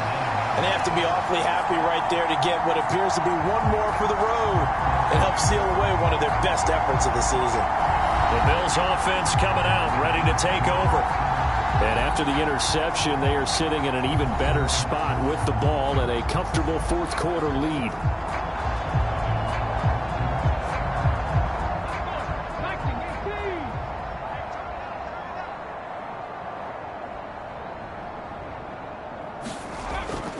Now a first down carry for Harris. And he can only manage to get a couple.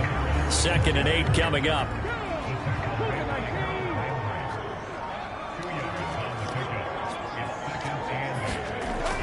Back to the ground, this time Cook. And he is going to get this close to the first down markers. He's brought down at the Titans 30. 41 yards rushing for him now with a couple of touchdown runs to boot. Heavy set out there on 3rd and 1. They'll run it. Here's Cook.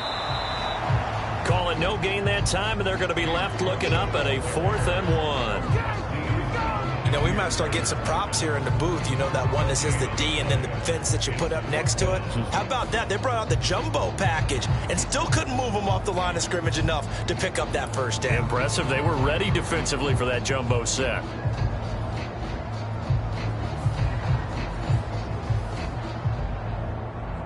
The offense going to stay out there.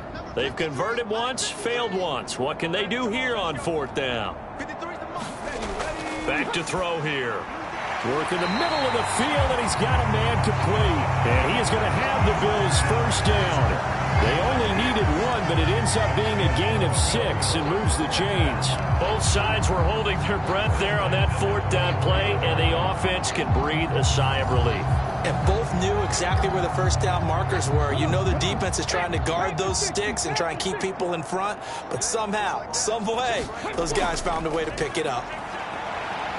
A good run there by Cook on first down, powering his way forward, a gain of 6. I think we all suspected that they were going back to him after he found the end zone on his last carry, and they kept the positive momentum going there. Another nice run by him. 2nd and 4. Finding Knox there, complete. And Knox is going to have a Bills first down as he's down to the 11. And a a good quarterback facing zone coverage, if he has just a little bit of time to survey the scene, that's what's going to happen. No doubt about it. If there's no pressure, he's going to continue to pick them apart because he'll have all that time to find someone open downfield. You can only cover for so long. So maybe they want to go to a zone blitz scheme, get a little bit more pressure. Remember when Carolina did that against Denver? They lost the game ultimately. They dropped the defensive end out, and he ended up with an interception in that game in Super Bowl 50. Maybe some sort of scheme like that to try and get more pressure at the passer. Now it's Hines, and he'll be brought down right on the edge of the goal line at about the 1-yard line.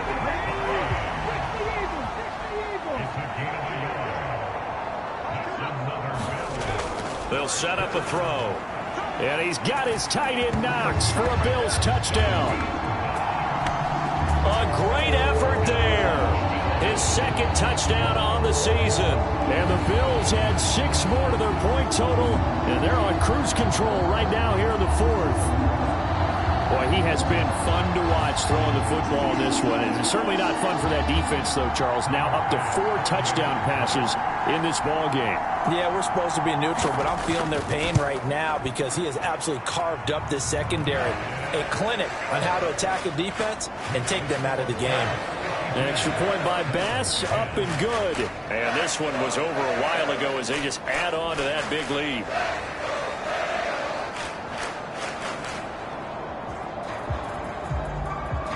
After the touchdown, Bass to kick it away. And here comes a return from just beyond the goal line. And ultimately cannot get this out to the 25-yard line as he's dropped at the 23. The Titans now just about ready to take over. Where we stand right now in the 4th quarter, this one pretty much out of reach. And, Charles, I know they're going to be disappointed about several things with this ball game, but the self-inflicted wounds, they've had several turnovers. You would have to think that's going to be something they're going to discuss heavily in the film session in the coming days. You're absolutely right about that, partner, because they're going to have to sit in that film room and watch every error that they made and figure out how to not do it in the future. And mentally, I think a lot of the guys are already starting to think about, okay, how do we put this behind us and get better for the next time out?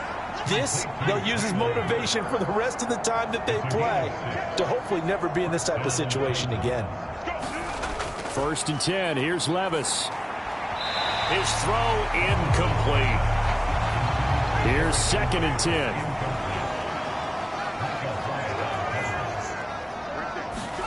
A 2nd down throw from Levis. That is taken in by the tight end Fant.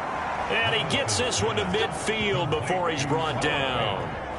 They call his number again. It's his 6th catch and a 1st down. Now, this is certainly one of the bigger losses that we are going to see for quite some time. And you have to think at this point where we're at in the 4th quarter with how wide this advantage is. For this offense, they're just trying to end things with a positive drive and then get the heck out of here. Yeah, if this had been a concert, you would have heard plenty of sour notes in this one. But they certainly don't want to end it on one. They want to put together a few more throws like that and at least have a final drive to give them a little bit more hope as they move forward. Now, a quick throw there, but it's going to be incomplete. Here's the 7th play of this drive. This is 3rd and 4. Levis to throw once more. Able to find the open man. That's complete. And he's got a 1st down as a tackle made at the Bills' 34-yard line. Give him 10 yards there as this offense is on a roll. This drive continues to plunge forward. Well, a touchdown here on this drive, it wouldn't really put much of a dent in the score, the deficit right now. But as you mentioned in the past, CD, their coach is probably just hoping to see something executed correctly on this drive before we close out the ball game. Yeah, and I think that every guy who's on the field has to feel exactly the same way, because if not, they might be looking for replacements. Treat every drive as if it's your last and make it a successful one in some small way. Levis in trouble. Down he goes. Ed Oliver picks up his 2nd sack of the afternoon. It has been a rough afternoon for him trying to get rid of the football. See, that's now 5 sacks. How'd you like to be the offensive coordinator, the offensive line coach trying to come up with an answer for this pass rush? What blocking assignments do you change? Can guys play a little bit better? And we're seeing the end result on the scoreboard. Long day in the pocket for their quarterback. 54. Levis. That pass taken in by Burks.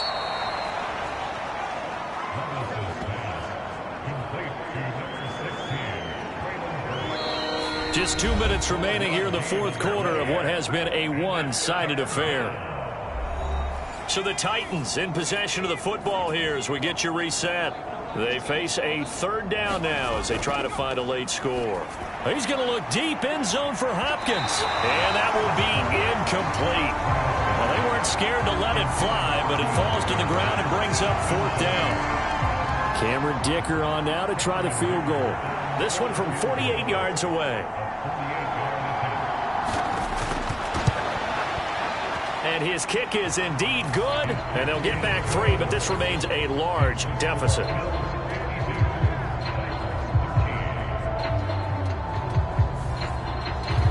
Well, in the grand scheme of things, those 3 points likely not going to matter much, but I guess they get a little closer, a little more respectability. Yeah, you're exactly right. They've been outplayed all game long, but like my mom used to tell me all the time before I went out, dress up a little bit, son. Make yourself respectable. And that's what they're doing here. They're just dressing up the final score. And he brings us out past the 20 to the 24. Here's the Buffalo offense now as they get set to take over here. Well, they don't really need the points here, Charles, given what we're looking at on the scoreboard, but they've scored on 3 consecutive possessions, 3 consecutive drives, and I'm sure that they would like to keep that streak going here and continuing to pour it on. And things have gotten that way in the NFL, haven't they, partner? Because in the old days, people would, they'd get off the gas a little bit, right? But now, people continue to accelerate, but we'll see what they decide to do as they come out for this one. But the way that this game has gone, they've got to be awfully happy with their execution overall. They'll try and wind down some clock with Cook. And only able to get 2 here. Stopped at the 30.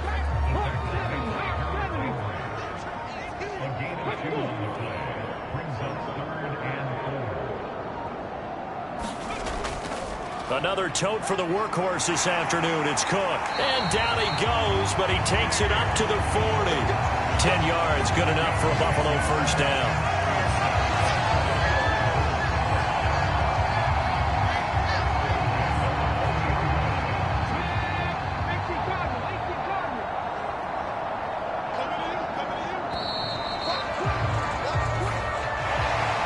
Charles, a lot of happy faces heading into the tunnel as this one ends, and understandably so. Not only did they get the win, but, boy, their offense was on fire in this ball game. And, partner, I have no idea what the top speed is on one of those high-end sports cars. What's the top gear you can get into? This offense, they certainly were there in this one, huh? Everything clicking for them in this contest, the kind of performance that they're going to cherish. So for Buffalo, it's a win here in their home opener as they move to 2-0. And they will hit the road next week to take on the New York Jets. Meanwhile, for Tennessee, they'll drop to 0-2. And they'll try and turn things around next week as they have a date at Soldier Field with the Chicago Bears. And for Charles Davis and our entire crew here at EA Sports, I'm Brandon Gaudin saying so long, everybody.